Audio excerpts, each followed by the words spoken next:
is what I've been paying for?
and stuff that maybe, you know, don't, like, their water is clean where they live. Yeah, it's not. No. But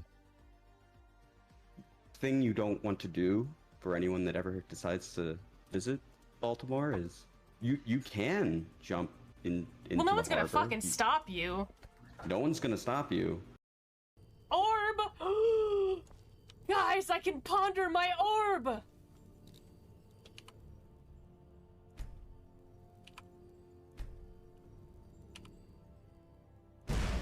Ow!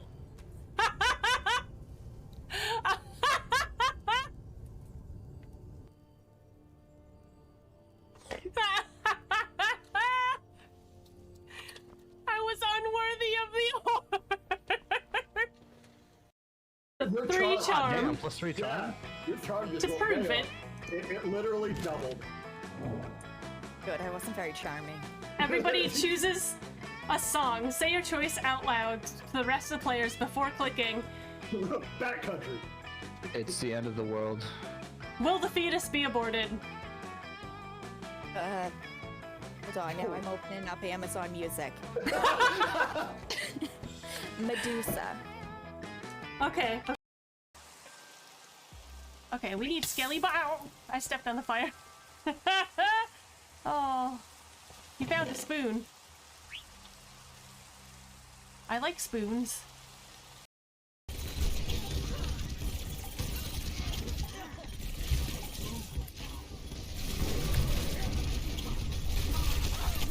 Ah, how are we still alive?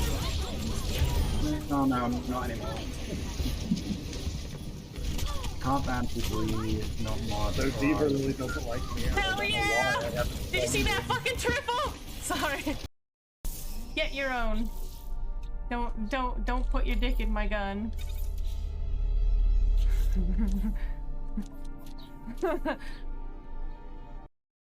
You're turtle rich. Help. I injected myself with pig DNA and I can't stop coming. No! Colossus? Filthy little Colossus. You've come. I have come. Oh, that's fucking stupid. Never change, Colossus. I'll deal with that later, if you want. No. Or better. Huh?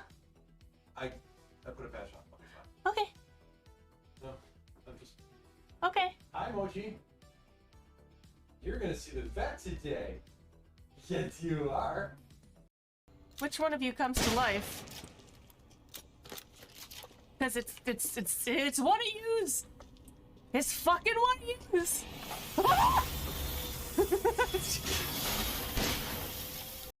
Back with the magic word, boobs. Boobs. Boobs. Oh my god, boobs.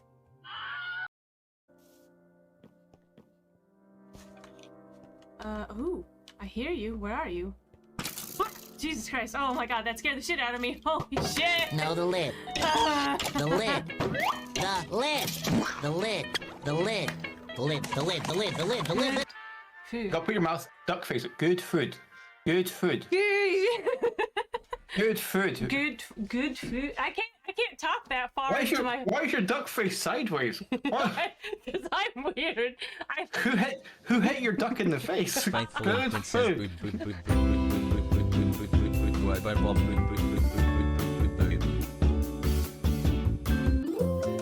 How did I get into streaming? That's a good question. Ooh, I like pie charts and a graph. Let me explain to you what really happened with the Goths. School was an absolute nightmare for me. It was horrible. Tragedy struck and I lost my hot dog. These are skulls. I'm a completionist. I've never been able to get past the second episode of The Walking Dead. Lord of the Rings Online. Walking out of a hall to a bunch of nerds shouting, "Who wants a photo with the King of the North?" Nerdy shit is cringe. Does your house have a fireplace? She had asked. It does. Do you use it? Yes, I cook on it all the time. You know, I think that's extremely natural dialogue. I don't know what you're talking about. www. Oh, you son of a bitch. I literally have to jump on just to react. I'm suffering. Going to fucking kill you. Where are the RGB cock cages? De-sweat myself as quickly and vigorously as possible. I'm probably gonna have my sneeze kink right now. Fucking piss kink enthusiast. Every time. Being too horny, there's no therapy Probably. for that. I mean, Fungus dick. Poundland. Thump you in the asshole repeatedly. The old dick twist. Your Like own mimic. clone? I would fuck myself. Ass. Why not? hold things up and have it auto blur. Alexa, what is sounding? Oh god, it's doing it on my one! No, I don't need to know. No. I'm panicking because I've got a box of chocolate fingers. I'm like, I don't know what to do with these. You're just not just looking. I want to rename this stream Elf's Bitchy Corner. Modern farmhouse bitch. You want to get chlamydia from koalas? At all. Stop it! No, keep going. Do you think penguins know how bad they smell? I'm not Jub's penis. Yes, you are! You won that title! Oh, shit. Rubbies your bulgy. Your bulgy. Go so big. Oh. Go so big.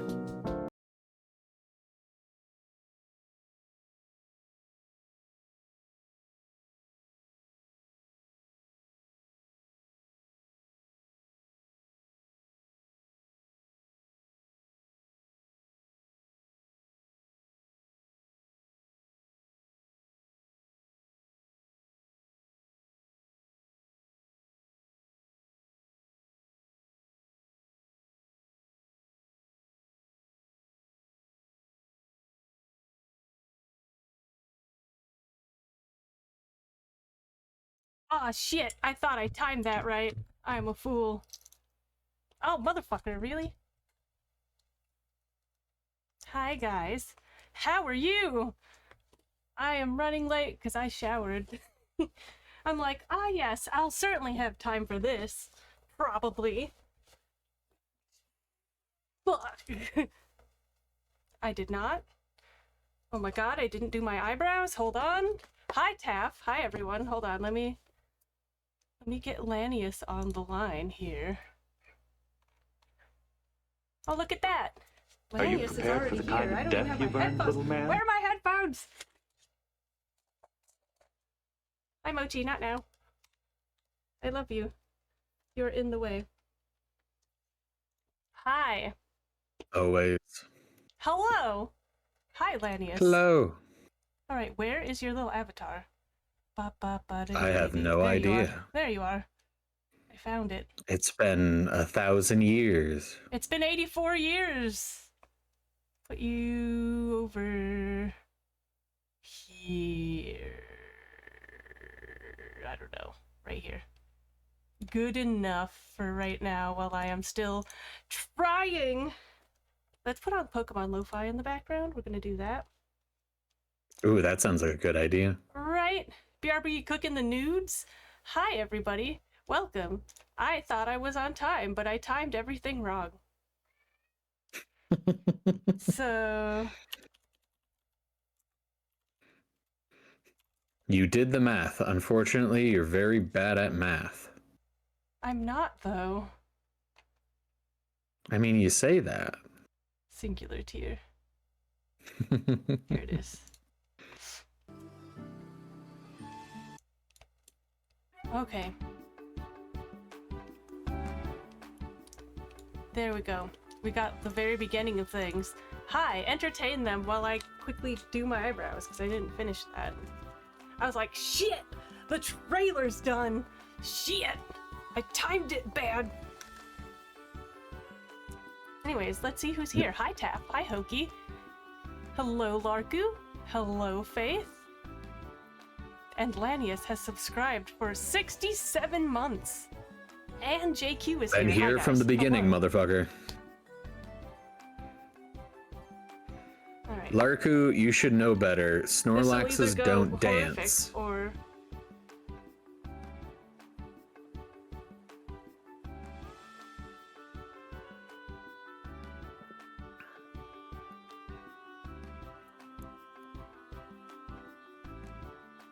one eyebrow. half an eyebrow. Shut up.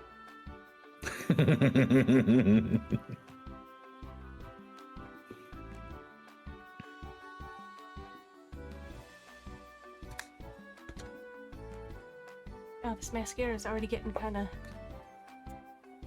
Goopy? Yeah.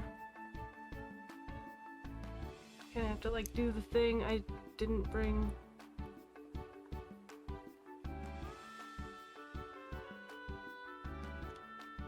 Whatever. Imperfect eyebrows. Sisters, not twins, or something. Something. I did my makeup. And I gotta put in No, my... just the phrase sisters, not twins. You just gotta remind yourself that's the phrase, right? Oh.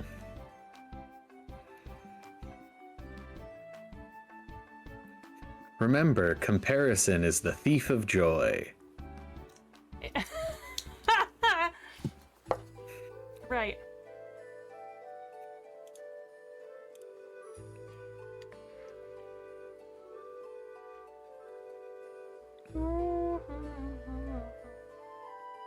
All right, Chad, who's ready to hear about Pokemon? I'm ready. Maybe. No, where's my brush? Ah.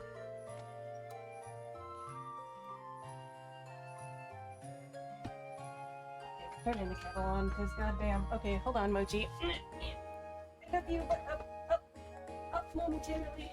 Quick, entertain them, Landis. I will be back again momentarily.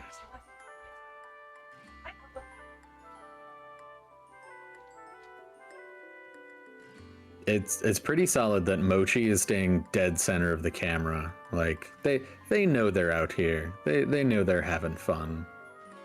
Causing trouble.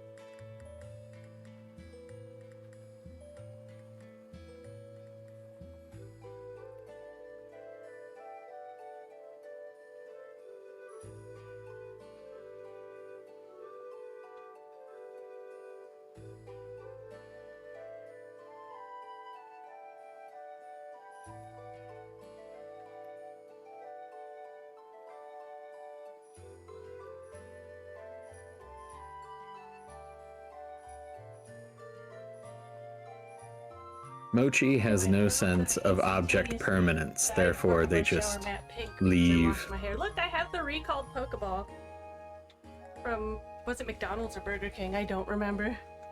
McDonald's, I believe. McDonald's? Okay. I believe so. Sweet. And it was recalled because supposedly someone suffocated. Well, I mean, you have to expect children are stupid. Like, that's just normal. If they can find a way to kill themselves, they will. Like, it's one thing when it's, oh, this has lead in it. It's another one, it's like, one child was dumb enough and the parent was neglectful enough not to realize that their child was doing stupid shit. I mean, I know that. I was giving people the benefit of the doubt. Good God. Alright. We're here. We have everything even. Yeah.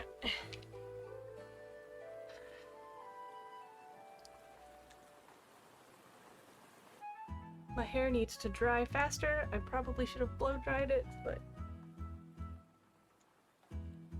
whatever. Hi, I'm here. What's the worst that can happen? Well, it gets very flat. That's pretty much it. Hi, Lola. Are you here? Are you here to sit? You want to sit? She's like, I don't want to sit like that. Also, I have my ancient Mew. My ancient Mew pendant. I don't know if you can see it very well, but it is in fact an ancient Mew pendant. Oh, does it have a little piece of the old card art? It does. It's literally a piece of the old the card. relic from the movie? Yep. Yeah. Oh, All right. Here we are. Oh. No. In fact, both of you.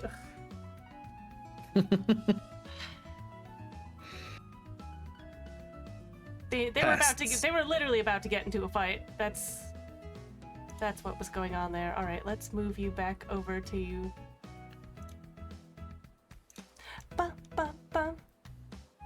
Perfect. All right, cool. We're here. I feel like for this scene,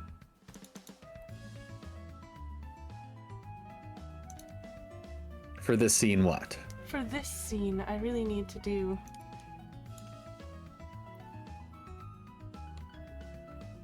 A setting sun in the background?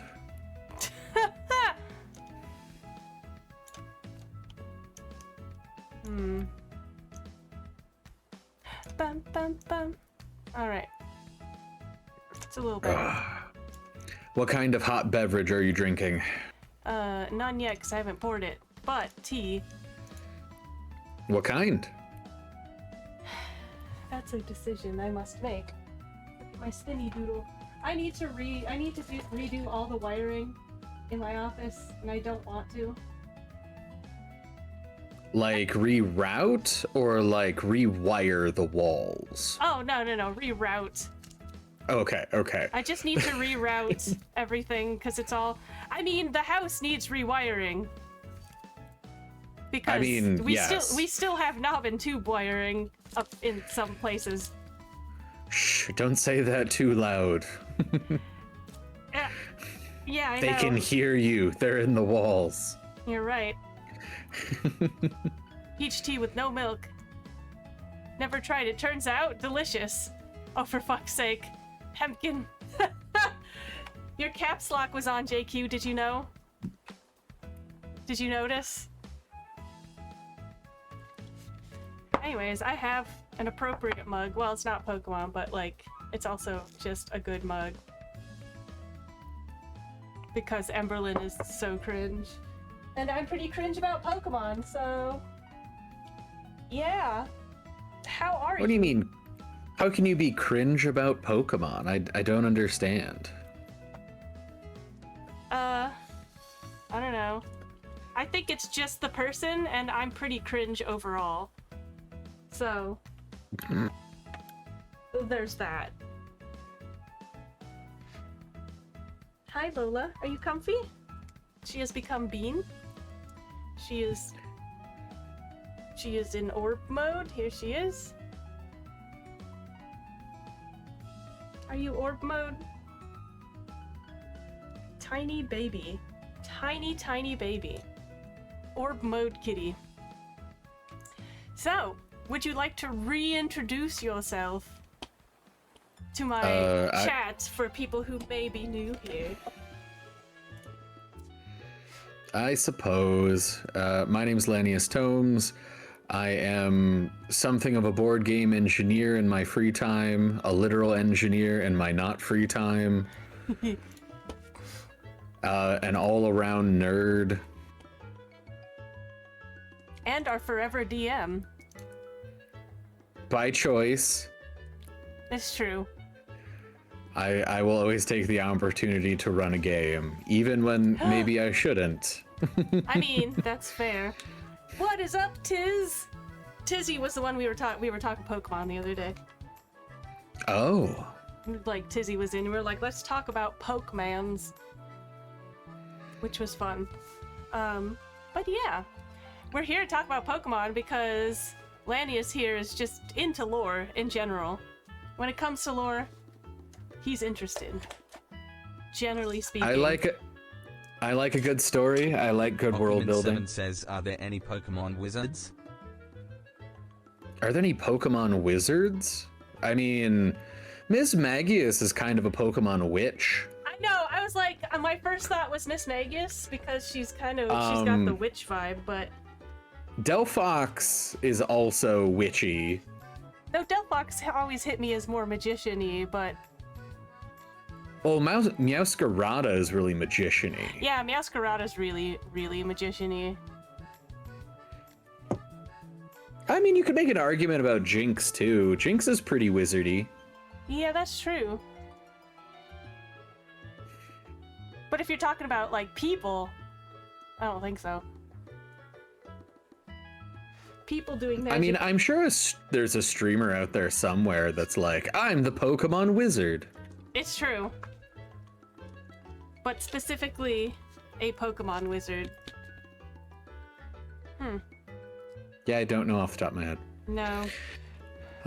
So today I think we agreed that we'd be mostly focusing on Scarlet and Violet. It's true, because it took me 3 tries to actually get anywhere playing that, like past the 3rd gym or 4th gym.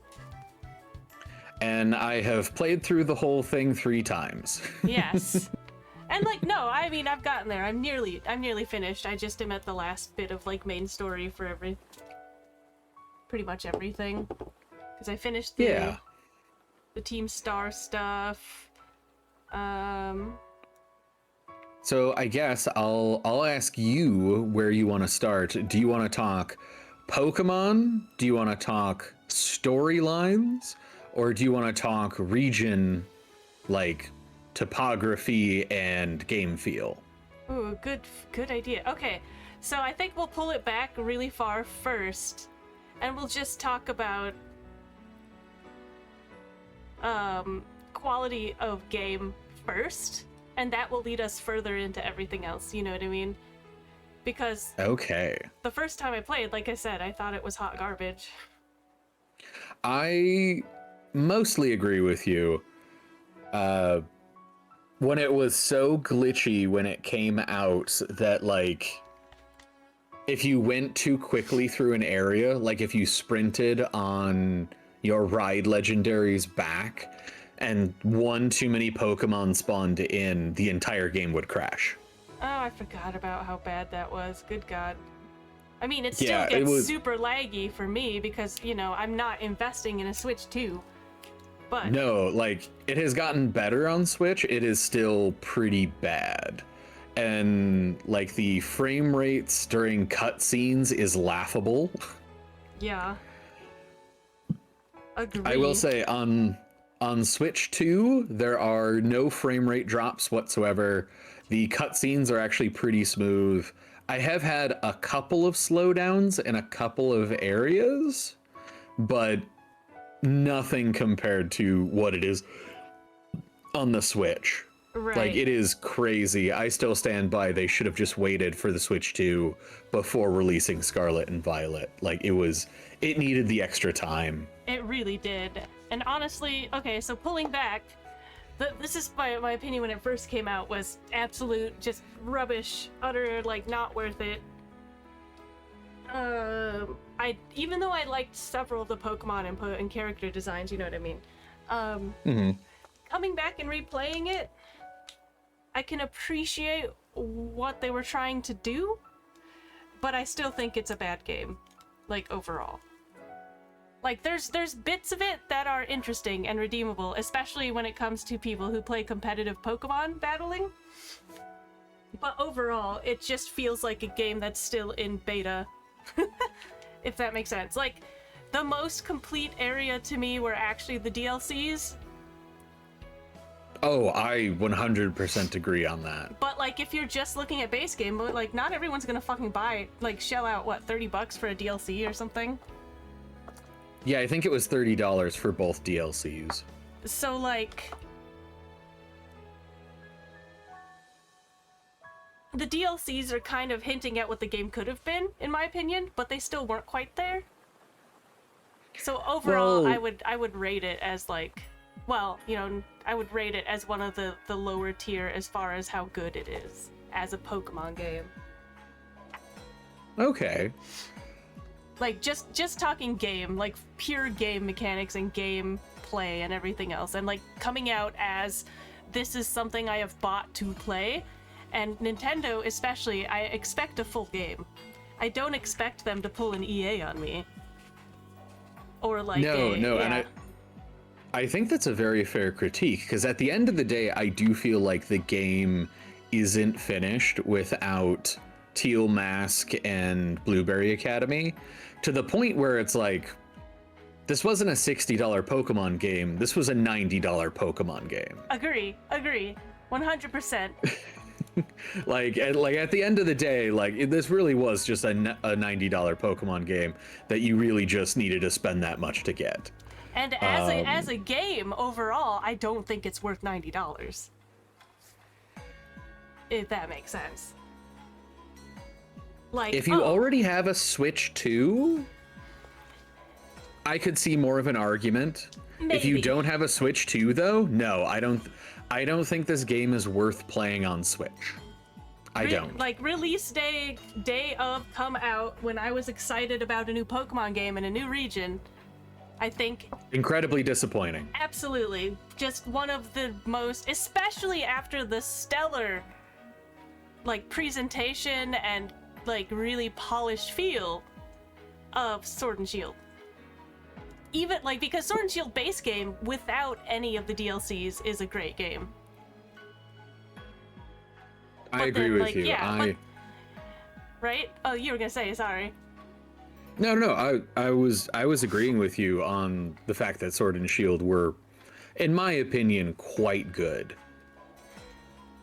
Now, okay, if we're talking just competitive gameplay, just like Pokemon battling, kind of like, you know, people who are super into like Pokemon Showdown or just battling in general, there's some really wonderful mechanics just via stats, right? Just via terrestrialization.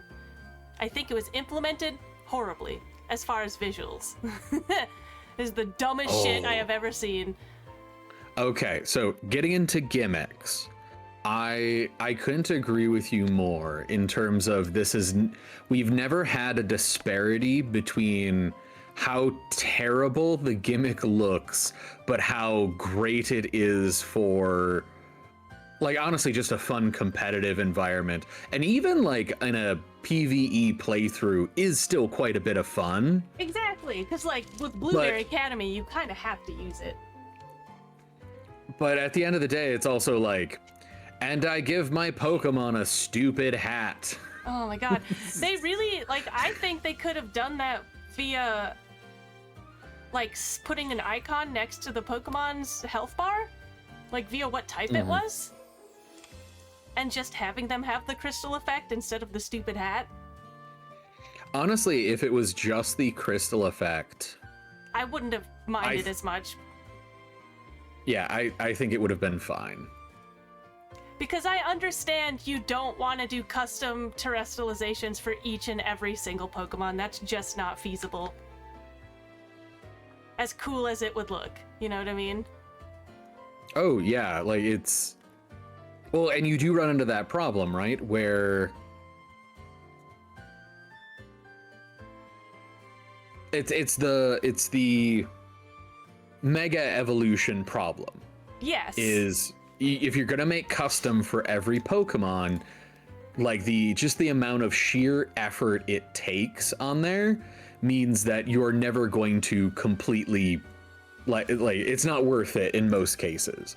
So instead you focus on a handful of Pokemon and then try it. Like, yeah, in my opinion, Mega Evolutions have been the worst gimmick because they're so limited in terms of what Pokemon got them.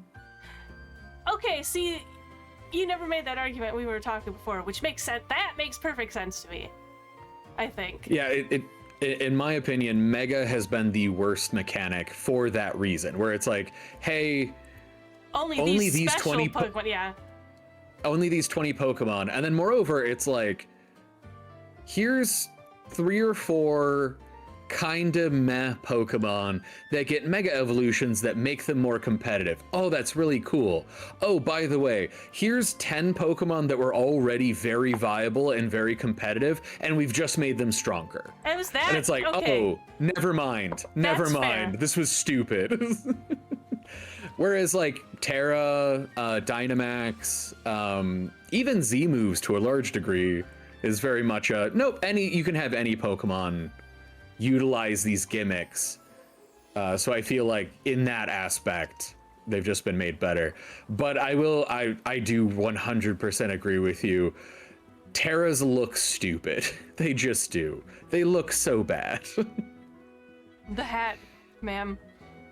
Which is That why. was- Okay, with that. and they're not even argument in cool mind- hats. No, they're the They're not even ugliest cool shit hats. I've They're ever stupid seen. hats. The fucking They're giant- stupid ass hats. My face when it was just a giant light bulb. Balloons. The balloons are dumb. Okay, at least grass is kind of vaguely okay. It's the flowers. I will say bug isn't the worst either, where it's just kind of like you have antenna and like a little bit of like a bug brooch almost. But like still, I just can't I can't make excuses for how bad it looks. The fact that Steel is your Pokemon gets an axe in its head. That's the dumbest shit. When I saw that, I was so angry. It's so bad. It's just bad. Oh. Okay, but like, okay, I think you're right, because like I enjoyed Megas. I think they're really silly, but like from the perspective of this is only a certain number of Pokemon, yeah, I can see your argument very well, because like with Gigantamax, you could do any Pokemon. Yep, like any Pokemon could Dynamax. A couple did have some special forms. Okay, but let's talk about how amazing Garbodor's form was with the fucking the toys in his fucking body. It made me so happy. Yeah, your Garbodor did get quite a bit of love. I'll definitely give you that. It's not as good as Snorlax's Gigantamax, but Oh, I love Snorlax's though. Oh, I forgot. he just gets the world tree on his belly. It's cool. It's fine. Garbodor. Is that how you're supposed to say his name? Because I think Garbodor sounds better. Oh, Garbodor does sound better. I'm just saying Garbodor to trigger you. Oh no, I just wasn't sure what it actually is, and well, we'll figure it out at some point. I'm sure, like, yeah, it's like Arceus and Arceus. People say Arceus? If you're part of a certain fandom, they do. Okay. Well, whatever. I'm just question mark. Okay. Yeah. No, that makes perfect sense to me, and I liked Z moves actually quite a bit. I thought they were really fun. There was only one critique I remember hearing from a competitive standpoint on Z moves. That I was like, okay, I could understand why, like, playing a game in which every combat has at least 2 Z moves, one from you and one from your opponent, because they are like a 5-minute cutscene apiece. Yeah, that's true. Especially if your Pokemon had a special Z move like Pikachu or Eevee or something. Oh yeah. It was like, nope, let's take 5 minutes of the game clock off while you use one move. I can understand that. But I did enjoy that. Like, okay, it's not great. Like, I feel like if Nintendo can set up, you know, like true competitive battles with timers and stuff, there's probably a way to turn that off. I don't know. You'd think. Oh, there was definitely a better way of implementing it. Or like, okay, this is competitive. Here's a shortened version of the Z move cutscene. Yeah. But in like the actual playthrough in PvE, oh, Z moves are so much fun. They're so fucking cool. No, and they're like ridiculous and fun. I loved it. I thought it was great. But, I don't know. It's like going back and I realized, I do want to play Arceus again because I feel like I might like it better. I think when it came out, I wasn't prepared for... I was prepared for another mainline Pokemon game, forgetting that it's a Legends game. And so the differences in mechanics really threw me off. Does that make sense? Definitely. No, like I had to set Legends Arceus down at one point. It was right after like the first totem Pokemon battle. Where it's like, oh shit, like this actually has a lot of like dodge roll mechanics in it.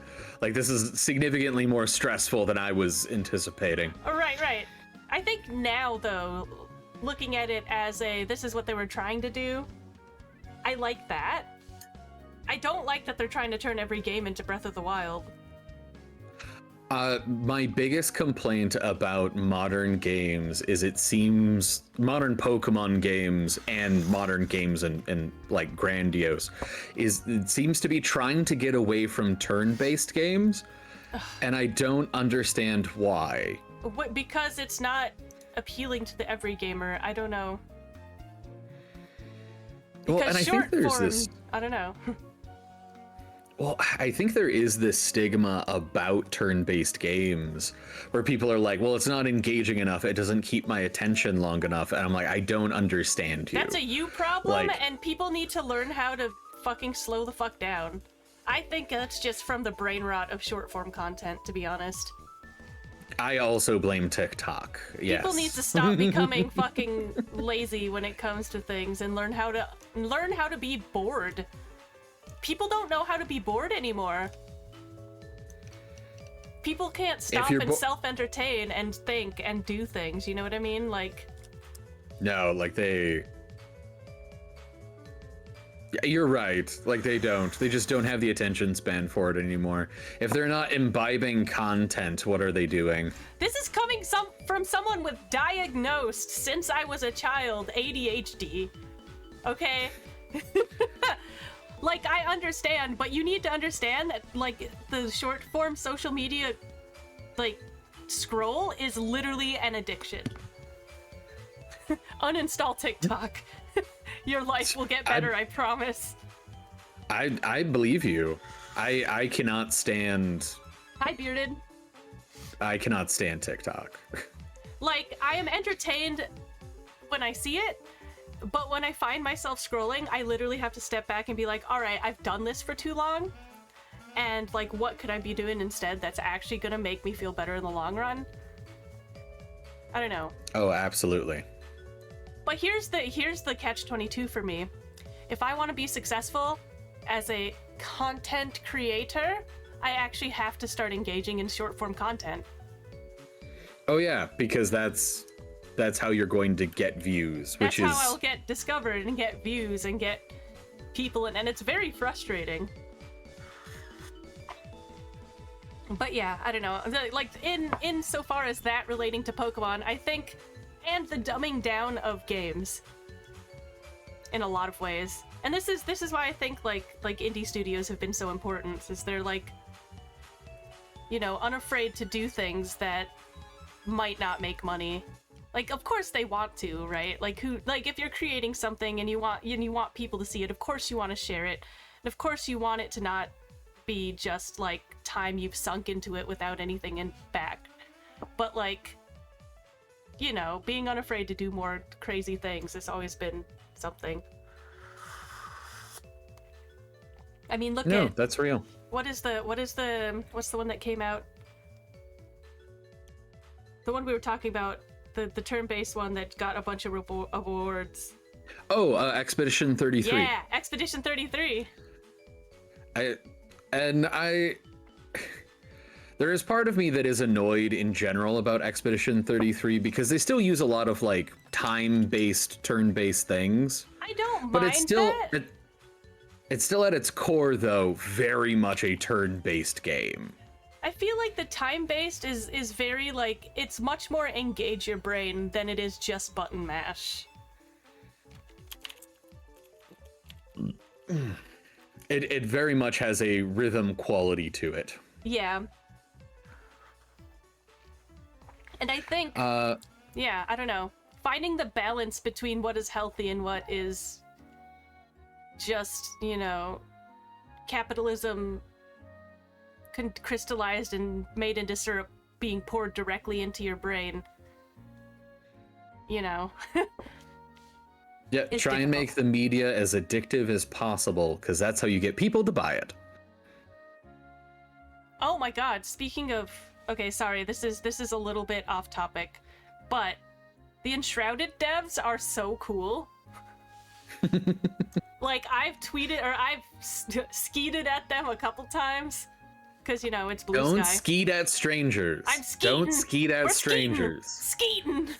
Don't skeet at strangers. No, all the posts I've made tagging them on Blue Sky, they've responded to.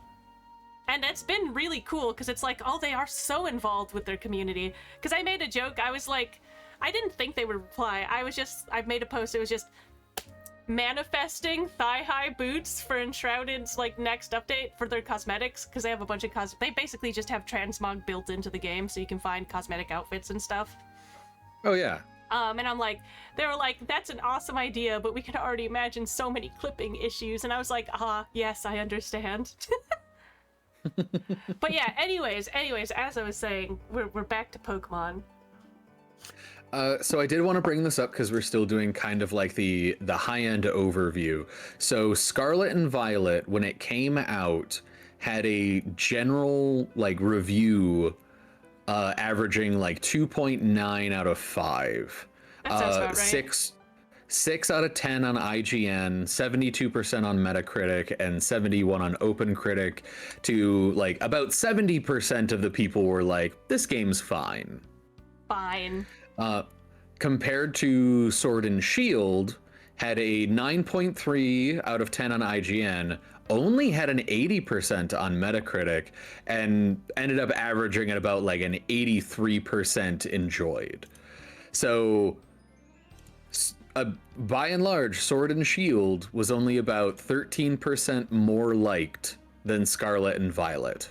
Oh, that's crazy. Do you have a statistic on like any of the other games? What are the most popular, obviously, besides the OG, besides Red, Blue? Let's see. Yellow and Gold, Silver. Let's see.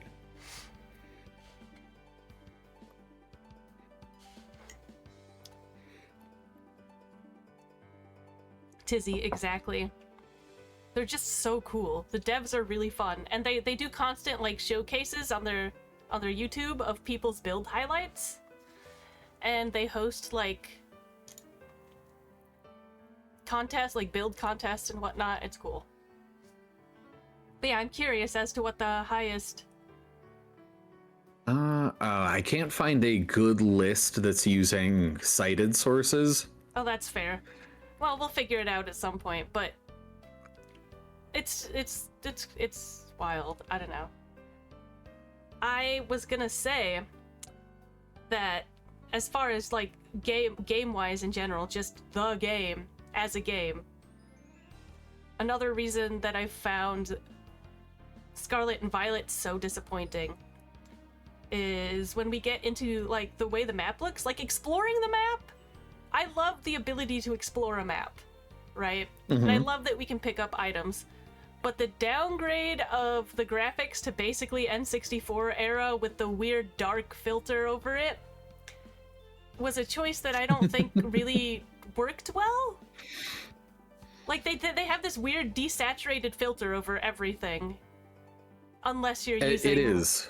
And like in the previous game, which is to say in Sword and Shield, they leaned into kind of the more vibrant colors, the lively things. Like they leaned a little bit more into stylization. And like I brought up Palia earlier when we were at breakfast, but like they really could have done something like that. They could have leaned a little more heavily into just making it more of a stylized thing. Like Pokemon is already very stylized. Why not lean into, you know, a landscape that would be simpler to render but was more visually vibrant? And so like I just found that the landscapes, despite like the actual terrain being interesting, was boring visually, you know? If that makes any sense. It's like No, because I mean you are right about the saturation. This is definitely the least saturated Pokemon game I think they've made.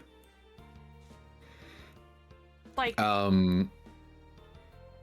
yeah, it doesn't have near as much stylization when it comes to the landscapes. And again, I think we're in agreement on they tried to change too much. They tried to expand out too quickly, and they released it way too early. Oh, 100%. Like they knew. Oh, why did and I think you can tell what they had in mind, like what the dream was, what the vision was, because you get like almost a taste of it, but then the practicality of it just drops off significantly. Oh, absolutely. Oh, Okay, and then going further, kind of further into the landscape and the region itself does not feel like a region. Does that make sense? I don't feel a sense of culture from most of the region. Like, I know they've put a sprinkling in, but it doesn't feel as well researched or well implemented. Okay, when it comes to like the actual like provinces, I just kind of want to do a little bit of a breakdown on it. So the southern province, where you start and where the like main hub city is, there are 6 total provinces, one of which you cannot access until later in the game. Yeah. The eastern province has only 3 actual provincial areas. Same with the western province, although the western one does also have a desert in it. Mm-hmm. Which And then was the really empty, by the way. It was. It's meant to be a tiny desert. And then the northern province also only has 3 provincial areas, but then it has 2 mountain areas. It has a north side of the mountain and a south side of the mountain. And then it has the Castle Royal Lake, which is the big dragon lake there. Right. And I legitimately, if you dropped me in any of like the grassy areas, I couldn't immediately tell you what province I was in because they are all so unbelievably similar. Right. Like, it's like if you drop me down and there's snow, okay, cool, I'm somewhere in the mountain. If you drop me in the desert, oh, okay, there's sand, I'm in the desert. But if you drop me in any of like the grasslands, like the closest you get is like the tag tree thicket, where it's like, oh, here's some interesting trees. Or the East Province 3 is like that stony kind of like wastelandish area with all the mines that are stripped out. The whole thing feels like a wasteland, if I'm honest, but like this also goes for the cities, right? They were clearly going with, I thought they were going for some kind of South American like vibe to the landscape, and or maybe like, you know, the kind of Spanish influence of some kind, you know, but there's not, but there's no actual heart, and there's no actual feeling of, oh, we base this on like these people. It doesn't feel like a place where people in Pokemon live together. It feels like an empty landscape that happens to have a few cities that people have Pokemon in. You know what I mean? I'm actually glad. Well, I'm glad you brought up like the cities, because like, okay, the main city you go to, what is it, Mesogora, something like that. That has the most buildings out of any city in the entire area, and half of them are dedicated to food. Yeah. The little food buffs that you end up buying. You also can't enter any of them. It just opens a menu. It's just a menu. It just opens a menu, and I found that to be so soulless. Oh no, I very much agree with you. Like, because there's like 2 different like Pokemon item areas. There's a handful of clothing stores, which we can talk about clothing in a minute, because I know we both want to scream about it.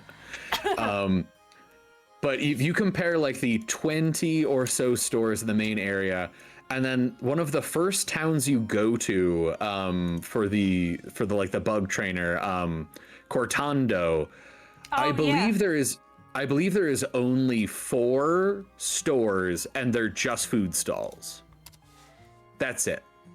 There's not really there's no NPCs to talk to really that feel as like, because I mean, like, even going back to like Black and White, or even like Ruby and Sapphire, when you could just walk into a house and like get a sense of people do live here. This is an interesting thing. Look at their little house, and even though there's a lot of similar buildings, you could still enter them and talk to the people, and it felt like there was a little bit different in every time, but it felt lived in, you know?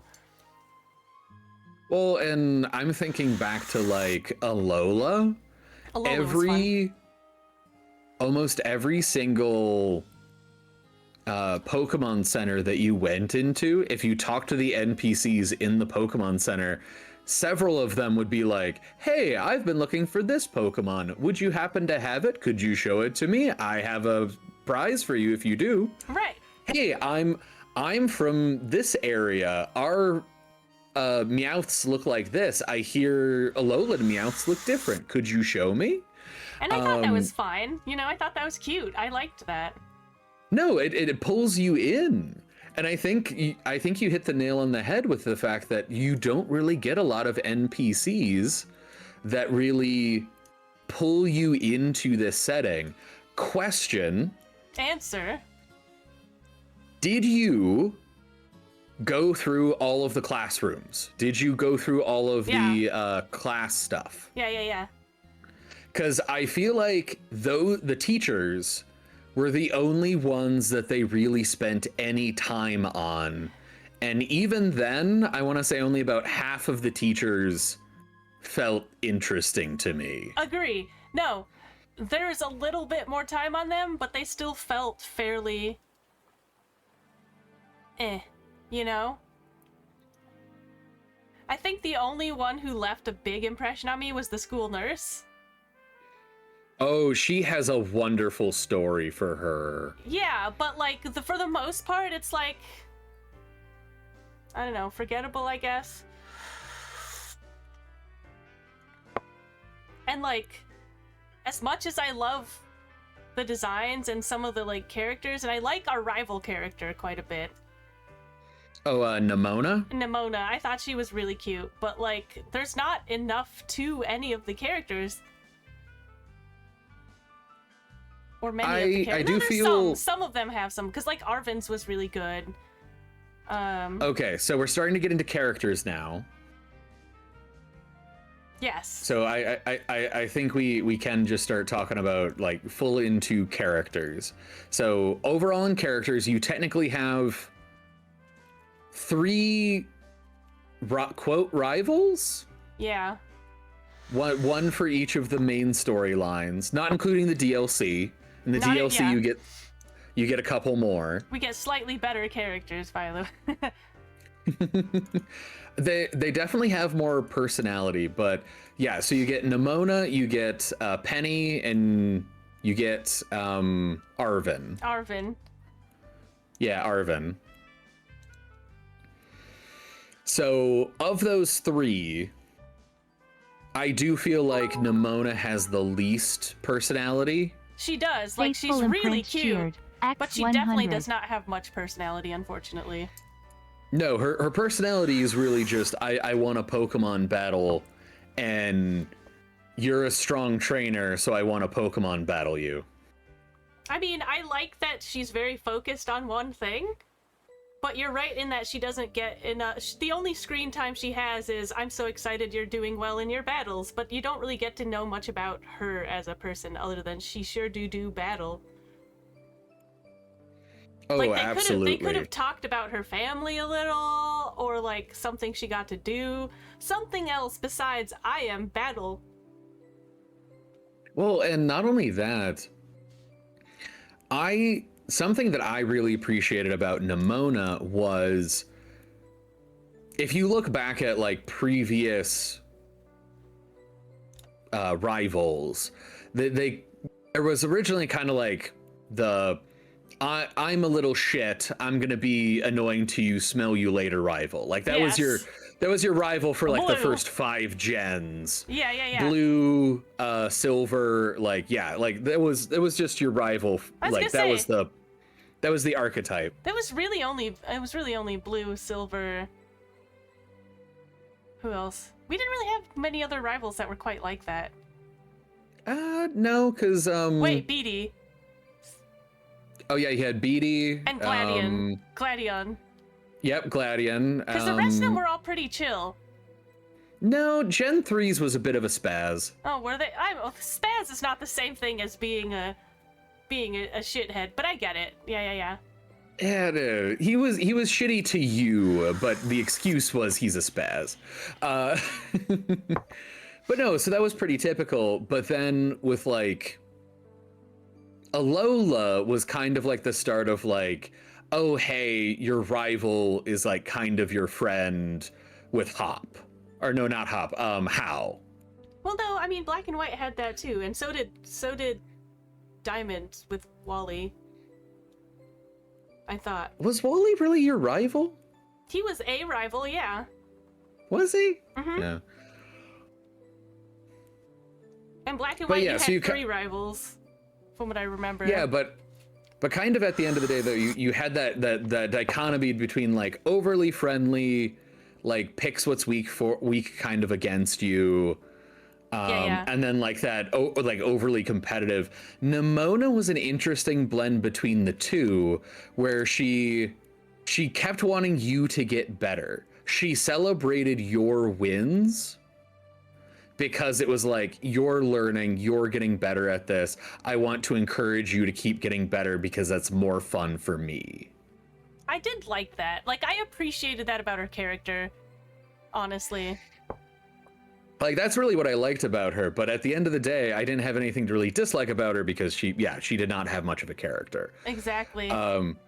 Arvin, on the other hand, I felt like had some very deep lore with him, between like the problems with his absentee parents, which you only ever meet one because if you're Scarlet, it's Sada. If you're Violet, it's Turo. Yeah. Yeah. No, I get that. It's... Oh, and then like... I do need to say...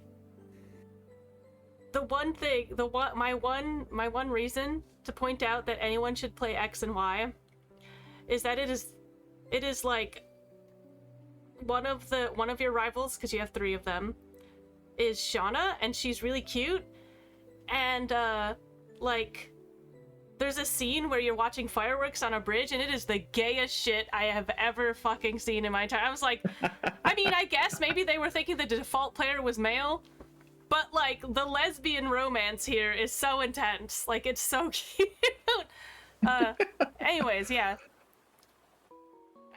I always go to that for X and Y.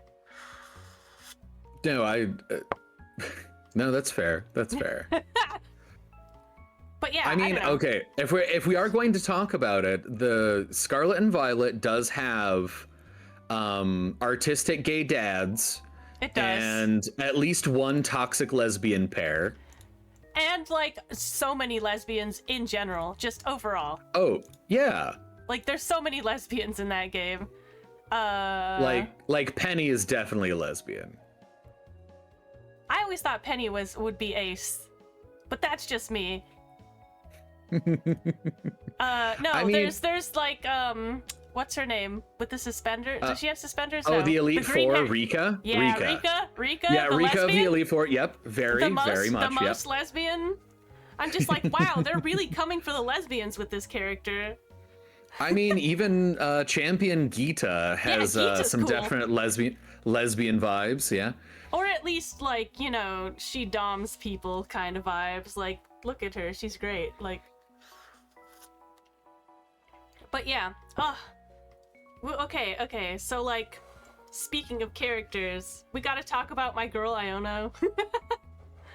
All right, let's get into the gym leaders then. Let's get right into the gym leaders. All right, so first gym leader up, bug type specialist, Katie from Cortando. Yeah, who is the I loved bug her. type baker. Bug type mommy.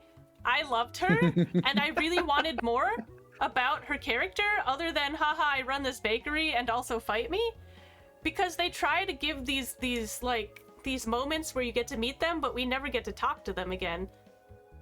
You know? No, you get like a little sliver, and then if they don't have another connection to like either another gym leader or one of the Elite Four or one of the teachers, you never get anything else about them. It sucks. Like, that's it. And I do feel like that's where Katie falls very flat. Very, very fun design, very soft, very good design. No part of the design really says to me bug trainer though. And I'm not entirely sure what baking has to do with being a bug trainer. I guess honey? Maybe, but I don't even think she says honey once, does she? I mean, she must use honey in her desserts. I mean, she has a Teddy Ursa, but she doesn't have like a comb bee or a Vespaquin, which are right adjacent to her gym. Maybe she's just symbiotic with them. I don't know. I don't know. think maybe it was just like her hair kind of does the bug thing, and I kind of get that, but like I definitely thought she was going to be a normal gym. Yeah, I thought they were going to pull another Whitney on us. If only. No, but that was really the only disappointing thing I had about Katie was it was just she didn't really feel like her type specialty matched her personality at all. Yeah, I always thought she was catty or something, but yeah. It might be pronounced catty, but it's just like Katy. Yeah. So it's Katie, catty, like take your pick. All right, then next up, bug type, Brassius. Oh, was he the bug? No, artiste. grass type, I thought. Was he bug? Oh, what did I grass? say? You said bug. Oh, sorry, I was grass type, Brassius. Brassius. Oh yeah, the one where they're like really trying to outdo Yu-Gi-Oh with their hair designs. That was like my first thought when I saw him. I'm like, Brassius, huh? Like design-wise, he's fun. I love the spike hair design, but like they're really trying to do the Yu-Gi-Oh thing here. Well, they introduce him as like he's this avant-garde artist, and then when he enters the stadium to fight him, he swings down from a fucking windmill on a thorned vine. Like he is so villain coded. He is definitely the gayest. It's true. He is 100% like the catty gay artist. Oh shit. And he is married to one of the teachers and one of the Elite Four members. Oh, I didn't realize that. I don't know why. Oh, that's totally not canon. forgot. That's no. Oh, you mean like? Oh yeah. Okay, fair. Well, it is heavily hinted that they are in a relationship and they are very emotional about each other, but they will not say that they are living together, but they are 100% living together. Yeah, okay, that's fair. It's funny because like I love his design except his hair. I think they just went a little too far with the hair. The hair was a bit much. I actually really like the hair because it matches his spiked whip. I liked that too, but it is still one of those things where it's like, I don't know, I think like it was more creative in my opinion when they made the character more about their like the rest of their design and they had normal hair or mostly normal hair. I thought it was interesting, but you know, that hasn't been done in many gens now, so No, he definitely has a very avant-garde look to him. And honestly, like it works if he's an artist though. So yeah, no, if you took him like out of context though, you'd be like, that's a villain. Exactly. Like that's the bad guy. He also looks nothing like he does not look like a Pokemon trainer. No, like he looks like a Pokemon enslaver. I love the shirt though. I would be all over that shirt. That's an awesome shirt. Oh no, like I said, overall I do really like his design. I like his personality. We do get to see more of his personality because he interacts with Hassel. Oh, that's right. He comes in and like explains like his reasons for being an artist and like, oh, he was going to give up art until Hassel inspired him to try one more sculpture, and that's the sculpture that like made him. Like that's the sculpture that like brought him back and reinvigorated the entirety of his art. Yeah, that's pretty gay. And that's it's incredibly gay. Like they're like the two of them have to stop talking about each other because they end up crying. Oh, that literally happens. Yeah. That literally happens in the story. Multiple times they are boyfriends. And of course, shout out to Signs because our boy Brassius uses a Smoliv on his team. Oh yeah, that's true. That's true. he We uses a love Smoliv. We love Smoliv. You gotta stand Smoliv. Tiny little I love Smoliv. anxiety-ridden Smoliv. Gold version? Gary? No, yeah, Smoliv, All right. excellent. Next up, your girl, Iono, electric type trainer extraordinaire. My fucking girl, look at her. She was made for me. Look at this design. They knew exactly what they were doing when they were like, hey, we're gonna make a streamer. They really did. Hey, do you guys remember Raihan and how he was on social media? No, let's step it up a notch. Let's loved that about Raihan so much. Like, I was like, God, he's a shitbag social media whore, and I love that about him. No, we're gonna step it up a notch and make fucking Iono. And she's like, I'm a streamer, and not just any streamer, the streamer. And I'm like, fuck, I love her. And like, the little like PokeTube logo just got me. Like, I was all over that. I'm like, that's fucking excellent, bro. That coat screams you. Like, yeah, it I would really wear the does. shit out of that coat. Somebody give me that coat. I want it. Actually, her whole outfit, it's so cute. There's art of how her outfit was like of how her outfit is constructed in her concept art. It's really cool. Oh, so. Yeah. Also, gonna throw your words back at your face. Whatever happened to Pokemon trainers with regular hair? I'm still but that's not her. Like, it's true though. That is the one thing that I don't like about her hair is like I understand the silhouette issue with the Magnemites, but also like what the fuck is that? No, honestly, I actually love her dual-toned pastel hair. I absolutely love that. I actually think that's great. That's actually like viable. Somebody could actually do that with their hair. Yeah, like I legitimately do like Iono's design top down. I love how you get so much of her personality from the brief conversations you end up having in her, where it's like, yes, must get those views. I mean, it would be cool. I love her so much. She's like, give me those sweet, sweet numbers. And I was like, bitch, same. like just gremlin energy. She has like the Gargura teeth, the sharp yeah, she sharp does. teeth. It's like you can tell yeah, just the number of inspirations that you can just kind of like pull. The fact that like the Magnemites kind of make the similar hair buns to like Iron Mouse. Right? It's like, okay, that's really cute. Like there's a lot of really good design in this and a lot of like this is what I mean, or this is what I think was missing from a lot of the rest of the game, is there's so much thought and love put into this design, and they make her fit seamlessly into the Pokemon world. And she is one of those that does really push into Pokemon, and I think this kind of exemplifies my problem with Katie, where Katie feels like a person that happens to be in a Pokemon game.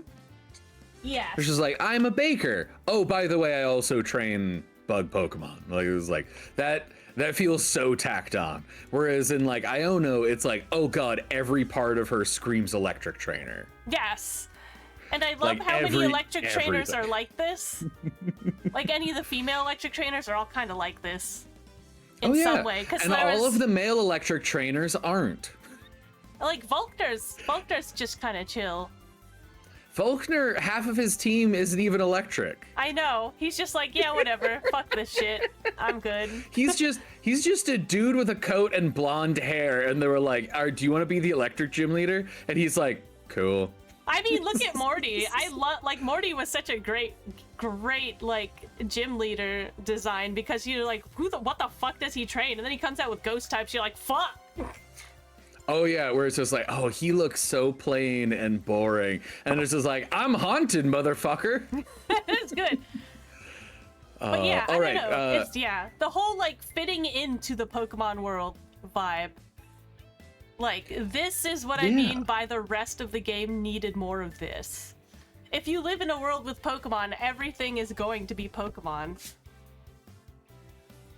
I agree with you. I feel where you're coming from. I'm picking up what you're putting down. Yeah, the integral part of life sort of thing. Yeah. It's not just living, it's Pokemon living. Yeah. The other interesting thing I will say about Iono, so Iono level-wise should be like the 3rd gym that you encounter. She was like the 4th for me, I think.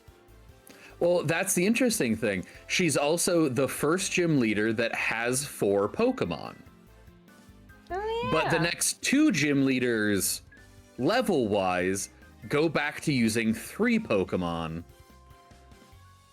And so it's just an interesting, like, oh no, Iono, in theory, could be significantly harder. Yeah. But the next one we have up is Kofu. This motherfucker. Which... Kofu, the water type, the... Okay. Like, as a trainer, fucking brilliant. His whole thing that's of being like a chef, also awesome, but I didn't like what they did with his personality. Where, like, he's very high-strung, forgetful, and speaks like Swedish chef. He's not even high-strung. He's just like childish in a way that's like kind of annoying. I can see how you would read him as childish. I can see that. So that's not necessarily how I read him. That's fair. I read him as more like easily frazzled, like easily put on, like they were going for the chef who's always under so much pressure that he's like always moving to the next thing. Right. Whereas I didn't quite get that. I think they could have leaned harder, but I like his design and I like his character, even though what the fuck is going on with his double eyebrow thing going over there, like.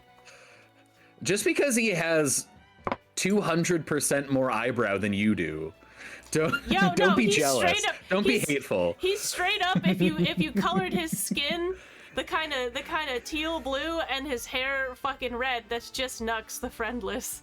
That's the vibe, bro. Like, look at that. You ain't wrong. I do feel like they tried to split the difference between like a fisherman and a chef. Design-wise, I actually quite like him. I do, but not.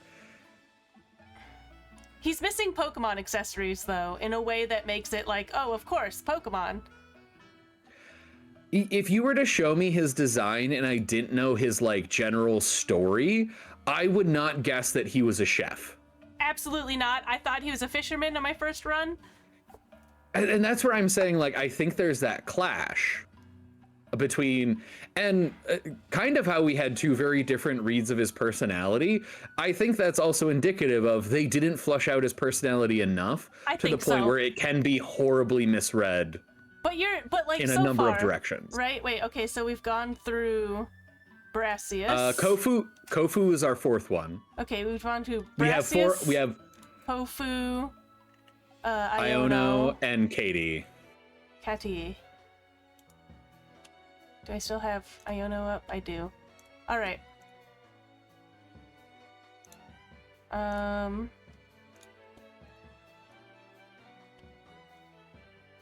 Okay, yeah, okay. And Iono, where are you? Iono? Like, of the first 4, like, I wouldn't guess what Kati's type is. Yeah. And honestly, like, again, if your first interaction with Kofu wasn't him bowling you over to go and get a sale on fish, I don't know if I would have any, like, sense of what Kofu was going to be like. Right. Like, his design and his personality do not necessarily mesh well. Okay, oh, actually, if you look at these first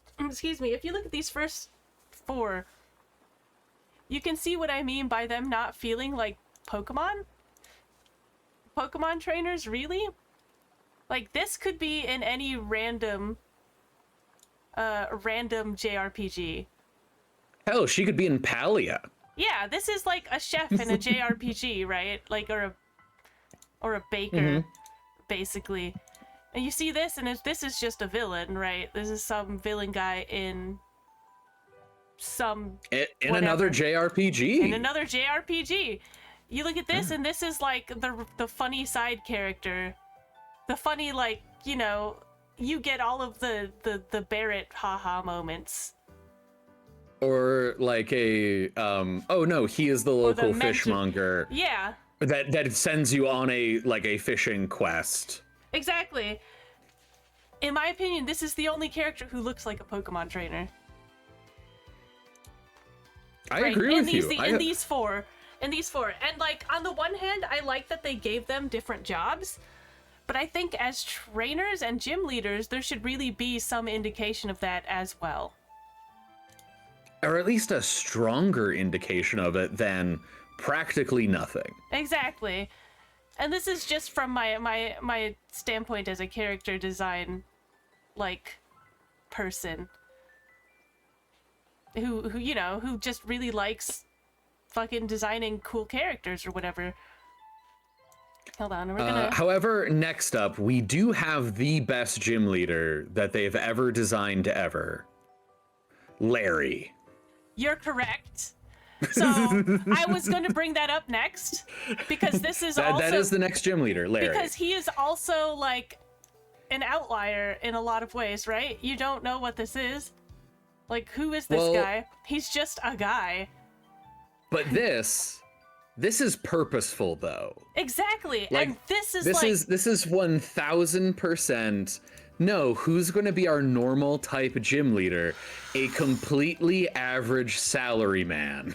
And this, and he's a flying gym type, isn't he? No. He is normal. He is normal for his gym. As flying. An Elite Four member, he is flying. That's right, and they did a good job indicating it, to be honest. No, and it's the funniest reveal of he has another job. Yes. No. he's a salary man with 2+ jobs. Oh my god, they did such a fucking funny bit with that. I love it so much. And like, here's the thing: it's like with these guys, it's like, sure, they have other jobs but Pokemon, and she is a streamer, but she is like, there's the sense of involved with Pokemon. And then you get to Larry, and it's like, it's so purposeful that you can understand why it works, right? Mm-hmm. And I'm just like, oh, come on. I don't know. This is just, hold on. And then the other interesting thing I wanted to bring up about Larry was he is the only member of the gym leaders, not the Elite Four, just the gym leaders, who Terra maxes, terrastalizes a Pokemon of the same type that he is the specialist of. Yes. His Staraptor is normal flying, and he Terra normals it. He is the only gym leader to do that. Every other gym leader terrastalizes a different typed Pokemon into the type of their gym. See, that makes sense to me. I don't know. It just seems very like, oh, he's very well thought out and he's good at what he does. But he's still working so much, and that's the funny thing, and it's so well done. Well, and you do actually get like a little bit more personality with him too, because his gym challenge is just, what do the locals order here? Learn a little bit about like Medali, the city that he is the gym leader in, where it's like, no, learn a little bit about Medali, travel around Medali, talk to the people around here, try and get some semblance of what this is. That's my gym challenge. It was good. Where to go back to like Kofu, his entire gym challenge is run to an entirely different city. Spend as little time in my city as possible. Run across the desert after me real quick.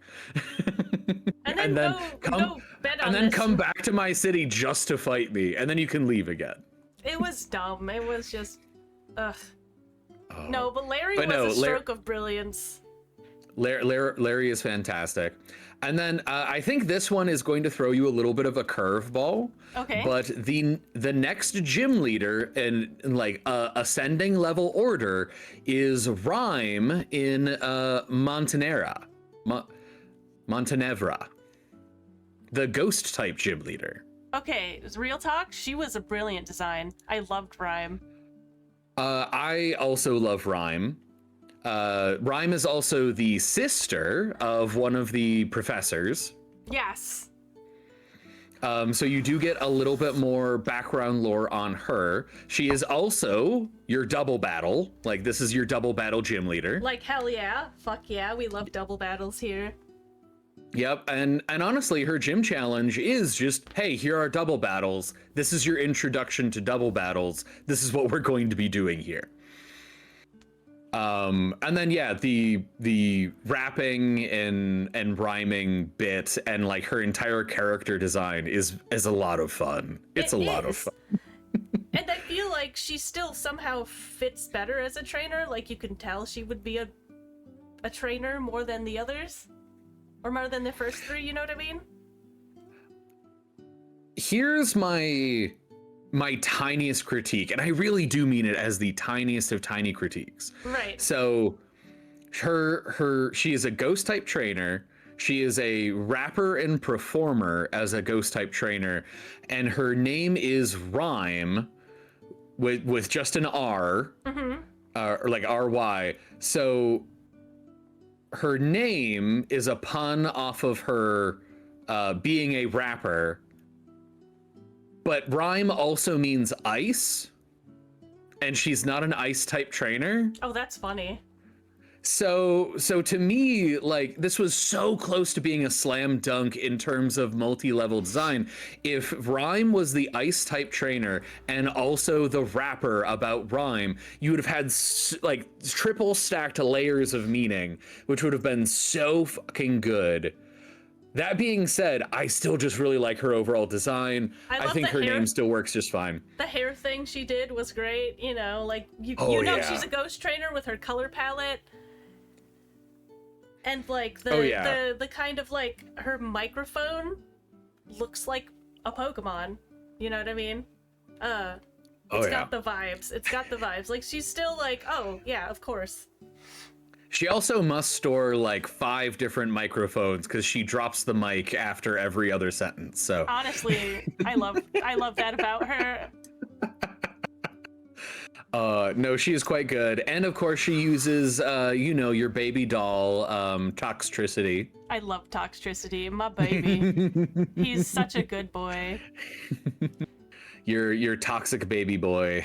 It's so funny because I feel like the second half of the trainers started really looking more like trainers. I mean, I could definitely agree with you in some of them. I guess so the next trainer, Brassius is probably like getting there, but I still feel like Kofu and Katie were kind of eh. I definitely agree with you that nothing about them really says I'm a Pokemon trainer other than I'm designed more than the generic trainers you fight to get to me. Yes. The next trainer that we have up is Tulip. Tulip. Oh, I forgot about Tulip. Tulip, the psychic trainer who lives in the middle of bumfuck nowhere plateau. Which is funny because she's like a makeup influencer or something. She has her own makeup and design brand. That's she's a designer, and yeah. And she is also the lickstick lesbian top for the fighting teacher, the combat teacher. This is headcanons. Okay. If you remember, Tulip's gym challenge is that professor gives the fighting professor, and in there the fighting professor says, oh yeah, me and Tulip have been friends forever. We always have Pokemon battles, and the loser has to do whatever the winner says. I lose a lot. You're right. What am I talking about? No, they're just a toxic lesbian couple. Like you I think they're there's healthy. no straight excuse for that. I think they're healthy. I think they're safe, sane, and consensual, to be honest. I don't know. Toxic or psychic type Pokemon trainers tend to be more domineering. It's just a fact. Looking at you, Sabrina. Right. Okay, but like the fact that I remembered nothing about her says more about like the fact that she didn't have much character. I think that's kind of sucks because I love her design. Tulip is speaking on the phone when she comes to your Pokemon battle for the gym challenge. Like, she's talking on the phone with someone about something else, comes off of her phone and is like, okay, let's do this. And that's it. Like, that is as much conversation as you have with her. Like, that's it. But like, I love her design. I love her design so much. It's a gorgeous design. She has no personality. Exactly. We only hear about her personality from her girlfriend. Which, yeah, it made her very unmemorable, unfortunately. But she at least does look like it's funny because you look at her, you're like, oh yeah, she does one of three types. If you just look at her, you're like, she's either fairy, poison, or psychic. Yeah, you're not wrong. And I do know some people have a harder time with her Espathra, because it can just be fairly quick. It can hit kind of hard. Right. But I mean, grand scheme of things is like, but her design is gorgeous, and she is gorgeous. Yeah. So we stand a toxic lesbian. And then, of course, the last gym leader that we have is Grusha, the Ice-type gym leader. Again, this is a character that actually looks like both he does his job and you know what type he does, and he looks like a trainer. Oh, no, and there is hints that Grusha is also trans. I know, I thought the same thing. I was like, I think he's trans, but you know what? In either case, that makes me happy. Yeah, and honestly, I couldn't tell you trans in what direction, so... But no, so Ice-type gym leader, former snowboarder, has an accident, then becomes a gym leader after said accident. And I thought that's cool, and he does look like, oh yeah, you definitely used to be a snowboarder, and you're definitely a gym leader now. He's got the vibe. The design was good. But Ice-type gym leaders tend to have this sort of problem with them, where, oh, they're Ice-type, so they have to be cool and aloof, i.e., they don't say much. And Grusha does kind of fall into that trap of they don't really say much. So you don't get a lot of their personality besides like 4 different NPCs tell you their backstory. I feel like when you win against him, you get a little bit more, and you can just tell he's a little bit abrasive, but he's tsundere. You know what I mean? Oh yeah, like he doesn't like showing that degree of emotion. I very much agree with tsundere. You. But yeah, I don't know. It's just like, But then that leads us into the Elite Four. All right. Unless you want to talk a little bit more about Grusha. No, we're good. I am good. Okay. In which then, like, first member of the Elite Four we get is the incredibly lestastic Rika. Yes. She's just so goddamn well designed. She really is.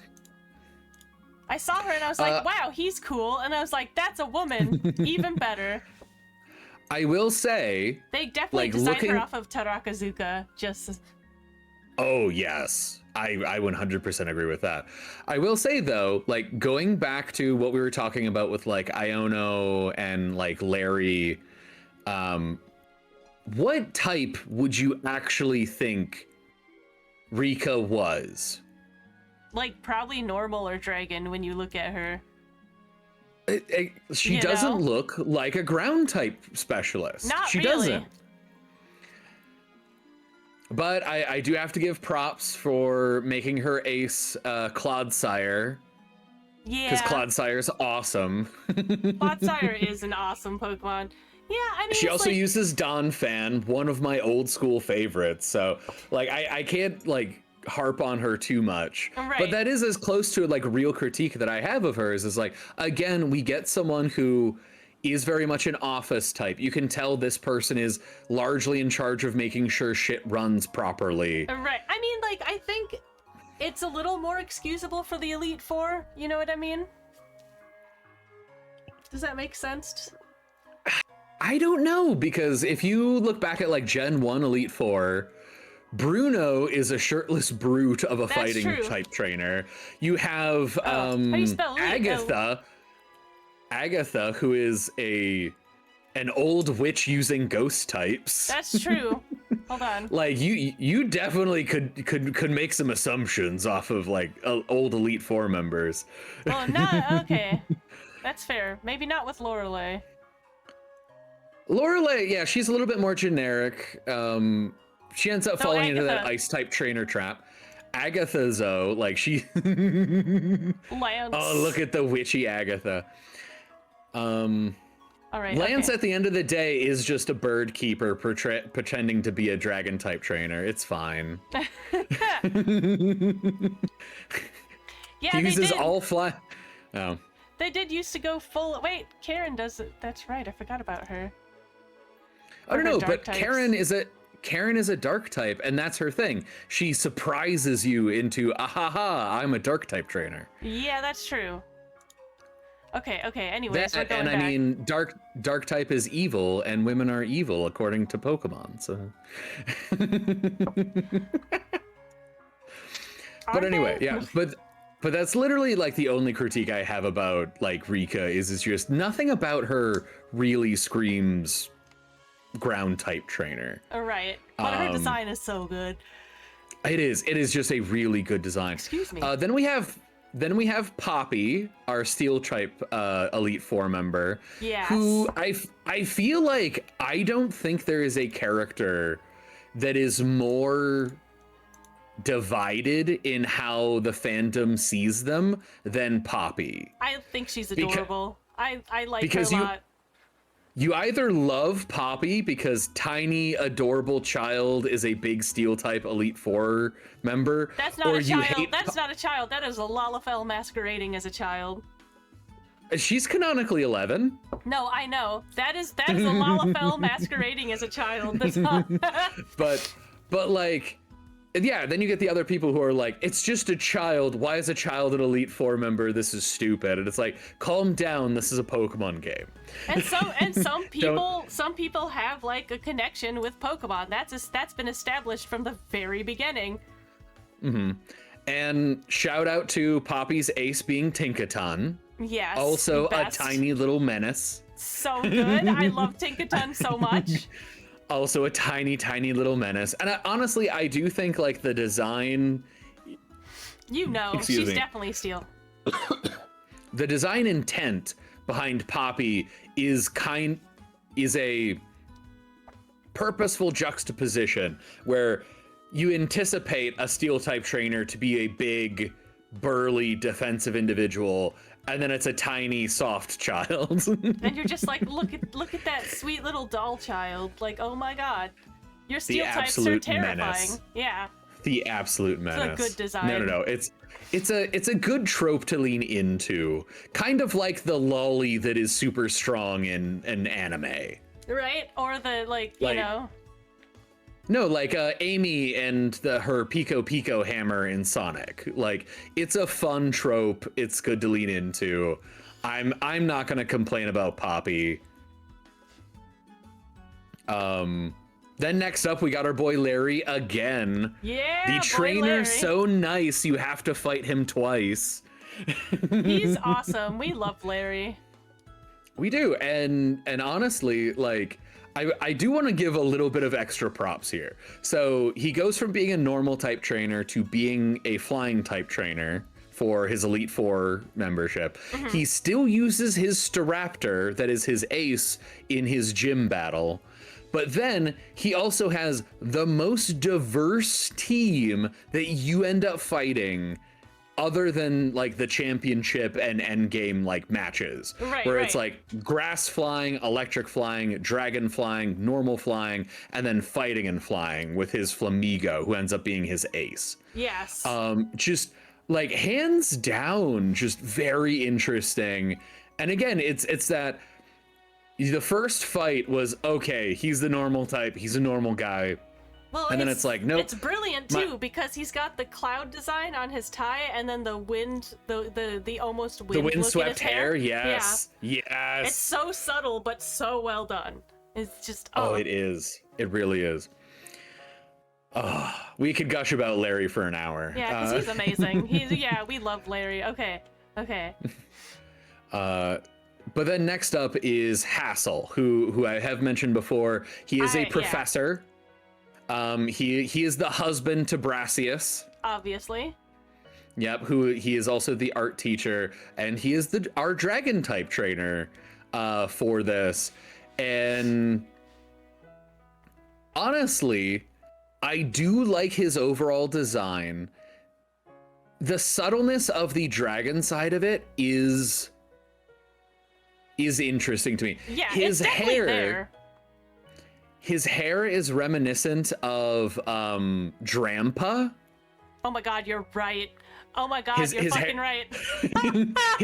his hair is reminiscent of Drampa, but then you have like his like what has to be like a tweed jacket with like the arm patches and then like the cardigan underneath with like the little bit of red. And it's like, oh no, it lends itself to like this very much classy older dragon trainer. It does. It's like, very I do clear. really like his design. I like his design quite a bit. He's got a great design, and I love that you get to talk to him and get to know him. I feel like the Pokemon Company never really knows what personality to give a dragon trainer, though. Yeah. Because him being an artist, again, I'm not entirely sure. I'm not sure what like him being a teacher. I could see a little bit more about like, oh, the wisdom of the dragon wants to be handed down and that, but like, I don't know. There is that kind of conflict there. And you do get a little bit more of his like general backstory in like the implied incestuous relationship that he ran away from with his family to become a teacher and an artist as opposed to just a dragon type heir. Oh yes. Yeah, I forgot about that. Oh he yeah, was, he was cool. Yeah, where his sister is like, you have to come home, you have to continue the bloodline. And it's like, lady, calm down, don't say it like that. I imagine he needs to get married and have children. I always read that. I always read that as, you're not actually gay, come and get married and have kids already. Continue the family. I always read that as, hey, we need to keep the bloodline pure, you need to come home. That's because you're a weird... No, I'm just kidding. Okay, so... Who's next? We have the champion. We have Gita. Gita the champion is your next league fight. The last one before you have your last fight with Nimona. Yes. Again, very diverse team because has to be a champion. Most of the time, the champions have a very diverse team. Right.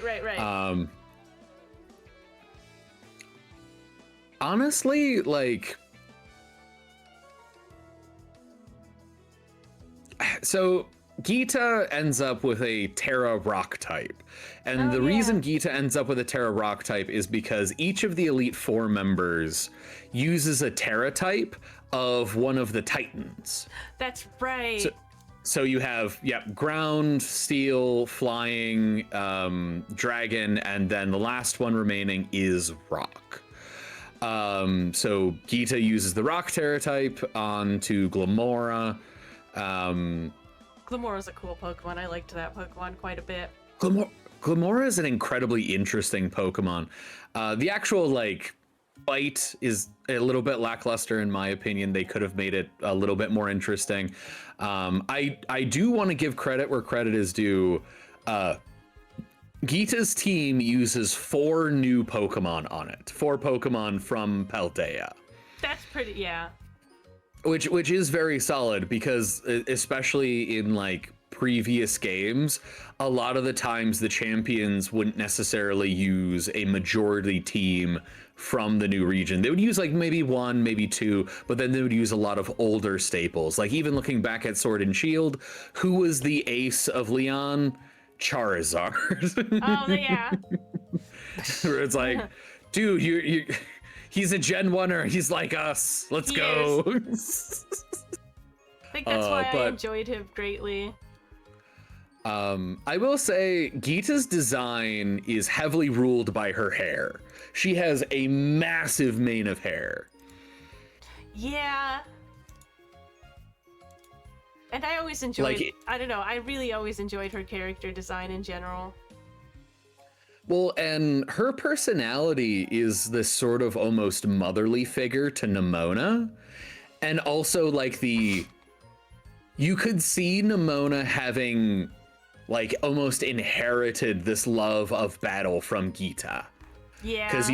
Because Gita also just gets this little like, ah, yes, you two could have a battle right here, and I could watch. She's just like, you guys are so good at this. I'm proud of you. It's really cute. I liked it. But It is. It's like outside of a few outstanding characters, the world and story and like the place as a region feels like it lacks. Well, because honestly, it does really feel like there's only like 20-ish characters in the entire place. Like, Because I do feel I also kind of hate the way they did Pokemon Centers. Real talk. Oh, I'm very torn on it actually. On one hand, the ability to just like mosey up, heal your Pokemon, buy some new Pokeballs, or craft a TM, and then just bolt away, incredibly convenient. But it makes it feel less immersive to me. Yeah, there's no ceremony to it. It makes it feel like a grind instead of like, I am playing Pokemon and I am now entering this Pokemon Center to heal them. It's just, I don't know. Oh no, I do think you're right. I think in pursuit of convenience, they're removing immersion. There's a couple of convenience things I love. Like the you press Y to throw a Pokeball, to pick a Pokeball was nice. The save by hitting R, really nice. Oh yeah. But like, I don't know, some of the like convenience things really take the personalization and the feel of like being in the Pokemon world and the magic. Really, they pull it out of the game and just stomp on it in a lot of ways for me. Oh, I can definitely see that. I can feel that. Because I mean, even like back when we were talking about the stores, it's like, no, these are now just a menu. Yeah, it makes it much faster to buy what you want to buy, but then you don't get to go into the store. You don't get to see people shopping. You don't get to interact with the shop owner and be like, hey, I want to buy this. Like, it's just a nope menu. Nope menu. Nope menu. Long-time players of Pokemon understand that it's a turn-based game and that some things take time and are okay having, playing at a pace they want. Mm-hmm. And I feel like, I don't know. It sucks sometimes. Do you want to talk about the teachers next? We could do teachers. I was thinking we could talk a little bit about the actual Pokemon. Ooh, we could transition into Pokemon. Because the Pokédex itself was awesome. Just a little bit of stats on the new Pokemon. So there was a grand total of 120 new Pokemon introduced with Scarlet and Violet, which is a marked increase in previous editions. So like Sword and Shield introduced about 80. Legends Arceus introduced about 20 new Pokemon that were all regional variant. Arceus, you heard me. Shout out to my M&J TV fans. Alola only introduced around 80 to 90. That's still quite a few when you look at it design-wise. Yeah, X and Y, I believe, introduced the least number of new Pokemon at around 76. I think so. Yeah. Black and White, I think, had the most introduced ever, which was 156 or something like that. I was gonna say, no, Black and White had many of them, and I think that's why it stood out and was so interesting. Also, the storyline for Black and White was very, very good. Yeah. But yeah, so a good amount of new Pokemon added in comparison to other games. There was the 9 new starters, which is very typical. There was 8 new evolutions to existing Pokemon. Oh, and keep in mind, these stats are including the DLCs. Okay. There's 6 total convergent evolution Pokemon. Okay. There was 22 Paradox Pokemon and 10 other legendary Pokemon, and I put that in quotes. Well, yeah. Because the definition of a legendary Pokemon has blurred. Yeah. But yeah, so I did not like the Paradox Pokemon. So I will say I played through Violet. I've played through Violet 3 times. I like the past Paradox Pokemon significantly better than I like the future Paradox Pokemon. 100%. I think the past ones were better designed. The future ones feel very lazy. I'll definitely agree with that. Also, the naming conventions between the two were real rough to me. Where past designs, it's this is Great Tusk, this is Fluttermane, this is Sandy Shocks, and then the future ones are Iron Bundle, Iron Wing, Iron. Yeah, it was dumb. I was just what the fuck, Iron bro? Hands, Iron Treads. It was oh, I hate this naming convention so much. But a question I have for you is, how do you feel about Paradox Pokemon versus Ultra Beasts? I don't like either. See, I'm right there with you. I was not a big fan of Ultra Beasts. There was a couple that I did enjoy the design of, in particular Kartana. I really liked the design of. I liked Paradox Nihilego's design a lot. But as a Pokemon, I didn't. Wait, was Nihilego the one? Which one was that? Nihilego. That's the jellyfish one. Yeah, that the was white the one jellyfish one. That's the design that I thought was fun. Yeah. Because Naganundel is the giant injection Pokemon. See, for me, it was if I wanted to do a Super Sentai series, I would have been into other things, but why are you introducing this into Pokemon now? What's wrong with you? But at least oh, that's actually oh, that's actually a really good point about it does feel such a departure from regular Pokemon and into a very different genre of I thought Nihilego game still fit because it was it was meant to be alien. It was meant to be unknown, and it had that feel. In fact, it felt mysterious when Unknown first came out. It felt mysterious like that. But then they brought in the weird Sentai vibe Pokemon, and it was not really for me.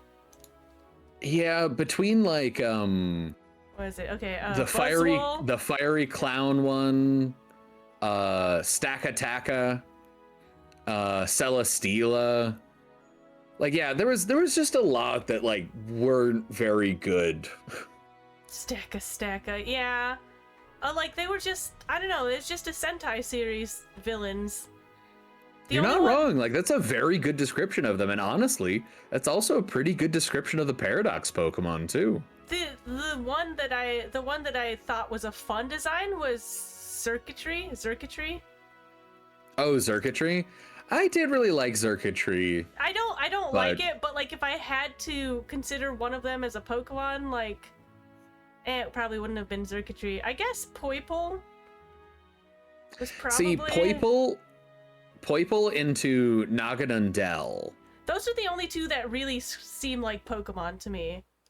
Of the Ultra Well, Beasts. and I really liked Kartana because, like, again, as a design, I could see that as a Pokemon. Well, yeah, like, no, Kartana makes sense to me because like they emulate things, and I mean they introduced the whole vibe of Johto could have led to, you know what I mean, like, oh yeah, they do origami, so like maybe there's more origami elsewhere. It hit that vibe right, you know? So yeah, no, it was like it could have easily been like just an origami Pokemon. And honestly, I would have liked to have seen almost like a full evolution line, like a 3-stage evolution line for Kartana, where Kartana's the last one, and then like the first one is like an unfolded kind of like page Pokemon. Oh, the yeah. middle evolution is it starts to get a little bit more form, Yeah, and see, then the that would've last been one so is it's like fun. it's this deal. Yeah, no, it would have been really fun. Like I could have seen that happen. And honestly, like bringing back it to like Paradox Pokemon, Fluttermane design-wise is gorgeous.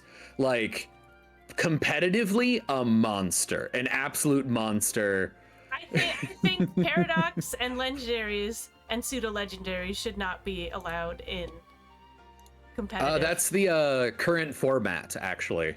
Let me see. Oh yeah, Fluttermane had a great design. I also liked Slitherwing. Slitherwing I didn't mind. That was a fun design. I thought like, okay, cool. What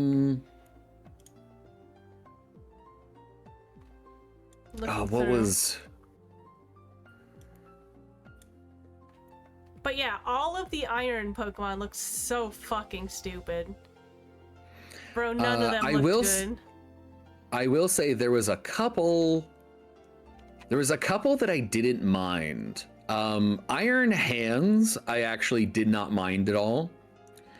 It does look like you traded your Hariyama with a steel coat and became Iron Hands. I guess that works. It also Like, makes me think of a weird creature from like Sonic. So. Oh, 100%, yeah. And then, hilariously enough, Iron Moth I actually think worked fairly well. I suppose. I don't know. It wasn't my vibe. All of the iron ones just seemed meh to me. I definitely get where you're coming from on like Slitherwing. Like I said, like Fluttermane. This is another interesting thing that I kind of wanted to point out. So if you look at all of the future Paradoxmon, the Pokemon that they're based off of, so Iron Treads is based off of Donphan, Yes. Iron Bundle is based off of Delibird. They're all based off of the finished evolution of a line. Where when you look at the Pokemon for the past, you have Screamtail, who's based off of Jigglypuff, not Wigglytuff. Fluttermane, who is based off of Misdreavus, not Mismagius. And honestly, like, Slitherwing... and Sandy Shocks is a Magneton, not... And Sandy Shock is a Magneton, not a Magnezone. Yeah. That's pretty, smart. I do like that. You have several of the designs that are based off of, like, oh, this could have been an alternate evolution. See, okay, that could make sense to me. It's still frustrating, but no, there's only one Pokemon that I have the most issue with forever. Okay, are you ready for this? The most issue with forever. This I cannot. I just can't. I can't. Is it Raging Bolt? No, Is it Raging Bolt? it's Gholdengo. Oh, that's not even a Paradoxmon. No, we're just talking Pokemon in general, Okay. and I'm just saying. All right, we're just gonna shit on Gholdengo. Yes, I 100% please agree. shit on Gholdengo with me because we could have had it all. Oh my god. Gimmighoul, Like, Gimmighoul has a wonderful design, especially his little gremlin form. And like then he Oh, has his box. If they would have done like a gremlin form evolves into mimic form Like, with Mimic, the box. I thought they were gonna go full Mimic, and they went with wild, wacky inflatable tube band. Do you know how angry I was? Oh, just went into straight up string cheese mascot. Like, I fucking hate this, man. It's the worst. It's so stupid. Why does he have a belt? Get this shit out of here. And To keep all of his stacks of money on his person. You know what's yeah. fucking worse? You know what's fucking worse? Besides the fact that I need to get one to complete my Pokedex? What's worse is that he's competitively viable. Oh, he's not competitively viable. He's competitively dominant. Yes, I know. Like he is. Like, I know. And I hate like it. The last tournament they just had, I think Golden Go won. I hate it. I hate it so much. Fucking Golden Go. We could have had it all. We could have had Gimmighoul and turning into a fucking like adorable little like horrifying mimic yeah. monster. And instead we get whatever the fuck that is. Anyways. The greed is real. The greed is real, and the greed is named Golden Go. I hate it so much. I hate it, Your Honor. Like, look at his little gremlin form. What the hell? You can't even get his gremlin form without Pokemon Go. You can only get it in Pokemon Go. I know, it's fucking annoying. Anyways, you know, that aside. So while we're talking about like legendary or legendary adjacent, how do you feel about the ruin Pokemon? Wo-Chien, Chien-Pao, Ting-Lu, and Chi-Yu. I actually don't mind them. I don't mind them entirely. I really liked Wo-Chien design-wise. It was fun. Mm-hmm. Like I actually love their design. Yeah, I was gonna say I was into it. I wish we would go back to this for legendary Pokemon design. Me too. Like, I legitimately love their designs. Chi-Yu's so cool. As it has fucking like marbles for eyes, like it's so good. It's cool. It's These so are good. really cool, and like Wo-Chien is so awesome as a Pokemon, like a slug, but also like a snail, but also grass type. Fucking cool. Oh no, very good. Just hands down, like really good design. I really liked them. I thought they were very good, and there's a lot of extremely good Pokemon in this Pokédex. There's also a lot of there's also quite a few misses, like Orthworm is still, why did you make that? But also I can't hate it because it's so stupid looking. I was gonna say, how you gonna hate on Orthworm? I can't hate it. He's just a simple guy. He's just a simple guy. He's just a little guy. I can't even hate him though. It's so sad. So Bombardier. I hate Bombardier. I wanted it to be good because the bird design itself really good. I hate Bombardier. But it's carrying shit in like a weird skin flap. Like, why did you have to go there? It drops rocks on people. That's what it carries. It drops boulders to fall onto people because it's a dick. It is a dick. Oh, It's I hate Bombardier. It's a piece of shit. All right, I do want to talk about the convergent evolutions. So the convergent evolutions are what they did where they made entirely separate evolutionary lines that purposely look like previous evolutions. Yeah. Because this is something that will happen naturally in nature. It is. Where two entirely separate animals will evolve to be similar. So the first in the line is Toad's Cool and Toad's Cruel. Oh my god, they were so upsetting. I was so upset the first time I saw them. They were just You like, hate them? They were so You hate upsetting. them with their little feet? With their little feet? Especially because it's why The like little the first time I saw it, I'm like, what the fuck is that? Why is that tentacle running? And I'm like, it's not a tentacle. Cool, fine. But why is it flesh colored? I think I have the most issue with the flesh colored. It's so upset. Where is it? Where is it? I'm missing it.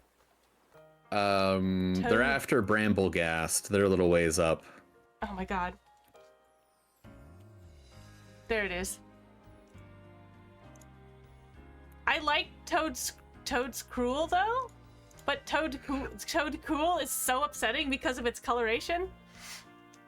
So in all honesty, I actually really like the design of both Toadschool and Toadscrool. I really like their typing. They gave them the worst ability in almost the history of Pokemon. It is bordering on truant levels of bullshit. Wait. So their ability is Mycelium Might, which means right. this Pokemon will act more slowly when using status moves, but the moves will be unimpeded by the ability of the target. So it's okay. So Toadschool and Toadscrool are actually really fast, and really fast grass types are great at setting up a status against their opponents. But the second Mycelium Might triggers, it's like, oh no, they operate at a slower priority to go last. That's so crazy. And it's like, it is the dumbest shit. I was very upset because I actually liked the designs. I can understand if you hate them. No. I just hate the color of Toadschool. Why has it got to look so fleshy? It was very upsetting to me the first. Like, I like the shiny though because it looks awesome. But Toadscrool, that's a fun thing. I like that. There's like, oh, it's a mushroom. Cool. Okay, now I understand where they're going with it. But yeah. And then next up we have Wiglet in Wugtrio, which I hate. I love them. Oh, I hate them so much. Oh, just a pile of garbage. Oh god. Oh, burn them with fire. No, I love them. They're just little guys. No. Like this, especially when they go mew. It's so they look like those stupid eels, those stupid worms that you see in aquariums, and then they get startled and they all go mew. You know which ones I'm talking about, right? Wugtrio, Wiglet looks like a cum has come to life and lives in a rock. Good for him. You go, little cummy. like same general design ethos as a cum sprite, just really long. Long cum sprite. I don't know. I long adore it. It's sprite. So stupid. It's like I laughed so hard the first time I saw it, and then I caught it. And I'm like, it's a water type. And then I read the worst. The whole thing about they're like not the actual same thing as a Diglett. So yeah, I fucking laughed, bro. I laughed so hard. I could not. It was fucking funny. Like, I would have had that same reaction to Toadschool if it had not been flesh colored. Like, upsettingly flesh colored. But then we get to legitimately the best convergent evolution pair, Poltegeist and Sinistcha from the DLC. Oh yeah, Where are you, Poltegeist? Poltegeist.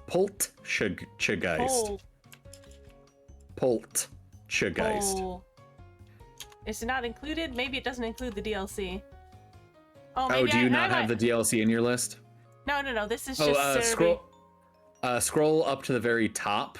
It'll have a Oh, there it is. Yeah. Yeah, Poltegeist and Sinistcha are fan-fucking-tastic. Yes, they were so love the design of these. They're so good. These guys were I love the typing. Creative. They were so creative. The grass ghost, amazing. Look at the little green tea whisks. Macho whisk. It's so cute. It's so good. It's so good. Oh, and then both of their abilities. So if you want to like play them in singles, Heat Proof gives them resistance to fire types, essentially canceling out the weakness that they get from being grass type, or Hospitality in doubles. I love it so much. It's so good. It's so good. Forgot. Oh yeah, weak armors and cursed body for Poltegeist. Yeah. But no, I really do like I really do like the design of Poltergeist. Like, I do think it's a very good design, but it's always a struggle to use. You're right, because yeah. it's so slow and so fragile. It's like, oh, good, you gave it weak armor, but that's not good if it can only take one hit, you know? Yeah, your hope is it survives 2 hits. Weak armor is good for Pokemon with an actual defense stat, so... But with Poltergeist and Sinistra, we've also ventured into Teal Mask territory, and we can't enter Teal Mask territory without talking about my girl, Ogerpon. I love Ogerpon, actually. Oh my god. Ogerpon is so goddamn cute.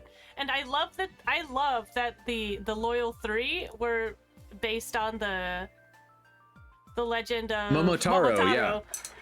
Yep. Well, so was legend. Ogerpon. Ogerpon was the ogre. Yeah, and Ogerpon is the ogre, and it's so cute. Yeah. It's like, so God. good. And honestly, the design of the Loyal Trio, also fantastic. Agree. They look so, like... They're so silly in a good way, you know? I love it. The design of Okidogi, Monkey Dory, and Pheasantipity reminds me so much of how, like, the legendary birds and the legendary dogs were designed. Yes.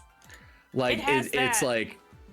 This has this cohesion, and yeah, they cheat a little bit with like the toxic chains, because they each have the toxic chains on them. But even without it, like the actual designs of them, they all look like they're wearing varying like kimono styles. I do, yeah, I loved that, and like, yeah, they're all really good. Yeah, it's just it's designed so well, and then yeah, Ogerpon, everything about Ogerpon is adorable. They're competitive. All of their abilities are good. All of their forms are solid. All of their terras are great.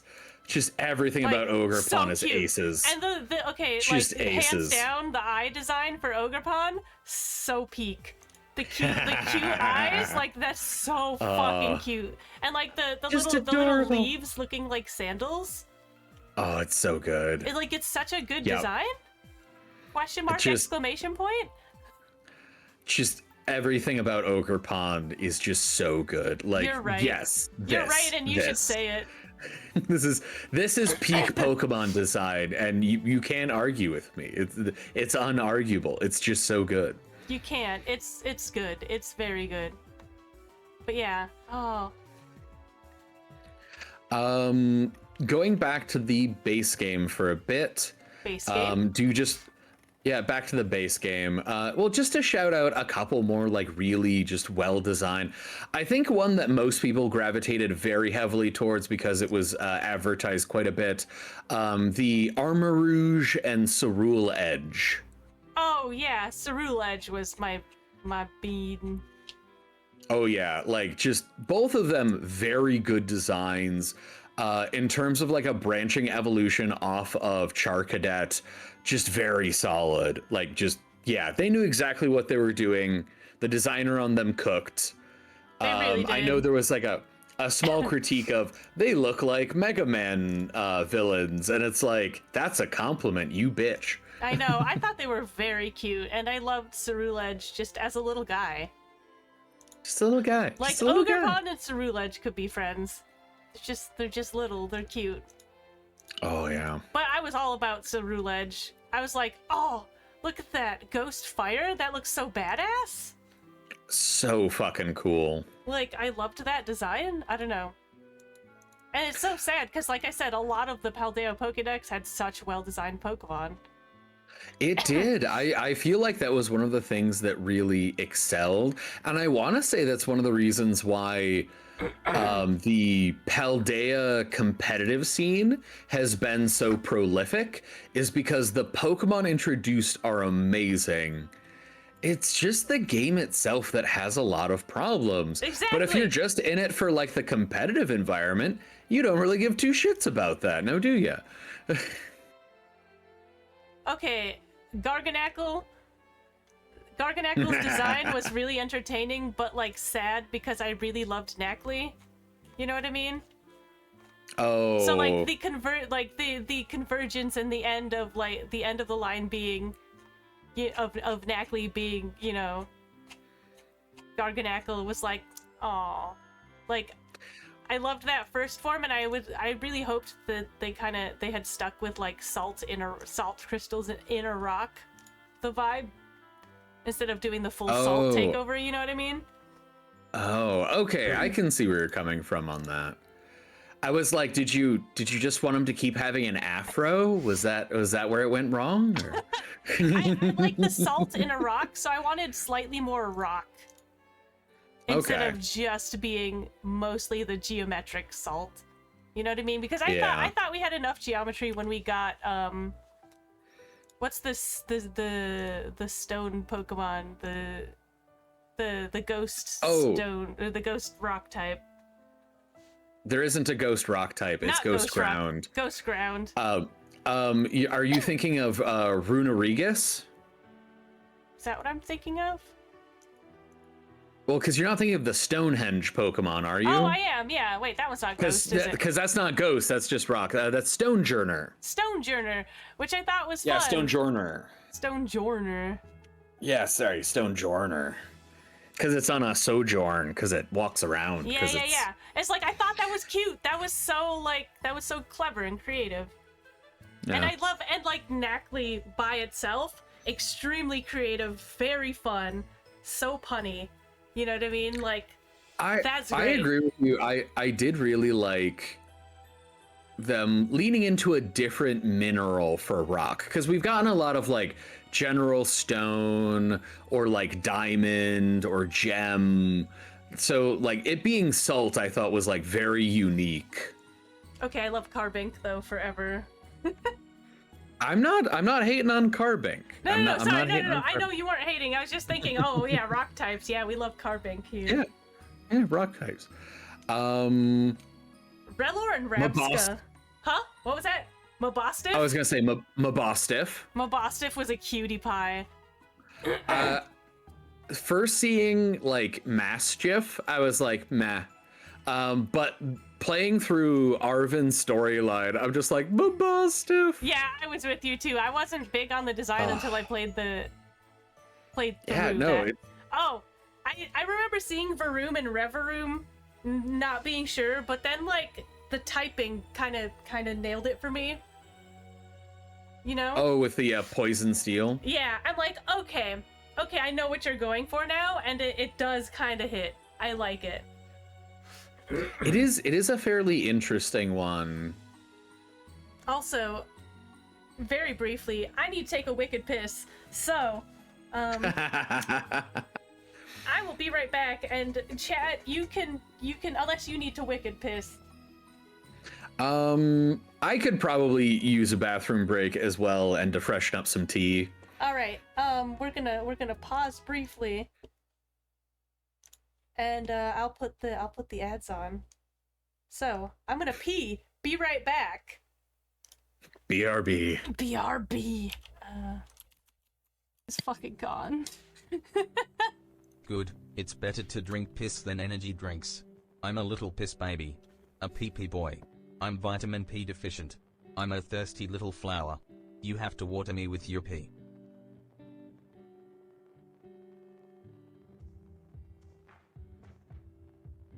I'm going to kill you, Dave. Not actually, but maybe a little.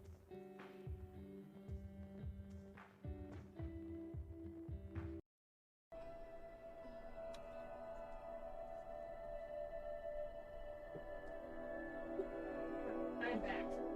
Cold.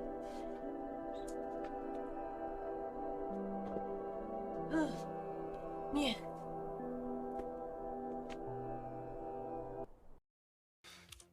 We wandered, but again, sleep deprived, both of us. So, you know, it's understandable. I mean, we can go back to talking about, you know, fandom puritanical bullshit. I'm always up for that. Stop doing it. There we go. Yeah, that's pretty much it. 150 kilograms and fires $200 custom tool cartridges at 10,000 rounds per minute. It costs $400,000 to fire this weapon for 12 seconds. I would like to explore more of your scary cave. It is a good cave. It is a good cave. I like your pickle. Oh shit. Skyrim is just a mile-high rim job. Y'all ready for the Skyrim? Oh my god.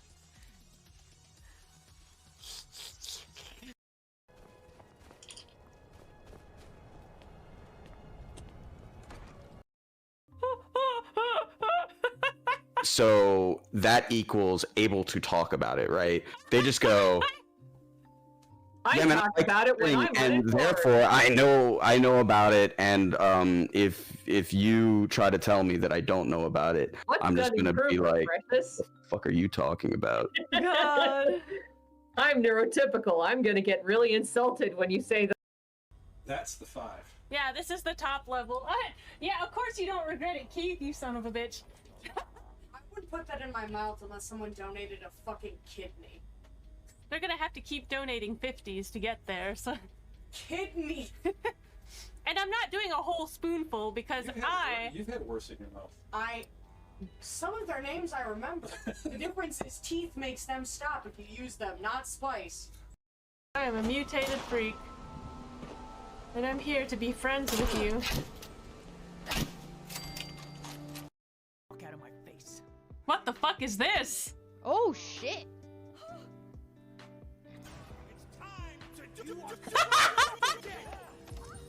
Oh my god, that was so perfectly timed! Yo, duel of Soltron! Those tongues. Uh-huh. Your Like own mimic. clone? I would fuck myself, why Pass. not? I would not fuck myself. I would kill Why? myself. I don't know. I'd fuck you. Oh, thank you. I'd fuck you. Your own clone, but they were always. Fuck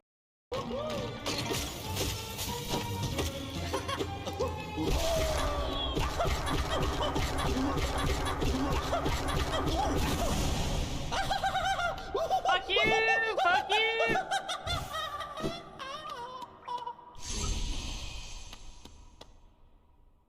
Eat a dick. I also really, really want to get you home because you are a wonderful horse. Of course, we need to name you something cool.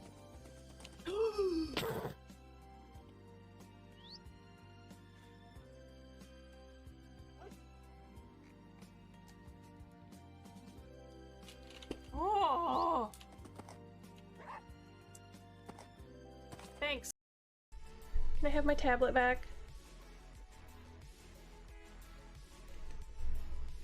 You know, I almost think I should set up like a camera because I have an oldish camera I could probably set up and then do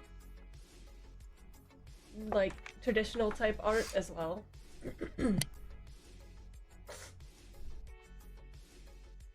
But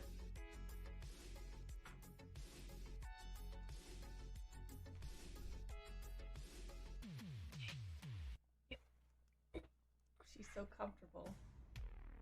Scooby Dooby Doo, where are you? Ah, hello. Alright, and just must you. There we go. Settled in. Settled back in, I should say.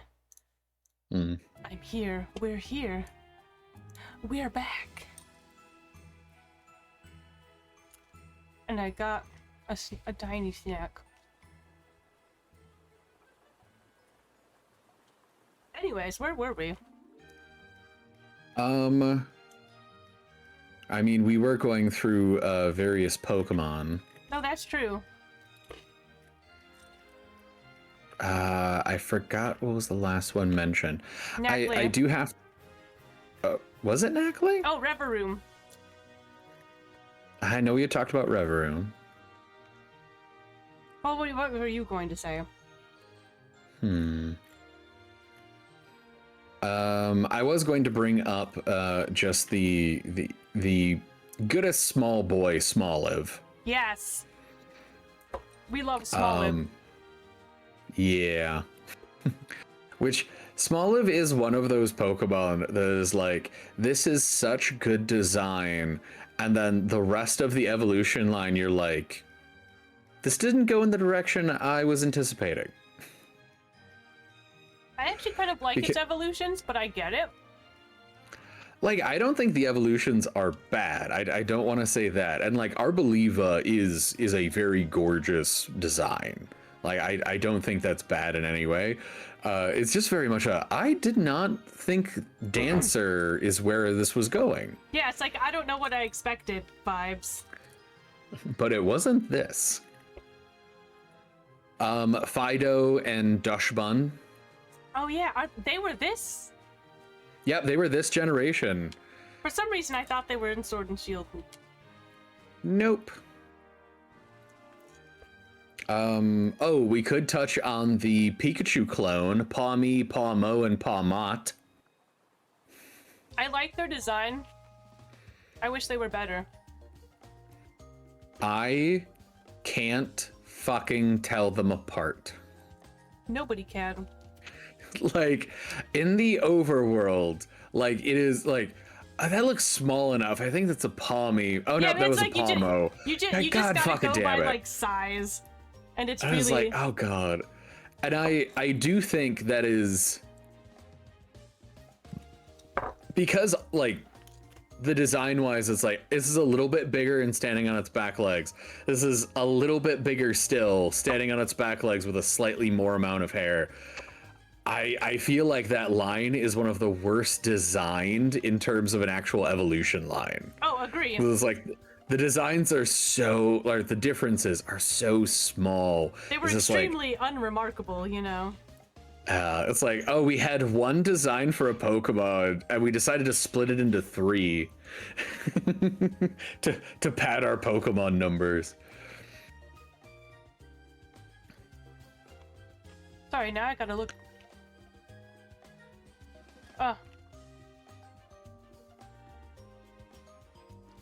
I feel like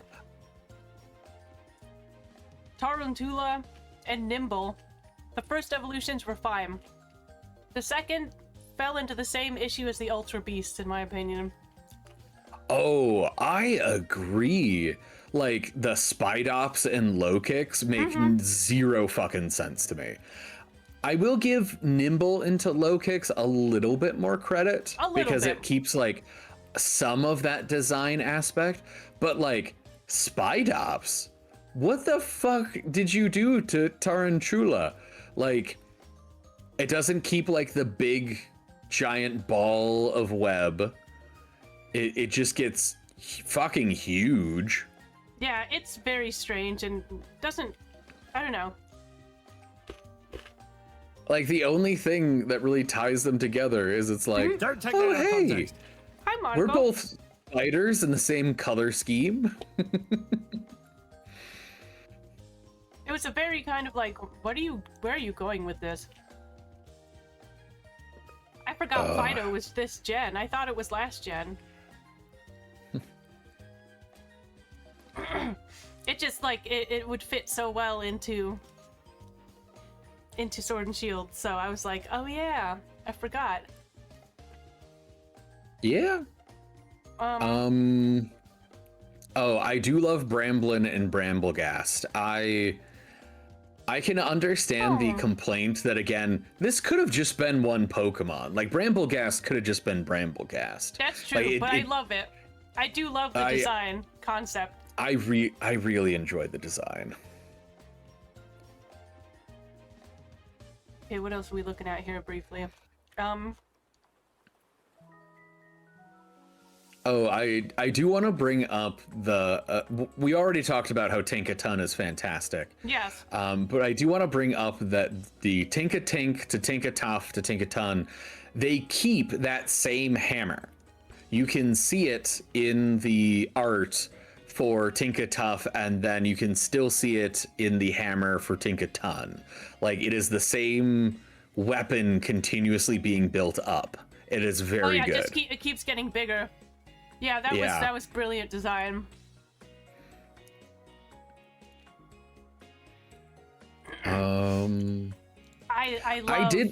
I love Tinka-Ton. Like, what a good character design. Or, like, what a good Pokemon design. I do feel a little bad for it that they gave it such a powerful move that they had to give it garbage stats. I know. It was like, oh, that's unfortunate. I will say a surprise Pokemon that I feel like a lot of people overlook that is actually surprisingly good is Flamigo. Which, design-wise, is just a flamingo. Well, I think that's kind of why I loved it. Like, there's nothing overly perfect, but it's a flying fighting type. I love that. That was a brilliant move on that. Okay, the reason Flamigo made me laugh was because it just reminded me of that joke. Like, it's just a bear, not like a blank thing. I forget what the combinations were, but like the Avatar joke. Just a bear. Yes. You mean a duck bear? No. Do you mean a bear lion? No, it just says bear. This place is weird. Yes, that. It's a flamingo. This place is weird. It's a flamigo. But no, I love it because it gets scrappy. Oh yeah. As a fighting type, but it's like, oh god, it's so good. It's so good. Its move pool is very solid. Its stats are very good. Like, and you can catch it in the very first area of the game at like level 10. It's pretty good. Like it will carry you through the first half of the game. Like, it is incredibly good. I also like the shiny. It's just a lighter flamingo. Like, it made me laugh. I was like, that's just a goddamn flamingo, and I was like, Flamigo, and then I could not. It was good. It was very good. Flamingo friend, Flamigo. And then I do have to shout out the pair of Dondozo and Tatsugiri. Oh, I love Tatsugiri. Like, these two together is so fucking good, like, game design. I love them. I love them so much. Especially like look at Tatsugiri's little. He's just a little guy. Just a little guy. He's just a little shrimp. Just a little guy. Just a little shrimp. A shrimp fish. Just a little guy. Like, I love. Like, look at him. Yeah, but then, like, the fact that Tatsugiri can have, like, Commander, so when he comes out on the field, he hops inside Dondozo's mouth, and then they're working together as a team. Like, it's such interesting design. It's so good. And, like, the Titan battle against them is very interesting, because it's I've encountered a little sushi fish. Oh, it got ate by a big fish. All right, I fought this big fish twice. Oh, the little fish came out. Oh, and it turns out that's the Titan. Right? Like, oh, no, it's very good. It's very good. I really like it. Oh, man. But like, do you want to talk about the new evolutions for Pokemon? Like Farigiraf? Like fucking Farigiraf. I loved Farigiraf. I was down for Farigiraf. The it was fact nice that they to see gave a giraffe with an actual giraffe neck, you know? Oh yeah. I absolutely love that they gave it armor tail. Yeah. Which is like, hey, your opponent's priority moves won't trigger. It was like, that is so hilarious to me. And then of course we also have to talk about Dunsparce. You mean the literal best evolution ever? Like, let's just take a Dunsparce and give it another segment and call it Dunsparce. Dunsparce. Oh, this is so much it. We know you guys have been waiting for it, and we finally given it to you. Here's Dunsparce's evolution. Dunsparce. It made me laugh so hard, and it's just so stupid. It's the best joke. Like, Dunsparce is just Larry Core. Oh, it's so funny. And then we had some genuinely like interesting ones between like Annihilate and King Gambit. Annihilate was cool. I don't remember. Was it King Ambit? Oh yeah. Sacrifice the daimyo. What is? It's the daimyo. No, but two incredibly interesting additions to like very mediocre two-stage evolutions. These, like, I always thought Poniard and B-Sharp and King Gambit always fell into the over-designed category for me.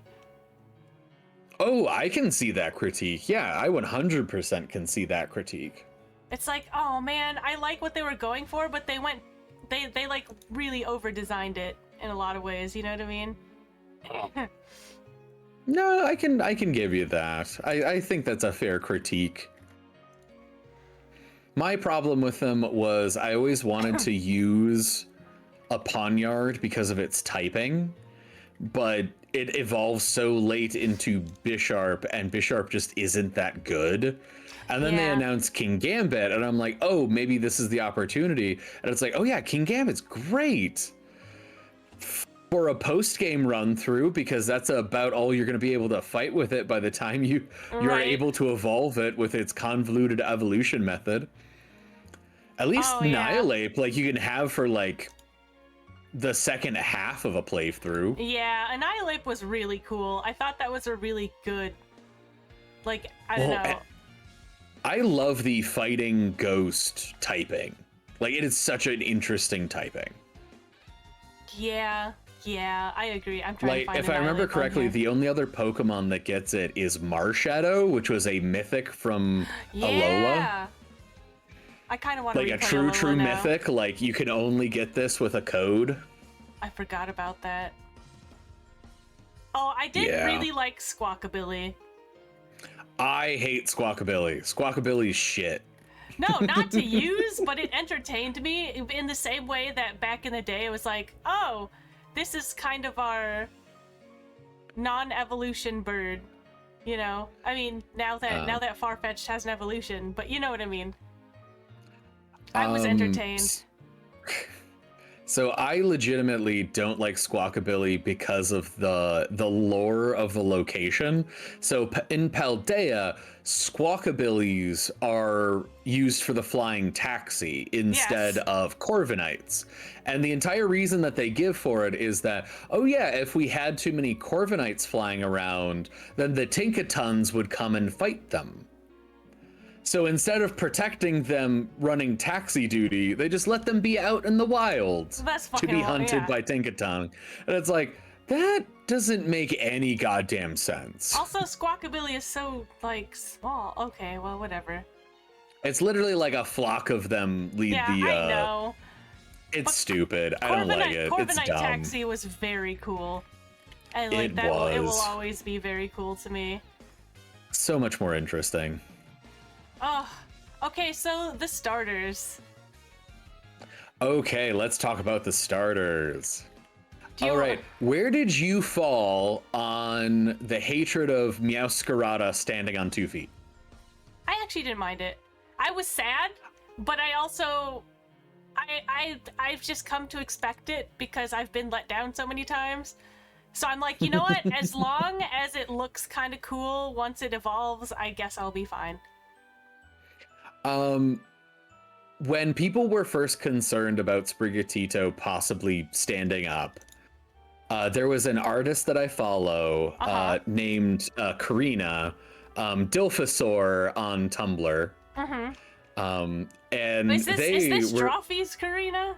Yes, this is Drawfee's Karina. Okay. Drawfee's Karina was like, you fucking cowards, give me a furry cat to go with Incineroar. They did. And proceeded, they gave us. And proceeded to draw fan art of what they thought the final evolution was going to look like. And they were so fucking close. Right? They were so unbelievably close to actual Meowscarada. I was like, never mind. It was like a fencer, right? Yes. And I'm like, never mind. I'm fine with this. This is perfectly good. Let's go. I was for it because they designed this well. This was a well done design. I really like the design. I like the design of Fuecoco. I think the design of Skeledirge is okay. Okay. The middle evolution is something. I had some issues. I had some issues because one, what have they done to my boy? Look at my boy. He's so cute. He's then so I was just cute. like, He's so empty-headed. What have they done with you here? And okay, so Skeledirge, here's the thing. I think he's under-designed. Really? I think they were going for, what do they call it? Alebrije? You know? You know Alebrijes, right? I don't recognize the name. It's those really colorful animals.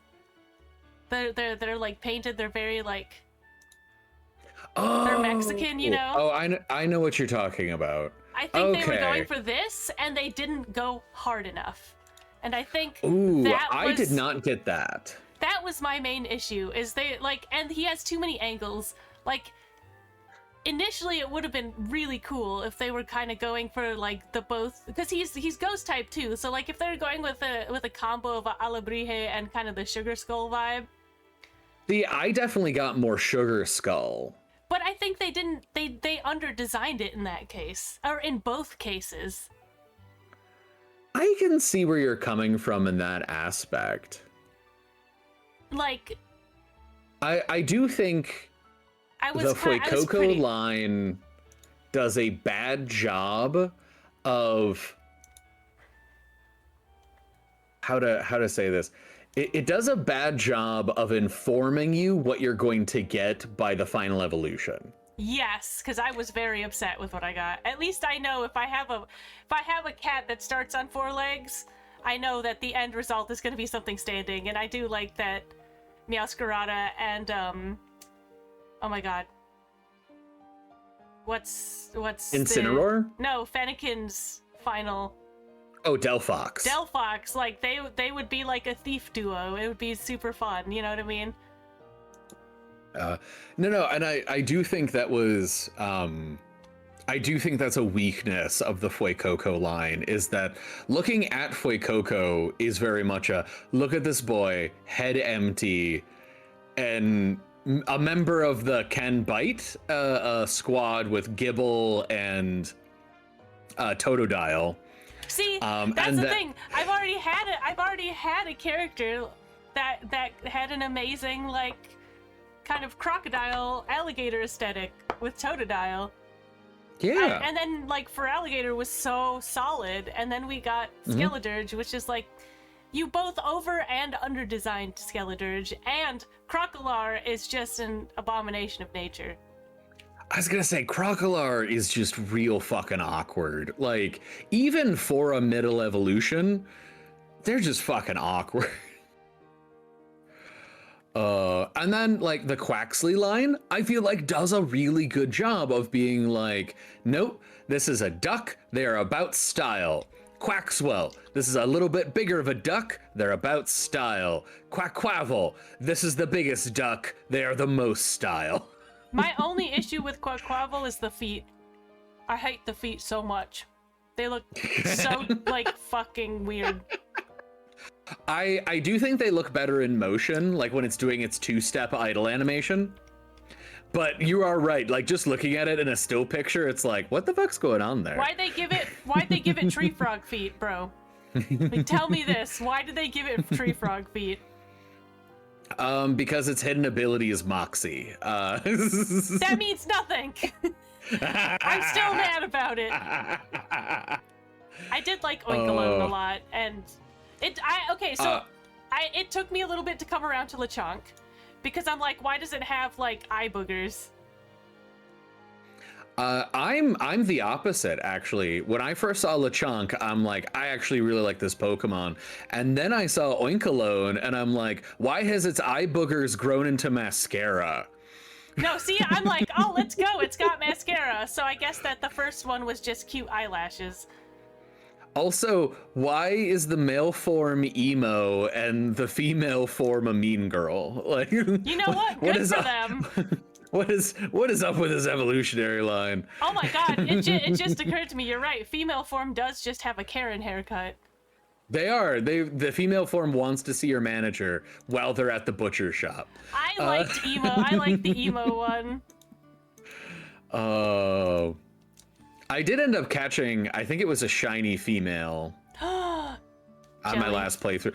Well, that is, I will say, the biggest improvement to like performance on the Switch 2 is that so many more Pokemon can spawn in. I have encountered 3 shiny Pokemon. I don't shiny hunt. I don't eat sandwiches that increase shiny chances. These are just natural shinies that are showing up because just so many Pokemon are on screen. Two of them I killed. 2 of them I accidentally killed. 1 of them I did end up catching, and that was the Oinkologne. Oh, good. Oh, here's one. How do you... One of them I did feel bad. I did kill a shiny Tatsugiri. I felt bad about that one. No. Well, to be fair, it killed itself because it knowed fucking memento. Okay, I get you. And I was like, it killed itself, and I was like, fuck. Oh well.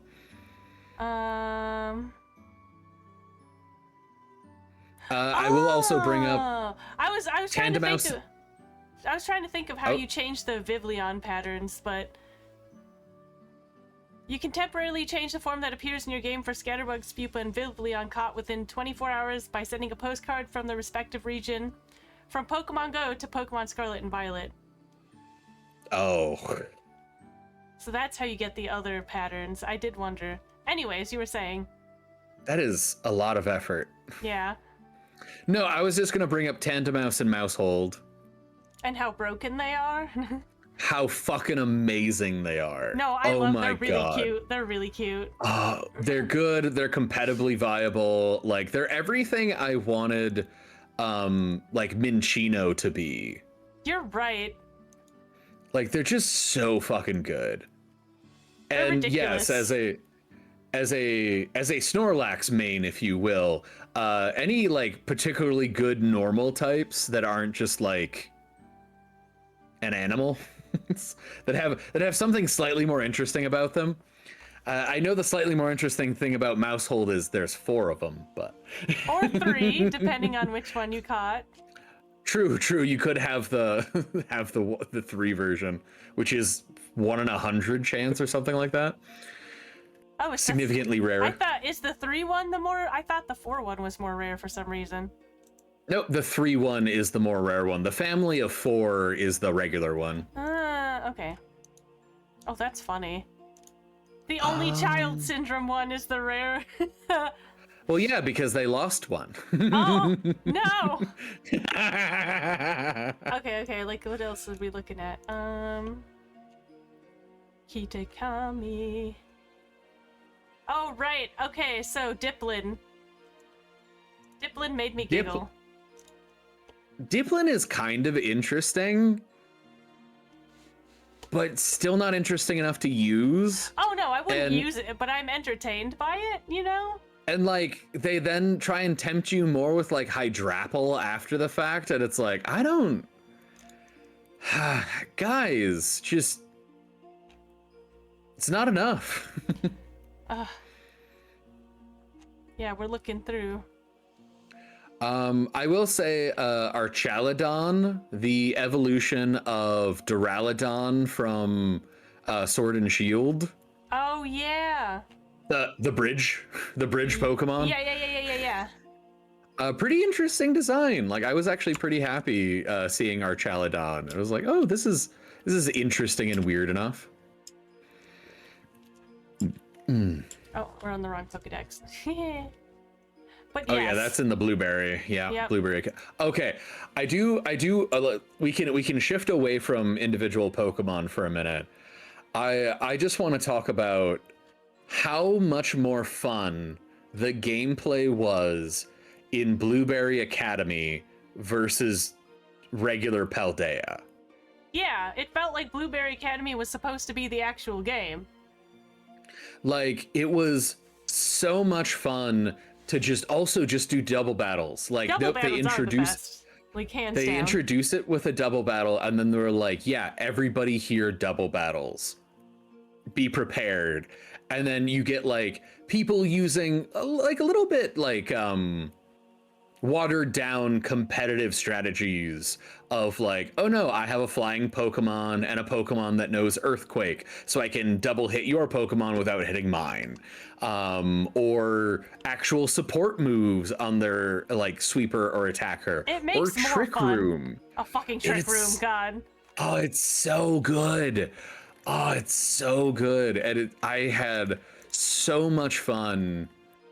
Every playthrough, I was just looking forward to getting to Blueberry Academy and playing with my team in doubles. Like that was it was so much way fun. better. It was like way better too. Oh, it was so much fun. Like my current playthrough, I think I do want to train up a Dondozo and Tatsugiri and do a rain team and see if I can beat the Elite Four there with a rain team. That would be fun.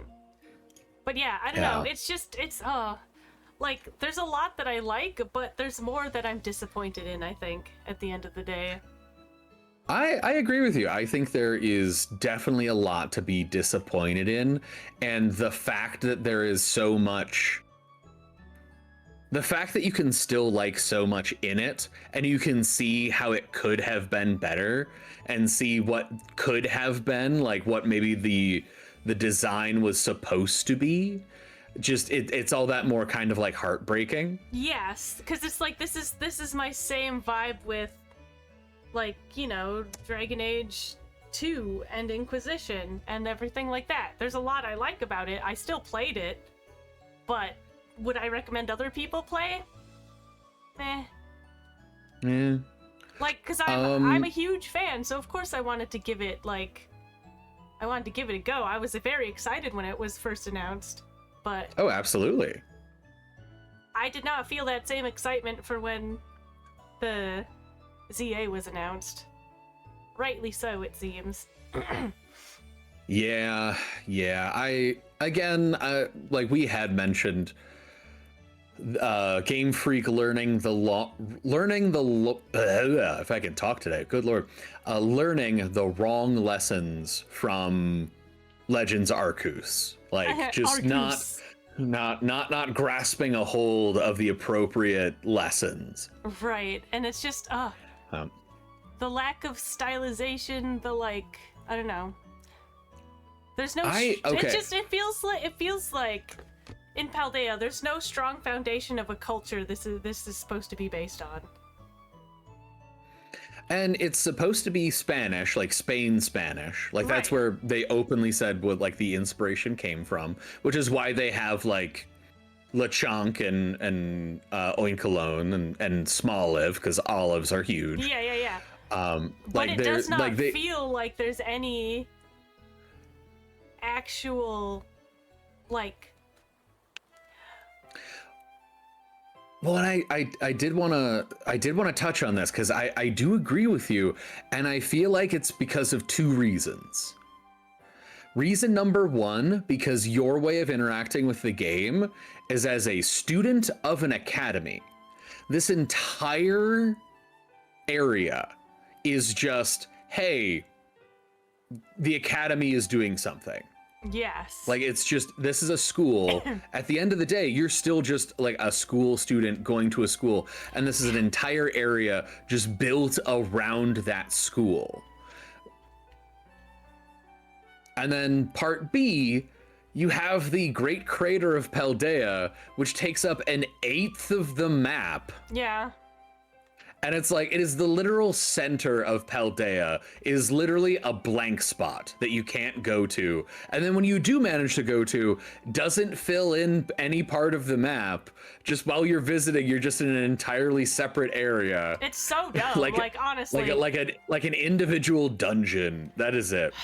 So I feel you on that. I heavily agree, because it doesn't feel like this is a good cultural representation of what like Spain would be in the Pokemon world. Exactly, and then like I said, there's no feeling of like the people having developed alongside Pokemon, the vibes. No. Versus like Sword and Shield, which I'll always come back to because it's one of the best, Yeah. in my opinion, where it's like, this is so very clearly like the UK. Well, and I'll bring up Alola because I don't Alola. think there was a game that did a harder this is what growing up next to Pokemon is like than Alola. I agree. Alola did an amazing job, and like, I don't know, I have a lot of emotions about growing up next to Pokemon. Hi, Lola. Just please stop digging your claws into me. I'm gonna eject you now. She will not. She will not. Cause like, I mean, I've been a Pokemon fan since it came out. I Same. had to bring this relic. I still have it. I got this in summer of 5th grade, which is way longer ago than, you know, you want to see. You can see that there's the OG logo. Nice. And here's the back.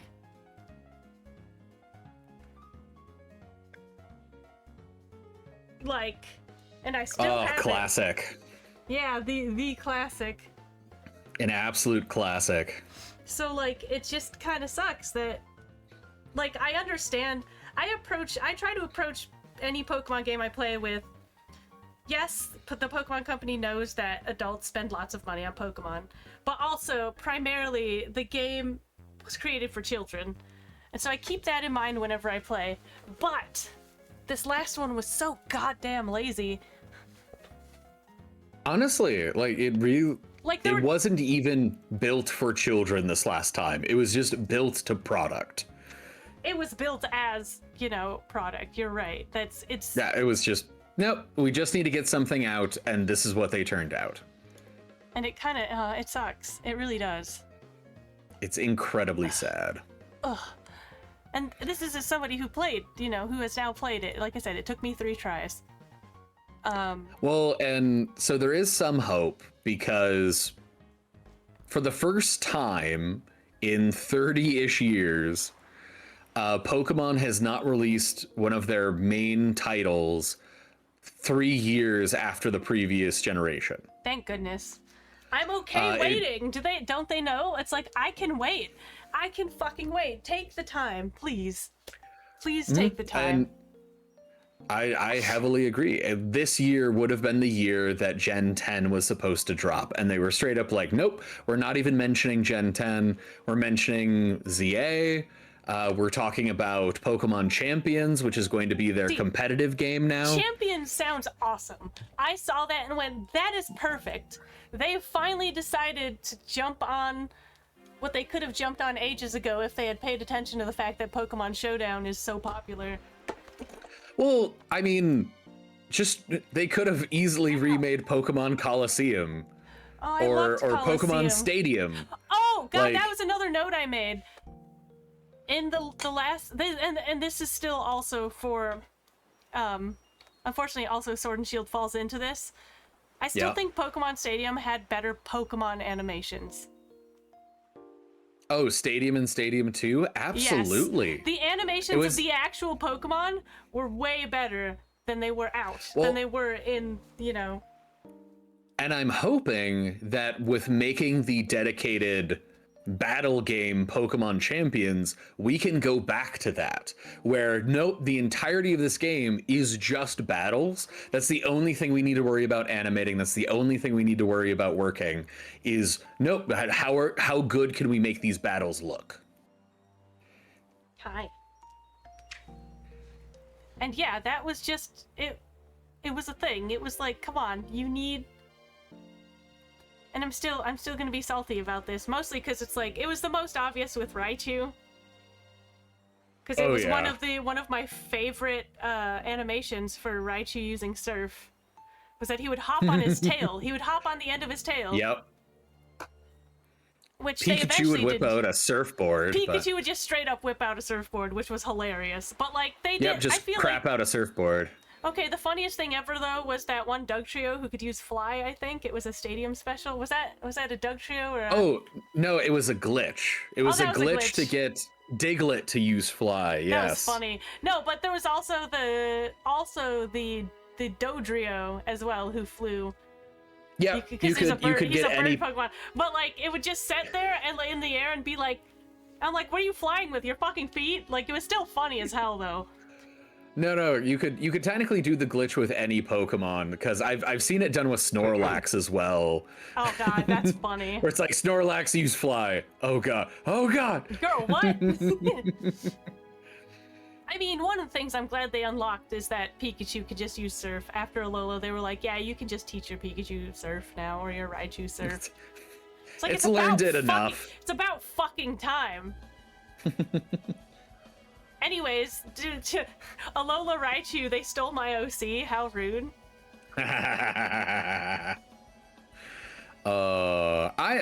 I'm just glad Raichu is getting more love these days, period. Good. Yeah, I know.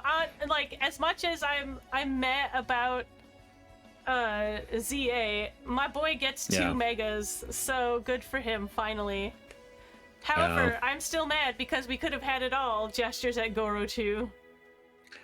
Give him another generation or two. Pikachu will be the first Pokemon to have 4 stages of evolution. I hope so. They'll set the precedent and they'll give us Gorochu. Give me and Gorochu. And Gorochu still won't be competitively viable. Shut the fuck up! I'm still mad about it. I will make a Raichu who's competitively viable. Actually, one of my Raichu in Sword and Shield was actually very good. I was gonna say, back in like the 2015, 2016 competitive meta, I believe Raichu saw a fair amount of play as a lightning rod redirector. Yeah, I love lightning rod. It's good. Which is usually what I do. I try for lightning rod, and then, gosh, what was I thinking of? I was thinking of, because I usually have like a bunch of moves that are just kind of unexpected for a Raichu. Mm-hmm. So I mean, obviously Thunderbolt. People are like, why not Thunder? I was like, because Thunder's miss chance is really high. That is a legitimate concern. So like, while it would be powerful, if it's gonna miss most of the time, I may as well not use it. So. I mean, in theory, it'll only miss 30% of the time. You say that, but I feel like in practice, it misses 60% of the time. In theory. Well, okay, there's another MNJ TV ism that I should introduce you to, which is, if it's not 100% accurate, it's 50% accurate. Yeah, that's true. That's basically it. So, yeah, I give my Raichu's Thunderbolt, and then, or Thunder Punch, depending, you know. So let's see, he had Thunderbolt, he had... What did he have? It was a fairy move, I want to say. A fairy move? Play Rough? Play Rough. Draining Kiss? It was either Draining Kiss or Play Rough, but I don't remember which one Raichu can learn. Hold on, let's find out. Raichu.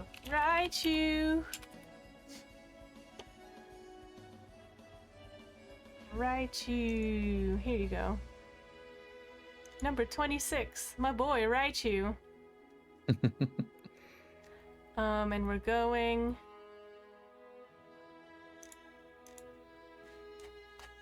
Here we go, Gigantamax. Let's see, so I had... Thunderbolt. No, never mind, I had Discharge.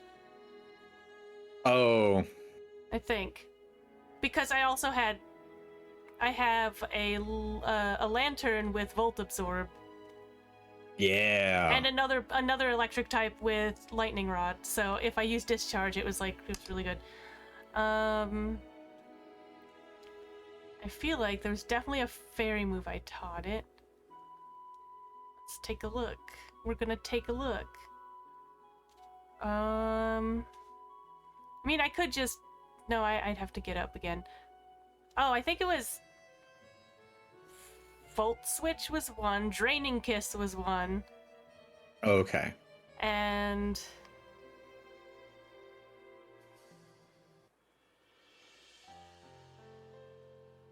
There was something. It wasn't Grass Knot. Maybe. Oh, and Surf. Of course. And Surf was the other one, I think.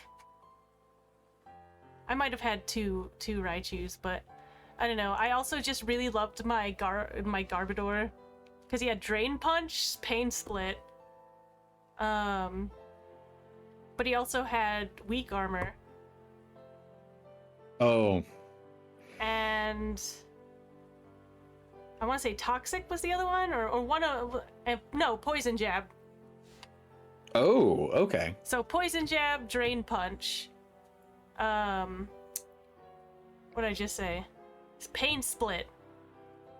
Oh, and thunderbolt. Those were his 4 moves. Because I am very annoyed that Snorlax can't learn Drain Punch. I understand why not. Snorlax can learn every other kind of punch. Why can't he learn Drain Punch? This is Snorlax racism.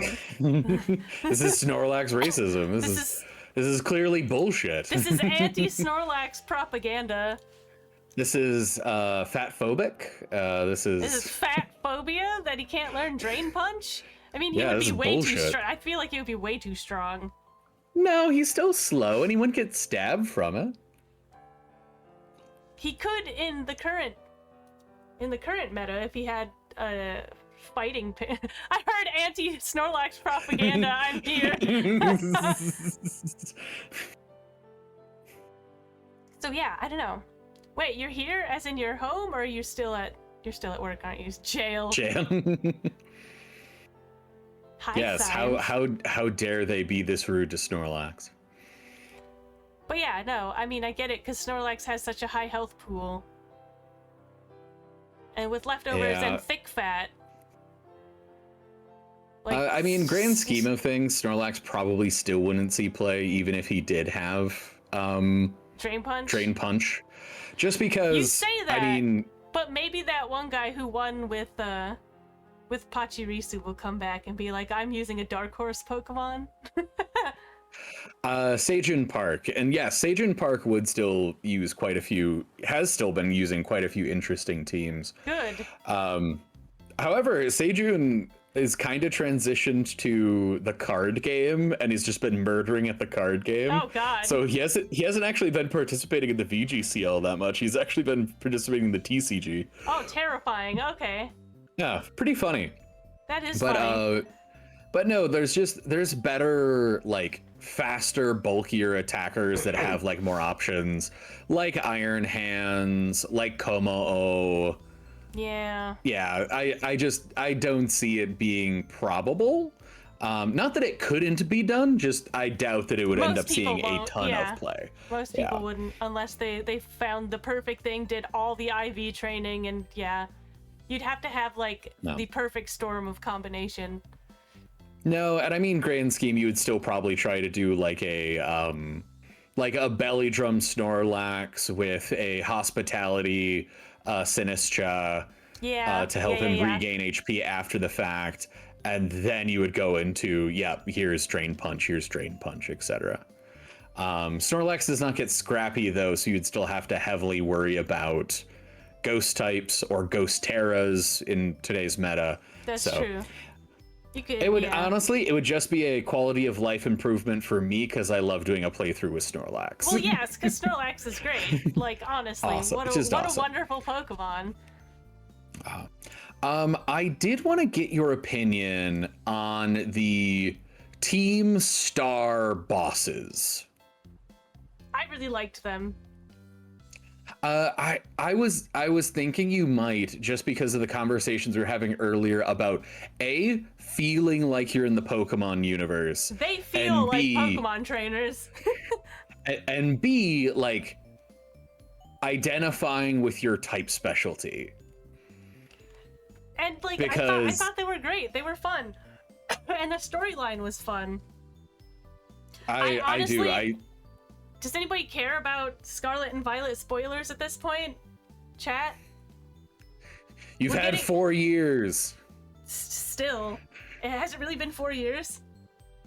I believe Scarlet and Violet came out. I thought it was 3. Maybe it's only 3. I thought it was going on 4. Okay, well, in either case, chat, seriously, does anybody care about spoilers? Speak now or forever be spoiled, I guess. I don't see anybody typing. Yeah, nobody. So I did not see Cassiopeia, the and Cassiopeia, Penny. yeah. Cassiopeia and Penny. Yeah. No, I saw that. But the director Clavel thing, like, threw me off entirely. I was like, wait, what? I loved Clive so much. I did Clive too. is my man. Clive is amazing. What? Clive would never lie to me. He is my best friend, my most honest friend. The Clive thing? I did not see that coming. I knew it's Penny. That was obvious, but the whole Clive thing. Oh god, it was so funny. The second he's like, "Call me Clive," I'm like, "There's two ways to play this.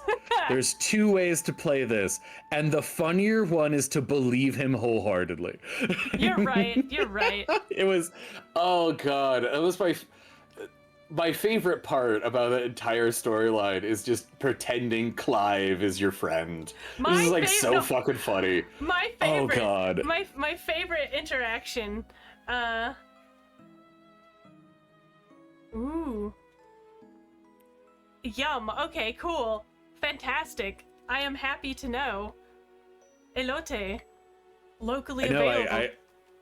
I saw their message. I'm excited about it. Holy shit. I saw the picture they sent over that message.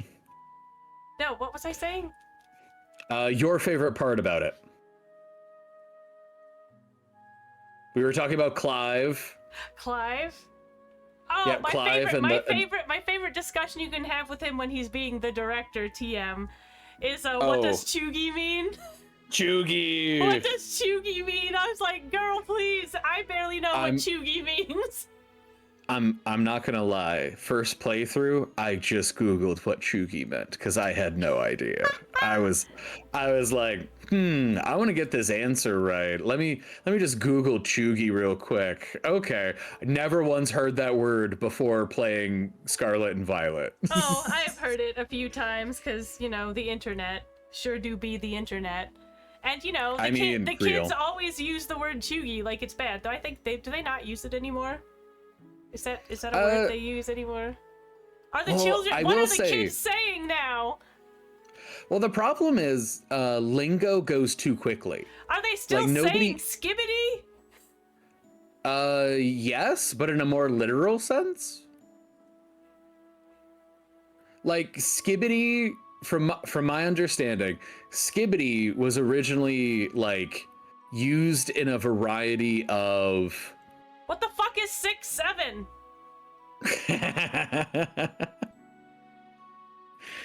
Or Ohio? They call something Ohio now. No, if they really want to call something mid, it's Ohio. No, the thing that I know about, I knew Ohio because like the millennials have already come out with a guide for Ohio, but I don't know what that is anymore. What's 6-7? What the fuck is 6-7? It's from a song. Do they even know the song, or are they just parroting? I just watched a whole that's video what they did about with Skibbity. 6-7, but I already know Skibbity was actually like a source filmmaker like dumb thing. Yeah, no, it was a meme, but the song that they dubbed to it was just a man scatting, but the video was like a dude in a toilet, and that's how you got Skibbity Toilet. But the thing is, the slang about it now isn't referencing skibbity, as in like the scat bit, which was the joke before. It's now specifically referencing like skibbity toilet.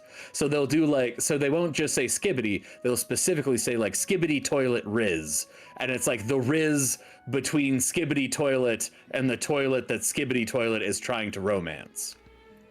Why do you know this?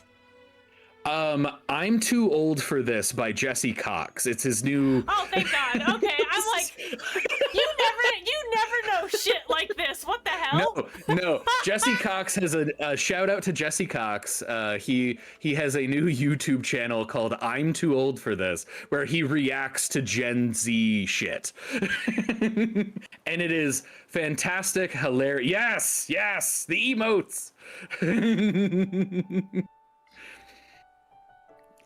No, it's a good way of like reviewing a wide variety of shit, because he's he's fucking older than us. He's been on the internet for as long as us. What is? So no, I definitely I'll always shout out Jesse Cox whenever you get the chance. But no, he's a good watch. But yeah, he has a channel called Too Old for This, and then he reacts to a bunch of Gen Z stuff, and that's how I found out about Labubu's. That's how I found out about like. Okay, to be a complete hipster about Labubu's. I'm gonna be a hipster about this. I have been a part of Pop Mart's like mail newsletter for Wait, is that where that's from? Pop Art? Pop Mart.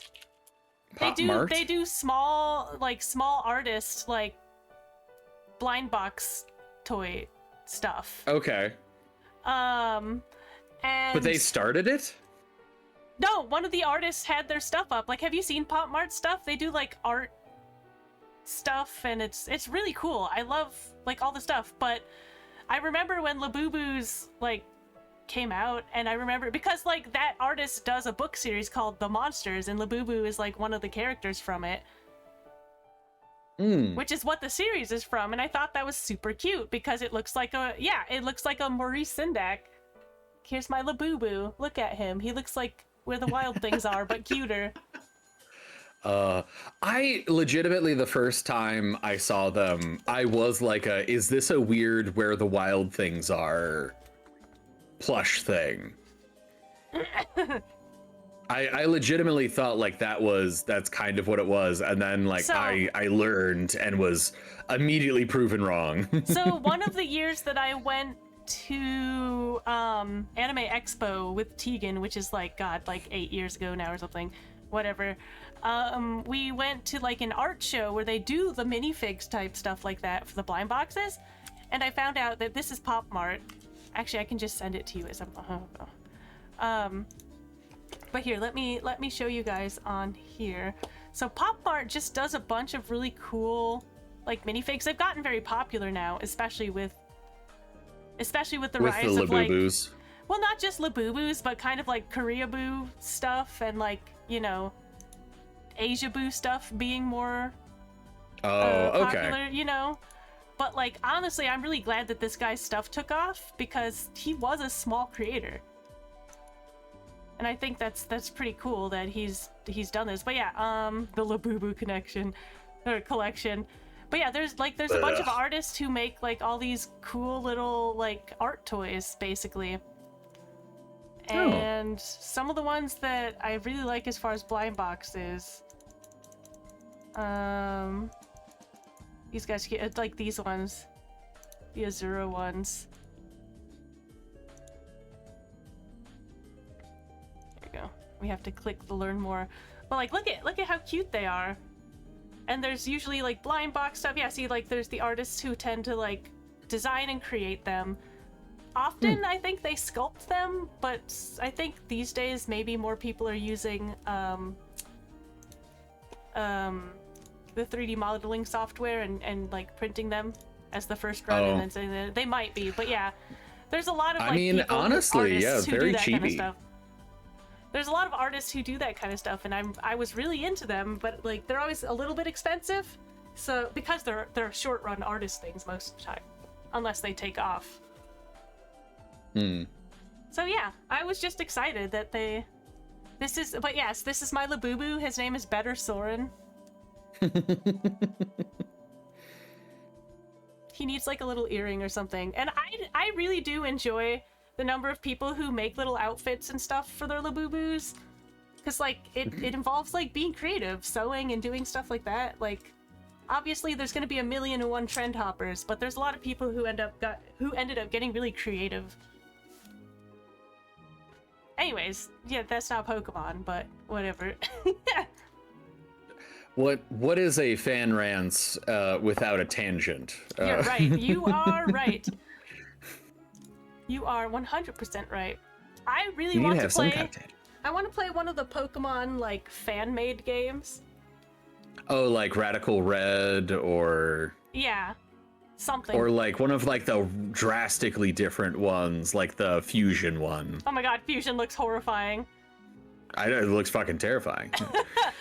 But I can make but monstrosities. Artists, but so many artists were involved in that one, and it's hilarious and terrifying. The number of people who, like, I saw this guy whose chat kept making him do fusions with Miltank. Yeah. And it was always cursed. It was always cursed. Yeah.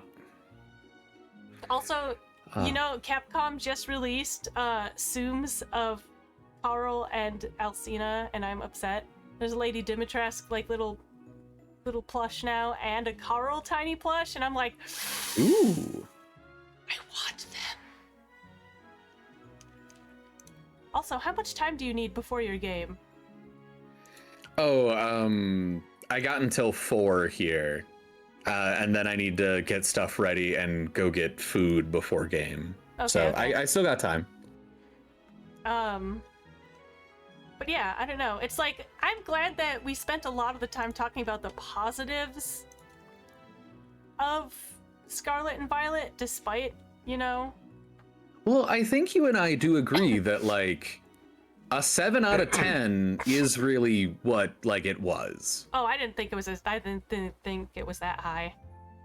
Oh. I would have You rated it a consider 6. 7 out of 10 is high? I'd say it was a 6, but... But like around there. Yeah. Where it's like there was definitely still things to like and things to enjoy, but by God was it not a finished game. And it was a grind. Like, it was hard to start. Because like I said, I tried 3 times before I successfully managed to, like, really just sit down and do it. Okay, this is one of the other things that I wanted to talk about, though. So earlier I had mentioned, like, hey, this is the level order of... You're correct, Larku. You're correct. That is the lowest possible score. You are right. So earlier when I was talking about like the gym order based on level. Well, there is a level. There's a like an order that you can do. The gyms, the Titans, and the Team Star raids. Yes. But it is not linear at all.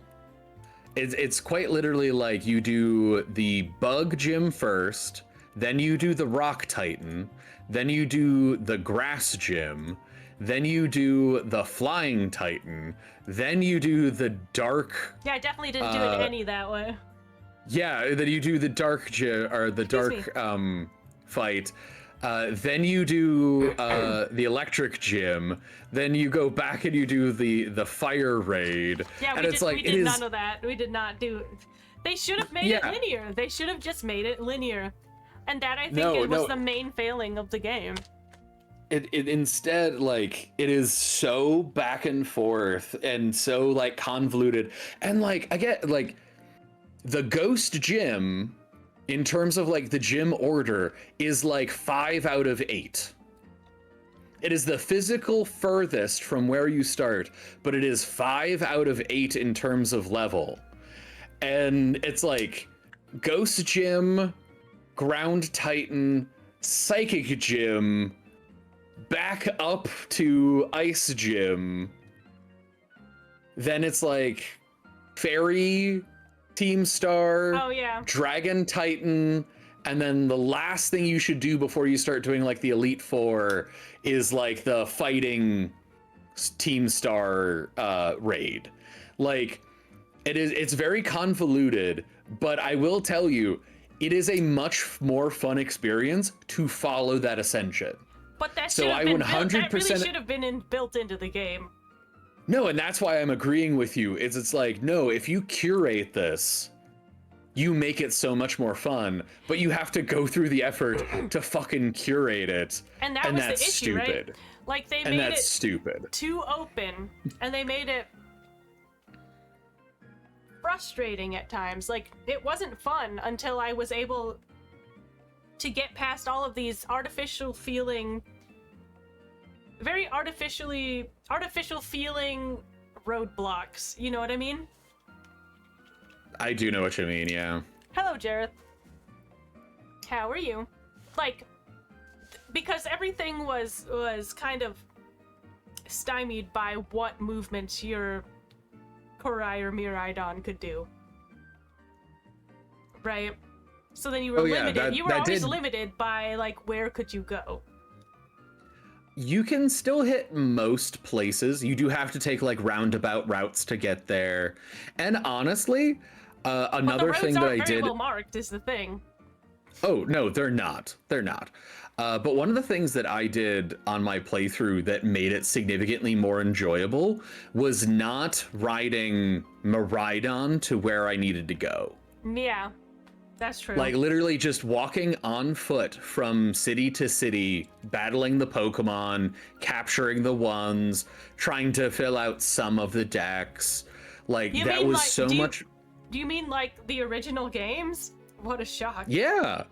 No, well, because that's the problem. Like, the second you're like, hey, here's a bike that goes super fast, you then feel like, oh, I play at the speed that I can move, and the fastest I can move is on this bike, so I have to play very quickly. And it's like, no, that's a trap.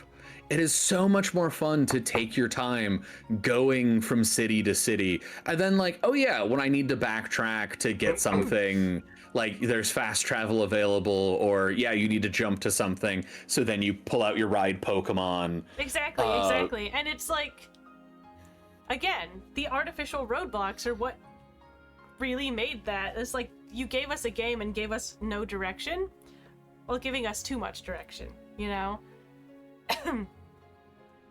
Well, they gave us a bunch of freedom and very little direction. I definitely agree with you on there. And unfortunately, like, that works really well in a game like Breath of the Wild, where it isn't about building a team. It isn't about, like, a hard sequential narrative in terms of gameplay. It's much more about exploration. And then, yeah, it just doesn't mesh very well with, like, the Pokemon design, which not again an exploration game. No, and very easily falls into that trap of you're making your Pokemon game less of a game, and you're wondering why the fans don't like it. Ugh, it's frustrating. It is, again, it's like, oh, everybody liked Breath of the Wild, let's make something like Breath of the Wild. And it's like, no, everybody who buys your game likes your game. Just make your game a better version of your game. Like, at least Dark Souls understands that. You know, like... Oh, God, I wish more companies would, because even when it comes to, like, their design output from FromSoft, people were like, okay, you've done Elden Ring, you've done the DLC to Elden Ring, how big is your next massive game going to be? And they're like, oh, we're not making a massive game again for at least, like, another 10 years. Because that was a lot. Or at least another 5. Yeah, they're like, no, we're going to do a small game next to build our energy back up, and then maybe a couple of games down the road, then we'll make another large one. Exactly. And people are like, why aren't you just making large games? They're so successful. And it's like, because that's not how you can finance that. This is not how that works. They're like, we can make Dark Souls 4 and be fine. Like, come on. Oh. We could make Bloodborne 2. Singular 2. No, they're never gonna make Bloodborne 2. Yeah, I think at this point it's to spite Sony for being a dick. Yeah, I know, which is fine. I get it. But yeah, no, it's like, if you're like, what's the word? Your formula is working, why are you changing what's working? Another great example of this is Silksong. Oh, Silksong. Like Silksong came out and was like, hey, this is Hollow Knight Plus. This is what our previous game was, and then just, like, tripled. Right. And so many people were like, oh, this is so similar. Why isn't it more different? And it's like, why would you want it to be more different? Plus. people who So- bought Hollow Knight Plus wanted to play Hollow Knight Plus. Exactly. And it's like, why would you want it to be more different? That doesn't make any goddamn sense to me.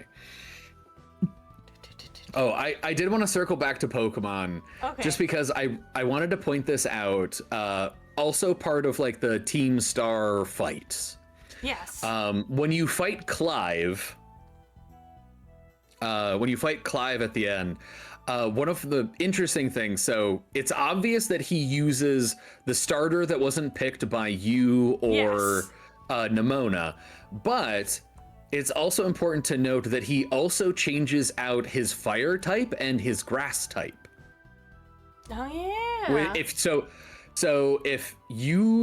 he's using Quackquavel, he's using Houndoom and Amoonguss. But if he's using Skeledirge, he doesn't keep the Houndoom. Instead, he uses a Gyarados and Amoonguss. Oh, And then likewise, when he uses a Meowscarada, he doesn't keep the Amoonguss, he uses a Gyarados and a Houndoom. That's pretty It's good. very...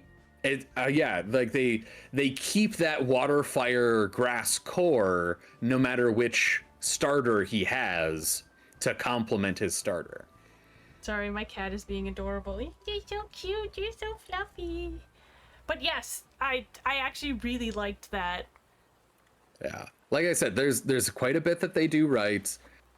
It still doesn't make up for the kind of like bigger picture wrongs that they did. Right, it's because like we paid a lot of money for this game, and like Yeah? they're delivering us subpar product. Like I expect a complete game when I buy a game. In this day and age? Ugh, no, I guess not. I guess it was too much to ask. Silksong was only $20. I know. I know. I bought it the day it came out. I bought it immediately. I know. I just And haven't played honestly, it yet. I do think that's really the direction that we're gonna go at the end of the day, is more and more people are going to get burned out on AAA and quadruple A titles that are just we're kind of crap. there already. We're kind of there already, right? Like, I mean, those of us, I kind of want to say, like, because we are more indie gamers, already, like, see that and are frustrated with it and are leaning towards indie games. Yeah. I feel like the people who only play, like, 1 or 2 games a year, period, yeah, that's maybe true. don't feel that yet. And, like, you'll always have the guys who will buy Call of Duty every year, or the guys that'll buy Madden every year. That makes sense to me. Yeah, but I think at a certain point, even they will get fed up. Like, I do think there will end up being a turning point, and these AAA, quadruple A But I still games have to companies. cost $80. Please don't turn off the sarcasm. You're right, and you should say it. I think it was not worth the $60 retail it retailed for. It was $60 at retail, and then the DLC I believe was $30 for both of them. So it was not worth. So like it would have been- $90 essentially. It would have been worth $60 if it came with the DLC. It was not worth $90. I actually agree with you on that. I do agree with you on that. I think it would have been like, at least then I would have known that there's some content in here that is interesting, you know. But like base game was fucking awful. At the time, I just was like, I don't know, it's hard to get into, and I'm upset about it. I am curious about this. What gameplay loop in Pokemon appeals to you? To me? Yes. And by gameplay loop, I want to like. There are some people who really enjoy catching Pokemon. There are some people who really enjoy the constructed gym battle style of Pokemon. And there are some people who really enjoy the getting from town to town and the trials and tribulations thereof. I was always into the gyms and the constructed nature of getting from town to town. And like catching was always like last on my list, because that for me that was post main story for me. You know what I mean? I'm not gonna lie, catching was always like the hardest part, in my opinion, because it was like you had to get the Pokemon weak enough, not kill it, and then throw a ball. So you had essentially the grind to try and catch a Pokemon. Right. Which I will say, modern Pokemon in giving you experience for catching Pokemon That was so has good. actually has made it significantly nicer to just be like, nope, I can catch this guy, that's fine. I'll still get XP for it. But every time I go back and I play like Pokemon Silver or Soul Silver rather, I always end up grinding to train up a couple of my Pokemon, and it's always some of the most fun that I have. Yeah, me too. It's like, that RPG grind Black and White that I had just that. have fun with. Black and White really had that a lot, while also having a really phenomenal story. So. Well, to be fair, any of the Pokemon games you could choose to grind. Yes. Like it was, well, some of them you really had to, and maybe Black and White was the last ones that you really had to do it. You kind of have to do it in Paldea too, I think, but. Well, again, if you follow it in sequential order, you really don't. But that's if you know the exact order that all of the levels go up. Again, the issue of being open world versus being constructed. Yeah. But like, I liked getting from town to town. Like, getting from city to city and doing gym battles was my main. Like, that's what felt like Pokemon to me. So when I opened this one and all I got was empty plains and like very samey cities, like each city just didn't feel like its own thing, even though there was some variation. You know what I mean? No, there was like, I want to say there was like 3 cities that truly felt unique. And everywhere else just felt very boring. And like, okay, I think the most interesting place visually was the one with Rhyme. That like town. Yeah, the Montenevra. Yeah, that was one of the few. Well, it had like a Halloween aesthetic. Yeah, like a it was Halloween good. It was village. A Halloween village aesthetic to it. It was gorgeous. I love that place. It reminded me of Lavender Town, you know, and I was like, oh Hell yeah, that's yeah. pretty cool. But like, I was so disappointed with the big city, which I forgot. Okay. Yeah, the where mega. Iono is. Oh, that one. Lavincia. Oh, Lavincia. I was very. Oh, you were disappointed disappointed in Lavincia? I was very disappointed in Lavincia. It felt empty, and this is probably because you haven't played X and Y. Or Black and White, which both have incredibly large cities. Where when you get to the main city thoroughfare, especially like, I think, like, it feels lively, I guess. I mean, there's I mean, there's like Windham and Motorstoke and what's that middle one?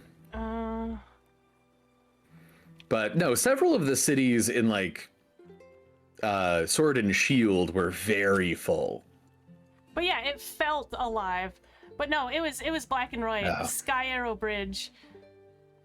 That was one of the coolest transitions into like a really busy feeling city, I thought.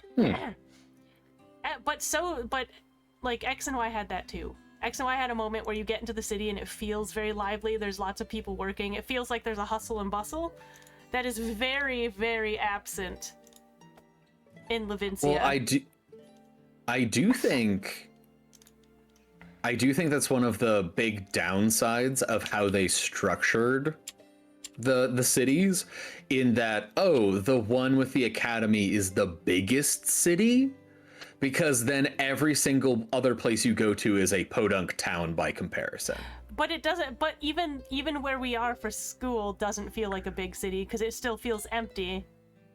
Well, and there's zero reason to go into any of the nooks and crannies either. Because you can't enter anything.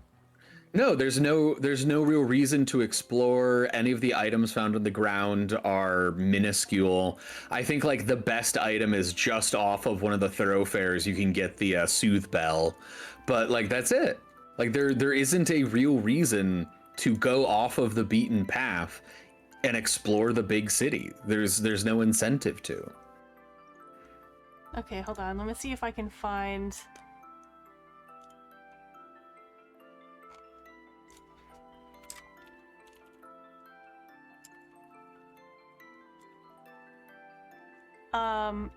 Here we go. It felt epic, especially for what it was, and you get to the city and it feels alive and lively. So here, hold on. Let me know if you can see the screen.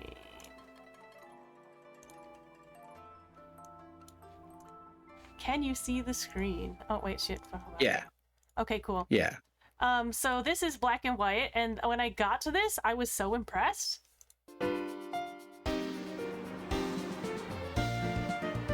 Like, drinking problem. This is this big bridge that's over a big highway into a very big city that's based on New York. And they played with camera angles, and they did a bunch of stuff that was really new for the, for the game. They gave the Golden Gate Bridge to New York, those bastards.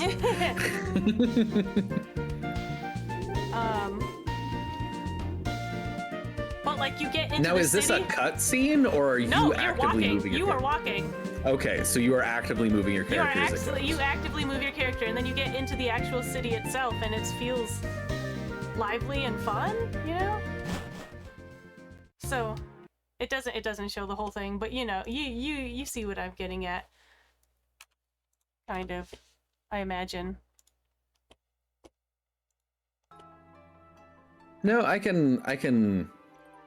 But like, okay, so like that was the entrance, and I'm like, okay, this better be good. And then once we get to the actual city, it's like it's bustling. It feels alive in a way that none of the places in Paldea felt.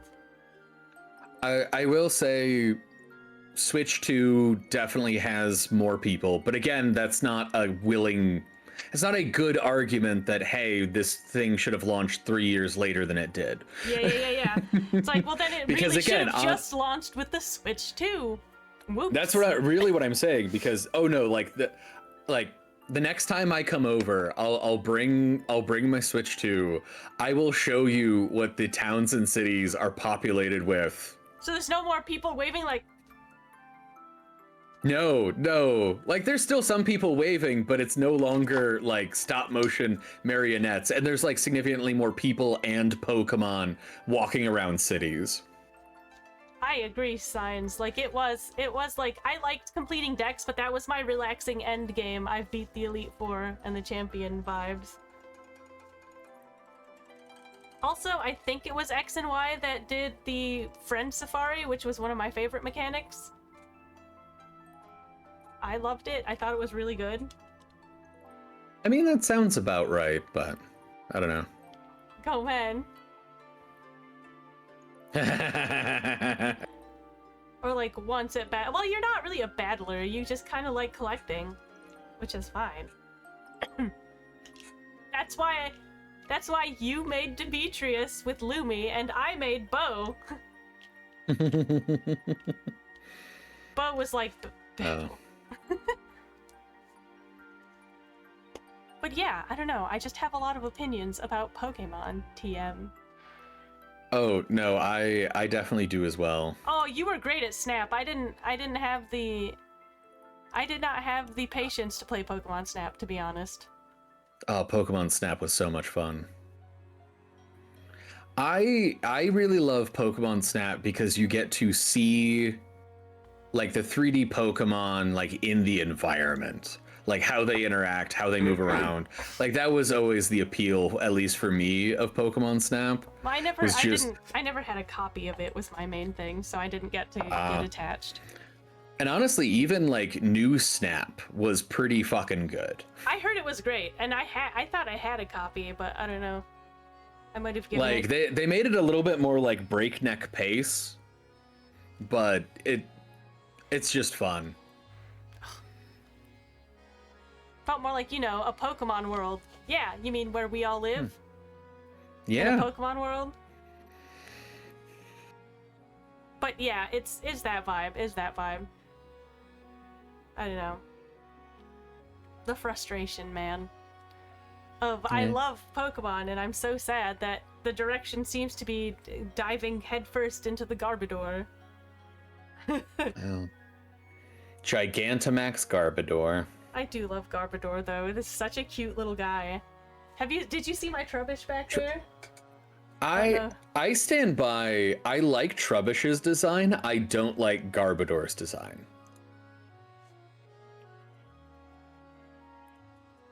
Why? What is... I do think Trubbish has the better design, but why don't you like Garbodor? So, Trubbish is a bag of garbage with a face, right? Yes. And a little dinky, Well, like...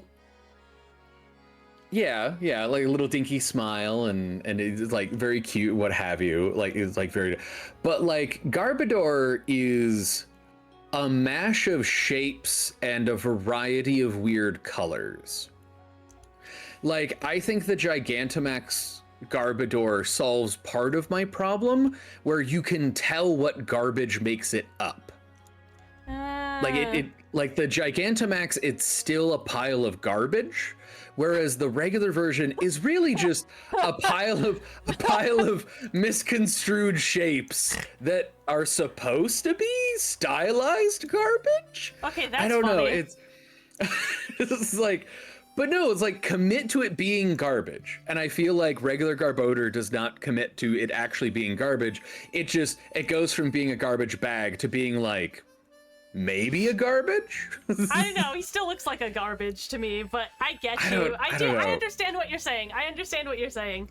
I'm also kind of sad it's not as cute. It's not as cute. It is not as cute. And I think that my one downside is that shiny Trubbish should have stayed the same as like shiny Garbodor, because shiny Trubbish has a black bag, but shiny Garbodor has like a teal bag, which I thought was a mistake.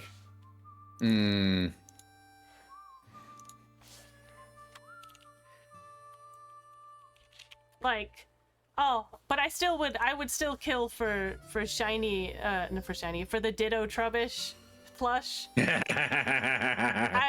I would shank a bitch for that plush. Not actually, but you know, like look at this. The Ditto face Trubbish. Yes, I know exactly which one you're talking about. But I mean the shiny of Trubbish. Also, it's pretty good. There was an official Pokemon art of like all of the Pokemon cats, right? And Trubbish was in there, hence Trubbish is a cat. Like, honestly, you know, if you were like, hey, make a pitch for a better Trubbish design, I would just call it Tribish, and it would be 3 Trubbishes together like a Doug trio. Oh my god. That would be my design. I'd be like, no, just make 3 of them. Just make 3 of them together. Call it good. Tribish? Tribish, yep. I don't like it, but you know what? I would. This would be great. It's perfect design. I don't know. No notes. God, Trubbish is so good though. Also, some of the derp art I've seen of Toxtricity has been some of my favorite. Like, hold on. Let me pull up one of my favorites. Because Toxtricity is also my boy. So like, look at this guy. Look at this art. Oh yes, I know it. Yes. It's just so good. But yeah, I don't know. Some Pokemon designs are just ridiculous, and I love it. And like, I just have to accept not every Pokemon is for me, and not every game is gonna be a hit with me. And I can be sad that it's going downhill, and I can be happy if a new one comes out that's better. So. Well, and I think that's like, that kind of like just behooves you to choose your dollar wisely. Exactly, and so like, I'm not gonna spend any money on the newest one. I mean, I'm not buying it, especially from what I've seen. I'm gonna watch M&J TV's playthrough. He's probably gonna have a great time because he He super loved Legends Arceus. Arceus. Legends Arceus. Legends Arceus. He super loved that one. That was like his favorite gameplay wise, and this one seems to be just very similar gameplay. Pretty much. Or at least closer to that style of gameplay. So whether or not he ends up liking the story, like I'm gonna watch the story through it and all that and kind of see what happens. But I'm not a big fan of megas. I feel like that's another huge draw for ZA, and just not for me. It would have been, but unfortunately, the gameplay sucks. So. Well, I've heard good things about, you know, like the combat, but I've also, you know, that's not my style of combat. No, I love turn-based games, and they keep fucking trying to ruin it. I also like turn-based games, and I'm upset. Because I'm also going... Because I know I didn't rant about this yet, but I will rant for a hot second. Fucking, Terra raid dens, the Terra raid battles are the dumbest shit. Oh, we're going to put a live clock on a turn-based fight. And as Pokemon die, we're gonna like chop off more time as you try and fight this battle. It was really dumb. So stupid, and it's still glitchy. It's still glitchy with a Switch 2. I'm not surprised. I'm really not. Still fucking glitchy. It is hot garbage. And like Dynamax, and even better, the Dynamax adventures were some of the most fun I had with a Pokemon gimmick, period. Exactly. Where it was like, nope, join up with your friends. Like, oh, they were so much fun, and like, these are just so stupid. Oh, I really do not like the Terra raid dens. They're just stupid. I'm still doing them because like I need the like. No, they give you tons typings. of resources. Yeah, and the resources and the typings, but I'm still annoyed. Yeah, no, they give you tons of resources, but they are awful. Ugh. Also, I want to know what episode of Pokemon that, like, fucking Mohawk Pikachu is from. You know the one? This one? Oh, the punk rock Pikachu? Yeah. Look at him. With this kid. Yeah. Like, look at that Pikachu. That is my Pikachu. That is the vibe of my Raichu. I don't remember what season that's from. I don't know. I'm sure I can look it up and find it. Oh, one of my OG faves, though, was Houndour and Houndoom. So edgy. I loved them so much. I was so annoyed that they were locked behind the main game. They were only in the post game. Oh god, right? Yeah. And in original, like, Silver and Gold, yeah, you could only get them in the post game, and it was so annoying. Yes, you could only get them if you went to Kanto. You had to go to Kanto before you could get Houndour and Houndoom in the original Gold and Silver. I forgot about that. Immensely dumb. I forgot about that. You could only get Larvitar in the original Silver and Gold after beating all of Kanto before going to fight Red. Like, because you had to get to Mount Silver. So it was literally like before the last true fight of the entirety of the game and post game. That's when you could finally pick up a Larvitar. And it was like level 30. Oh god. Oh wait, which game had the battle tower? The first battle tower? Yeah. No, not the first one. There's another one. Oh, it was Sword and Shield. Right? No. Well, the Sword and Shield has a battle tower, yes. Yeah, it was. Okay. Sword and Shield has a battle tower, but there's other battle towers that have existed before then. I knew there was one. There was one in... I want to say it started with, what, Frontiers in Gen 4? It says in Core Series it was Crystal, and then Ruby, Sapphire, Emerald, Diamond, Pearl, Platinum, Heart, Gold, Soul, Silver. Yes. But Sword and Shield had the other battle tower that I was really into. That was so fun. Oh yeah, those were a lot of fun. Also a good way of dipping your toe into competitive. Battling at full volume is the name of the episode. Thank you, thank you. Oh, okay, I'm still mad. Like, I know it's because there's no touchscreen on the fucking Switch, but the fact that I can't pet my Pokemon anymore is so upsetting to me.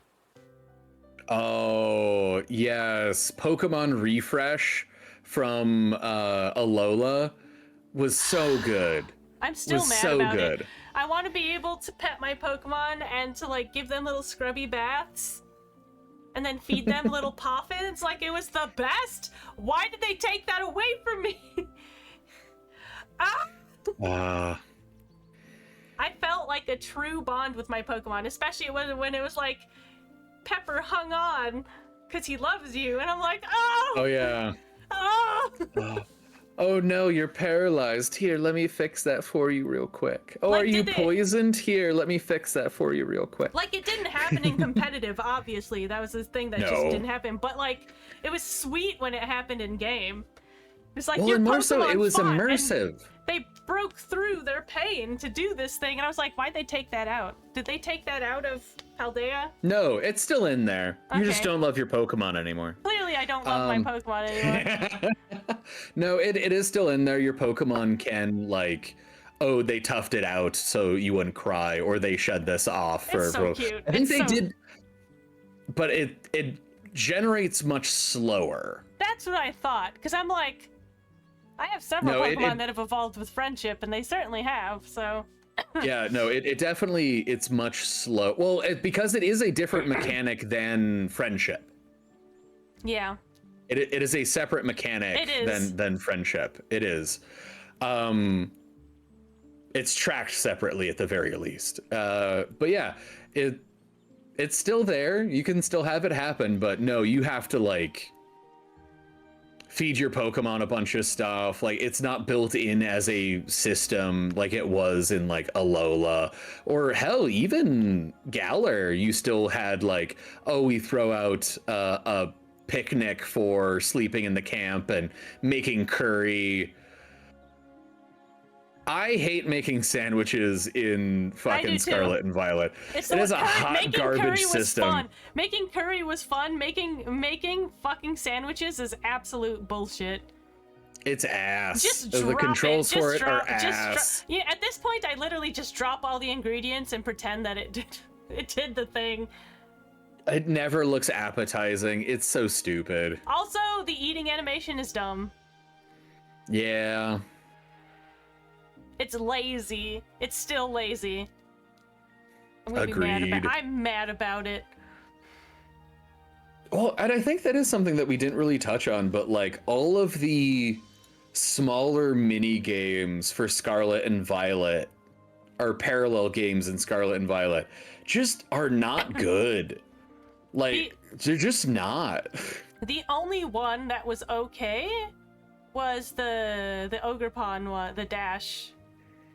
Oh, the ogre or whatever? Yeah. Busting ogre busting? Yes. I'm like, okay, this is cute. Like, at least it's cute. But, like, seriously, this is all you guys are doing with this? Yeah, I didn't mind that one. It's more fun with friends, obviously, but I didn't mind that one. But, like, hell, even, like, flying in Blueberry Academy, oh god, I hate that. I hate that so much. There just was not, I don't know, there was a lot of things where it's just like, this is what you're doing? This how you do me? Yeah, just not a good time. And honestly, they missed out on what could have been the most important mini game of doing an open world style game. There was no fishing mini game. That made me so angry. I'm like, what? Why is there no fishing? Previous Pokemon games had fishing. Exactly. Like, where's my fishing mini game? Also, okay, like, as far as grass types and starters, I don't think they're ever gonna outdo Rowlet. I And Poplio. I loved Poplio so much. And Primarina is my girl. I love her. I will still say Bulbasaur beats Rowlet by just the faintest, tiniest sliver for me. But Decidueye blows Venusaur out of the fucking water. Yeah. Like, Decidueye looks so much better than Venusaur. Like it is. Decidueye. Decidueye is is so such good. a- Like the Rowlet was just, I don't know. It's just like the fucking egg round bird ghost bird. It was so good. It was so good. It was so good. It was so good. Like, yes, if you were like, what is your favorite full like starter line? My answer would be Rowlet to Decidueye. Like it is hands down my favorite. I don't care if it's not competitively viable. I could take or leave the Hisuian form. Like it's just so good. Like the actually, regular version is just so good. I loved Hisuian version of oh my god. Typhlosion? Typhlosion. That was a very Well, because cool. I knew it wasn't gonna be Samurott, so No, definitely not. Though one of my favorite starters is still going to be Totodile. I like Totodile. I've always liked Totodile. I've liked all 3 of the Gen 2 starters. And I love Just like I love like all Kalos. 3 of the Gen 1 starters, to be honest. Oh no! Whoops! No. Whoops! Whoopsie daisy! Oh no! No! Oh no! Braid Raid. No, yeah, I like Gen 1 and Gen 2 starters. I will always love because I was a child when it came out. Oh yeah, no, a fair portion of that is nostalgia goggles. It just is. 100%. But like, I mean, I loved my Feraligatr so much because it was just such a sass master. I wasn't really in love with any of the Hoenn starters or the Sinnoh starters. Like, I think those two lines were kind of weak. I liked Trico, but I didn't like any of its other evolutions. That was the main thing I found weak about them, was their end evolutions were just kind of meh. Like, of all of them, Blaziken was maybe the most okay. Yeah, and you're right, the Gen 4 starters were just meh. Well, 3 and 4 were pretty meh, you know? And then Unova came Yeah, out. no. And we got mostly Seviper. Not Seviper. Servine? What? Superior? Superior. No. No. Who am I thinking of? I'm thinking of Because you're thinking of Snake Boy, right? Snake Boy. Yeah, not the Yeah, Snake like Boy, but big green Snake Boy. Big green Snake Boy, who started out as a little lizard. Yeah, The leaf. Snivy. Snivy into... The Snivy line. The Snivy Yeah. line. Wow, I'm no longer... You have to revoke my Pokemon fan card, clearly. Snivy. Oh no, I know the Snivy. Yeah. Oh. I'm not gonna lie. I still think that was kind of meh. Oh, I liked Snivy. Oh, I will bring up. I did actually really enjoy the Mudkip line. Like, I know they're hyper competitive and all that stuff, but look from at a Mudkip's design face. perspective, Look at Mudkip's face. What's not to love? like Mudkip was actually a very good design. That's all I'm gonna say. Hi, Like Beans. by the time it gets to Swampert, it is an ugly looking son of a bitch. But like It's Mudkip still- is a very But what I like about Swampert's design is it's still cohesive. It Hi, is. Lola. Hello, Lemon Ducky. Hello, Frymaster. Hello, Leaky. Hello, Stowe. Hello, Alan. Oh my gosh. Let me. Ow, ow, ow. Ow. Hi. Ow, your claws. Hi. I love you.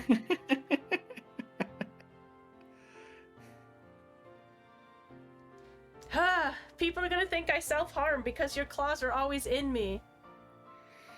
No, you can recognize cat scratches pretty easily. Yeah, I know. Hi! You have the big purse? Do you have the big purse? Yeah. Oh my god, she's so fucking cute. Oh, you're trying to make biscuits? I have a cat. This is Lola. She is in need of attention. She wants to make sure that I still love her, clearly. Yeah, I do. You silly kitten. But yeah, I don't know. Starters. Let's see. Hold on. I was gonna bring something up about Pokemon starters.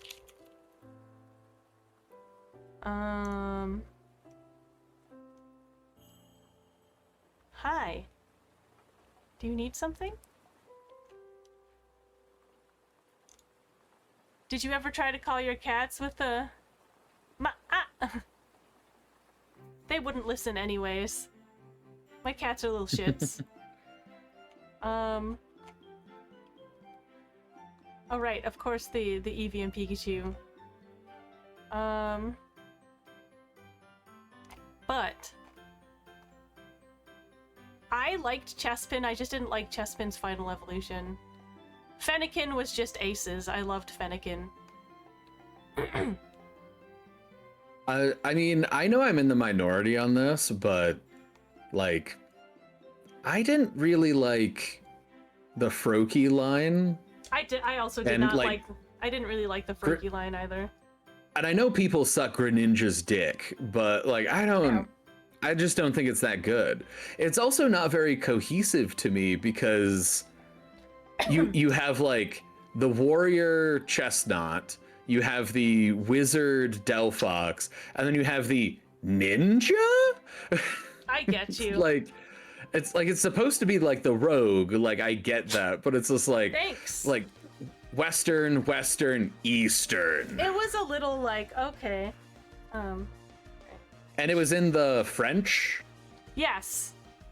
Yeah, it was in France too. It was like, I feel like this was not very well thought out. But so many people just love the look of ninjas, or they're like, no, fucking Greninja's awesome. Like conceptually, I think Greninja would have fit in way better in Legends Arceus, but you know. Oh yeah, I agree with you on that one. But Fennekin was such a fun, and of course Rowlet and Poplio were just instant wins for me. Very good. And then you have the competitive all-star of Incineroar. I love Spinning Tiger dumbassery though. The memes that came out of it were too funny for me not to like to not like Incineroar by the end. The number of it's fair. The number of just random spinning tiger gifs that were sent to me. Like the shitty, like, you know, early 2000s, you find it on a GeoCities website vibe, you know? And those made me laugh so hard I can't, like, I don't dislike him. Oh. I wasn't in love, ironically, despite Sword and Shield being one of my very favorites games. Neither of the three, like, starters called to me very much. Like, I started Score Bunny, but I was not a fan of Dribble? Sobble. I like Sobble, like... I was not a fan of the Sobble line. Score Bunny was fine. Grookey was fine. See, I didn't mind Sobble's line. I thought it was ridiculous. Like, I didn't mind, I didn't mind any of them, but you're right. Like, none of them really stuck out. Well, I think, of course, they were going against the previous gen, which had Rowlet and Poplio. And then Litten was just, like, the Incineroar was just straight up a hilarious meme. So it's really hard to do a follow-up on that, you know? Mm-hmm. I don't know. No, I understand. I get you. Yeah. Unfortunately, it is after 4. Oh, it is. You're gonna have to go. Yeah, I gotta start getting moseying. I could talk to you about Pokemon for like another 2 hours. I know, that'd be pretty easy. It would be. Especially now that we've we've now officially exhausted Scarlet and Violet. Yes. Let's move on to general Pokemon. Oh. So chat, what are your favorite Pokemon? I need to know. Because mine is Raichu. OG Raichu. I love Alolan Raichu, but OG Raichu's my boy. Mine is, of course, Snorlax, if you could not guess. I couldn't. I never knew. I thought for sure it was Incineroar. I thought you were here for Spinning Tiger memes. It's absolutely not. Yeah, I know, you're like the last person who's into that kind of meme. Anyways, I'll let you go, but thank you for joining us. Thank you for having me. And go drink a ton of water because you're going to be talking again for another, like, however many hours it is while you're playing. It'll an probably RPG, be right? 3-ish. Yeah, it'll probably be 3-ish. I love It's okay. Magikarp. I'm not running this game, so I won't be talking nearly as much. That's true. But knowing yeah, you will talk a lot anyways. Yes, I enjoy a good roleplay. I was gonna say, because you'll be super roleplay, and you'll probably, like, when people don't know what to do, you'll be like, I have an idea. Yeah, that's my job, really. It's just to point us in the correct direction. It will be good. It will be great. But you have a good rest of your stream if you're going to continue streaming, and I am. Have a good rest of your weekend as well. You too. Take care of yourself. Go drink some Goodbye. tea. Bye. Yeah. Well, that was fun Poke Talks. Honestly, I was into it. So I do really want to know: do you guys have favorite Pokemon? Who or what is your favorite Pokés? Also, Magikarp is excellent. Kind of like Feebas. Feebas is also excellent.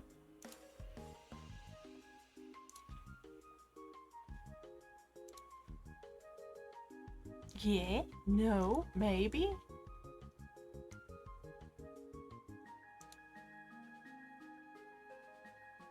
Oh, I just saw Chrissy Strange Nerd. I didn't see that earlier. Hello, I hope you're having a good evening. Evening? It might be late for you guys.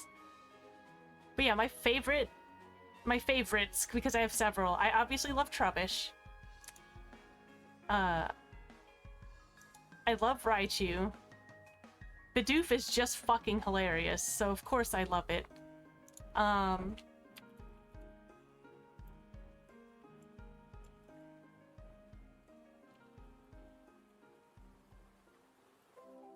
Let's see if I can... Oh. Silly me. No.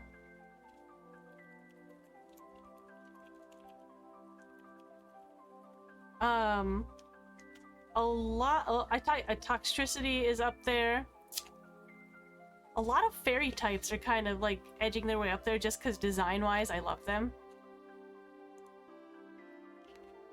Rapidash is also excellent. Can we talk again about Raichu? Audino is just Raichu, but with like a normal fairy or normal fairy vibe, you know what I mean? Also, you know how long it took me to realize that Furret is like upsettingly large? Furret's like 5 feet long or something like that. It's ridiculous.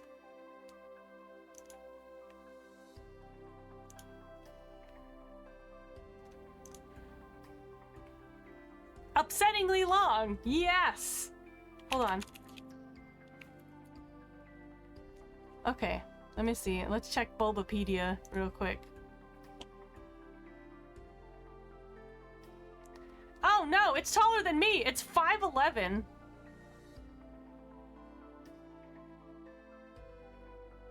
Girl, Furret's taller than me, and that's upsetting. I mean, not taller, but longer.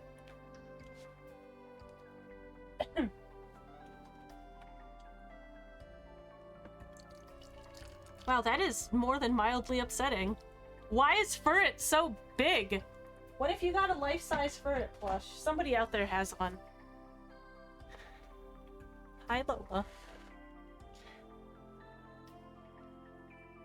Okay, wait. Okay, so if Furret is 5'11", how big is Mightyena, who is, like, supposed to be a predator of Furret? It's 3'3". How are you taking down something twice your fucking size? You know what? Never mind.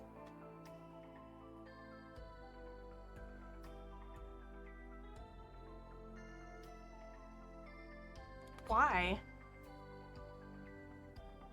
With numbers. I mean, yes, with numbers, but you know what I mean. Like, what the fuck? Anyways, thank you for coming to my TED Talk. Like tiny dinosaurs. I remember those. A wolf pack. That's like mildly upsetting.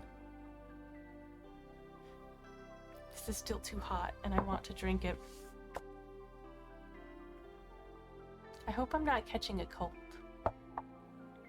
This better not be a cold. I don't remember, but I know which ones you're talking about. Also, this is way too bright. I need to, like... My eyes were starting to get, like... overstimulated.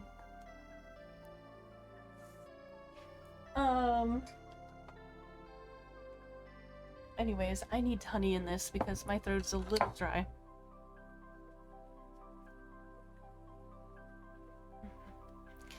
So yeah, I don't know. What are your guys' favorite Pokemon? Or Digimon? I'll look up Digimon.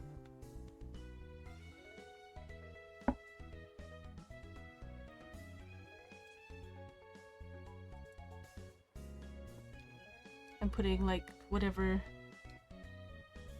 honey crystals are left in here because it will help. Ow, hot.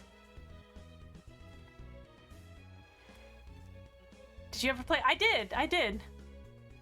I play Pokemon Go. I uninstalled it from my phone recently just cuz I needed space, but when I get a new phone, I'll definitely reinstall it. Actually, maybe not. I don't know. The Pokemon Company has disappointed me a lot lately.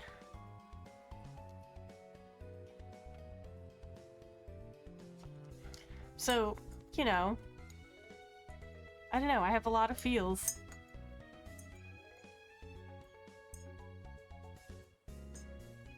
But the map was better than Google Maps. I mean, yeah, that's true.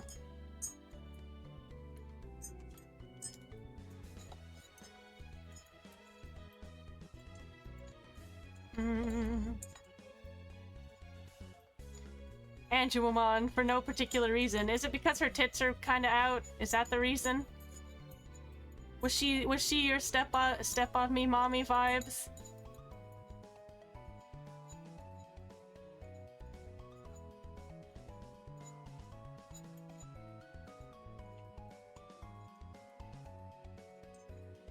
No comment. To be fair, I loved Myotismon for no particular reason, so, you know. And Angelmon. And Lady Devimon.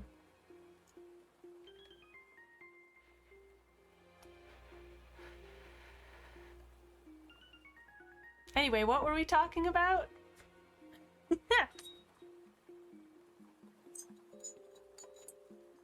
Somebody messaged. Why did they message? You motherfucker.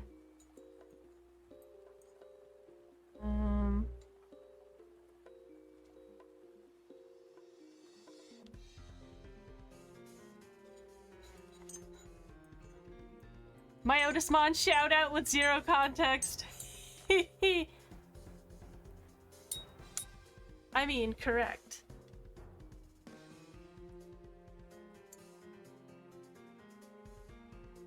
Are you good, Lola? Have you settled? I would share Lola, but I don't have a blanket to cover my feet, so. And you can't be posting feet, you know? What if Twitch gets mad at you? This is still too hot, and I really want to drink it! Oh, that's what's going on. Wondering what was going on with that. Okay.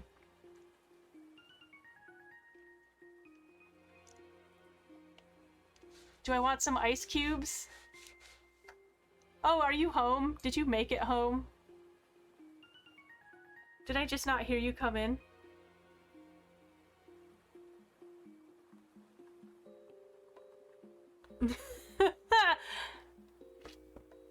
Good to know. Oh. I'm dumb.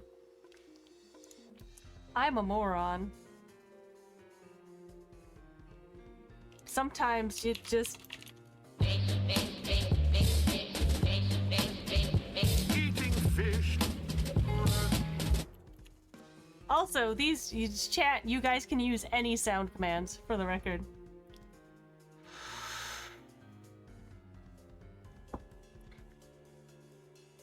I better not be catching a cold because my throat has been tickly since yesterday.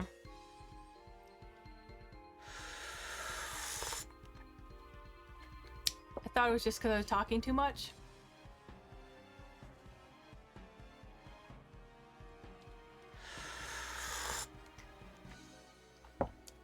But we shall see.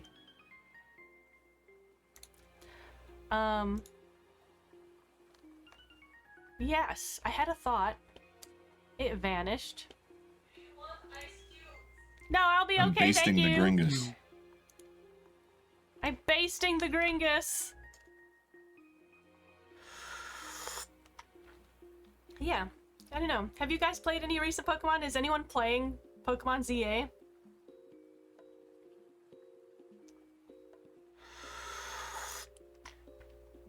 Don't ask, it's something Aaron randomly said during a Game Grumps episode. We don't know what it means. We never know what it means.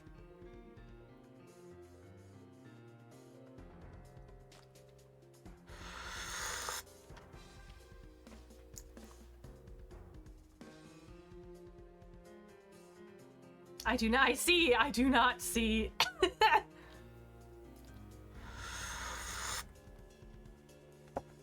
So yeah, you know, life. Dun dun dun dun. Life is life. Yeah, I don't know. I have a lot of thoughts on the direction the Pokemon Company seems to be going. It's like I thought they were going in the correct direction with the whole like mainline game being pushed out. But maybe they're just testing the waters with ZA. Maybe they're like, maybe people will like this, and if most people hate it, maybe they will not go in that direction.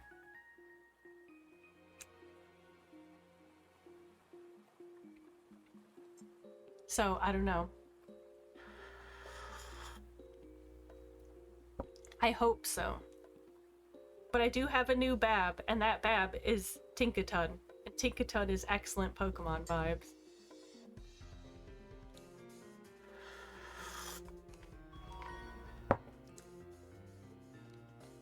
Who needs me? Nobody. We're closing these. Papa. Okay. Yeah, you know. I cannot wait for the new Enshrouded update. Like, I need it. I need it to happen.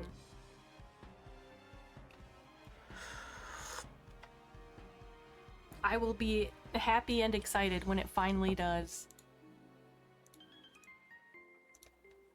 But I realize the time and I should probably look at getting started on food here soon.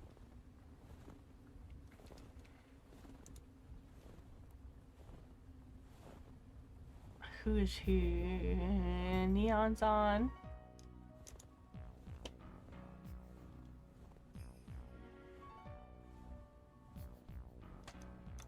Cool.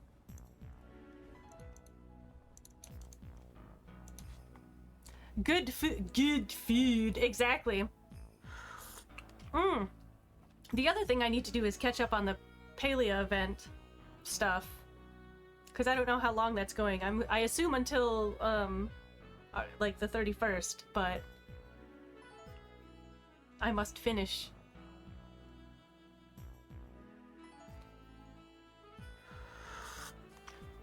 Mostly because I want those ghost flowers. Those look awesome. Ooh, Machi Market's on? Oh, motherfucker. Okay. I have all the things to do, I guess. I feel like everything happens at once.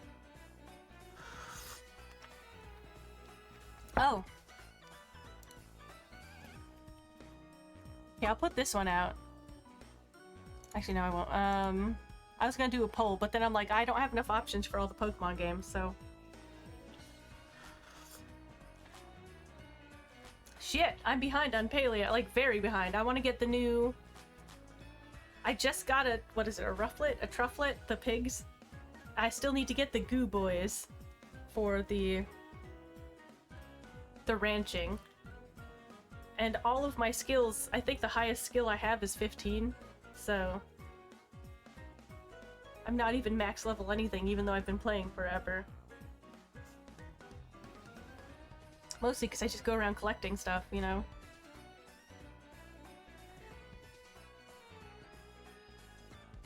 What's mine? I don't know.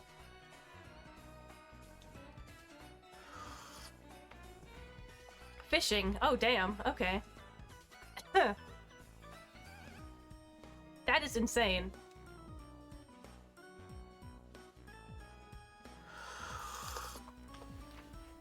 So yeah, I definitely should be doing more. But I also don't want to... I don't want it to be unfun. Hello there. Hey, Borealis! What's up? How is Bori today?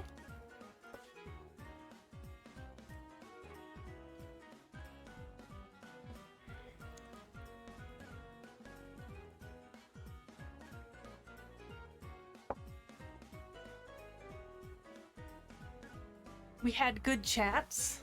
I need to decide what I'm playing next week that I'll be excited to play.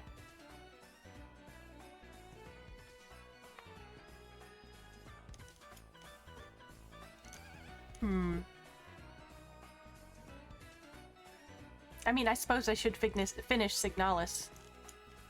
That's probably what I'll do.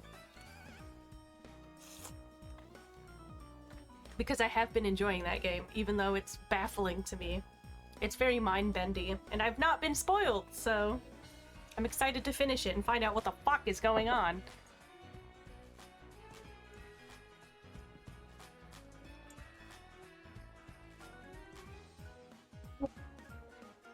Feels like a doomed time loop, you know?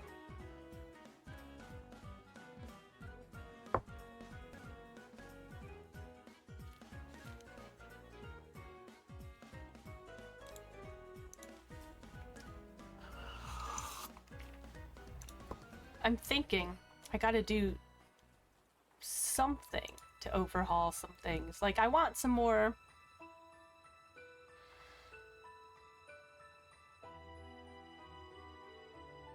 interactive stuff, unless that's not what you guys are into, you know what I mean?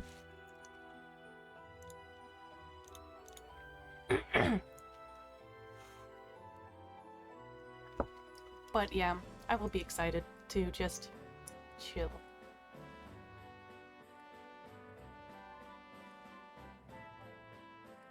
I got distracted by that bird. A few of us started playing Lens Island together. I've heard good things. I've heard really good things, actually.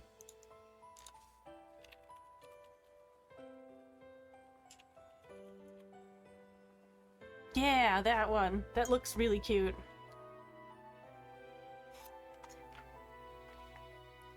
I really like open world survival craft.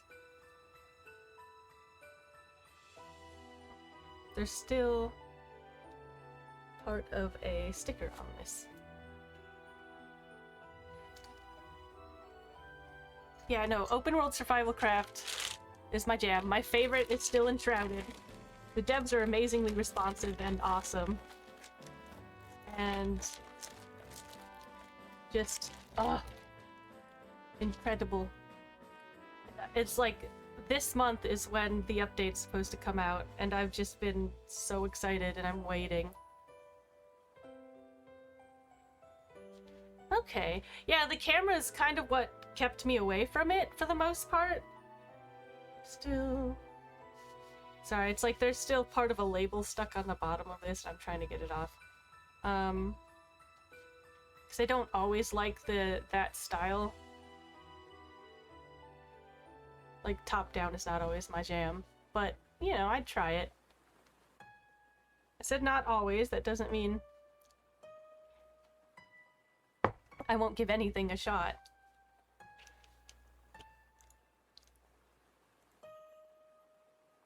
What I think I want to do is I want to figure out... Oh, that's awesome. Okay. I want to figure out like a Wednesday thing where I just have a bunch of people and we all play games and I'll call it like, you know, a party up kind of thing. It seems like it would be a good time.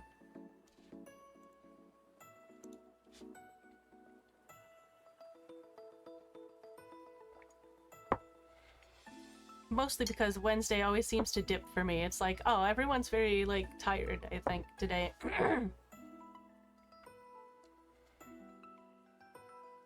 But yeah, it looks cute. It definitely looks very cute. And I like the building palette is pretty cool. Human Fall Flat, Wobbly Life, and a few others like that. See, that stuff is really fun. I really want to play Peak. I keep trying to get a Peak day with people. So I'm gonna like message. I must throw out the option. Alright,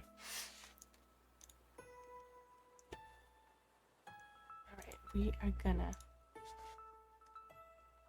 A couple are really into Peak. Ugh.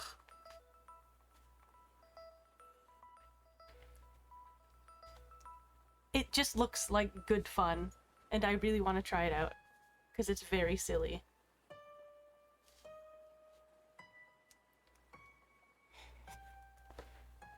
But yeah, I don't know. Overall, I think I just enjoy the vibe of things.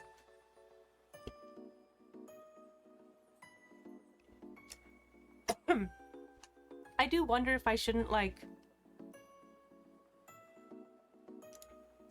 kind of cut Wednesdays to do editing, but I don't know.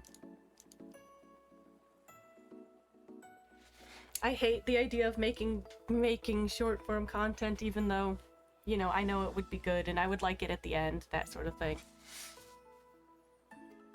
It's just frustrating in the meantime.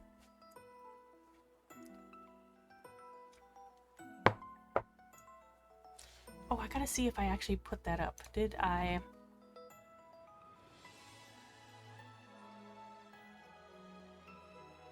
Oh yeah, I did. Okay. I added a thing that's just you can switch me from like live cam to VTuber mode, or the other way around, because it'll force me to try and be more awake.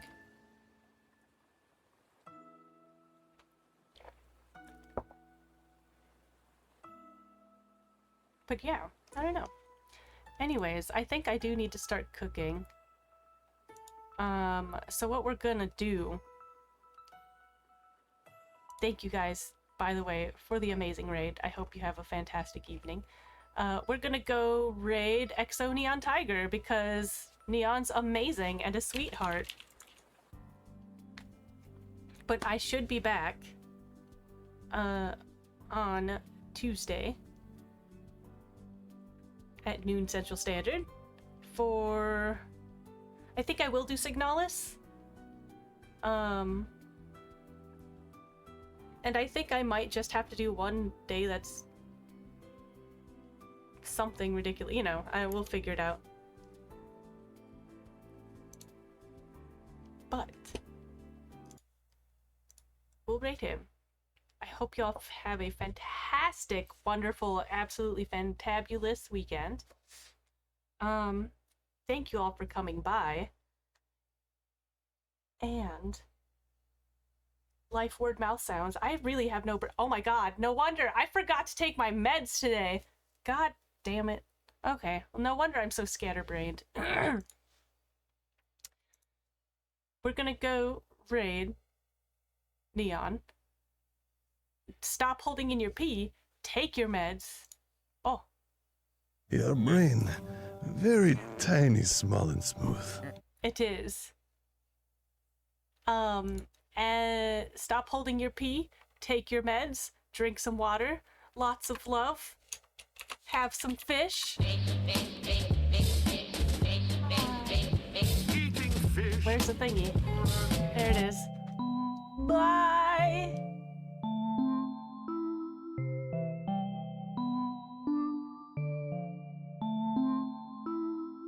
If you catch an elf stream, you have it made. The traps are laid. What an optimal ratty played. She heals us and hit different battle mage, slaying so much less than the dragon age. Teabagging that she still get the win. She's a slam dunk every time she could den a rim. So you should definitely throw her a follow. Now watching elf can make your whole night feel hollow. Dopest on the net, started with dreams, and she got the ball rolling, playing marbles on stream. Life is a beach, and she's made Twitch the boardwalk. It still seems like a lot of nut for a Lord talk, but if you gotta hear some nuttin' on Twitch, don't worry, that pretty face she's got a button for it. It's so Valheim, the way she building that nice. It's no man's sky and elf been running the shit.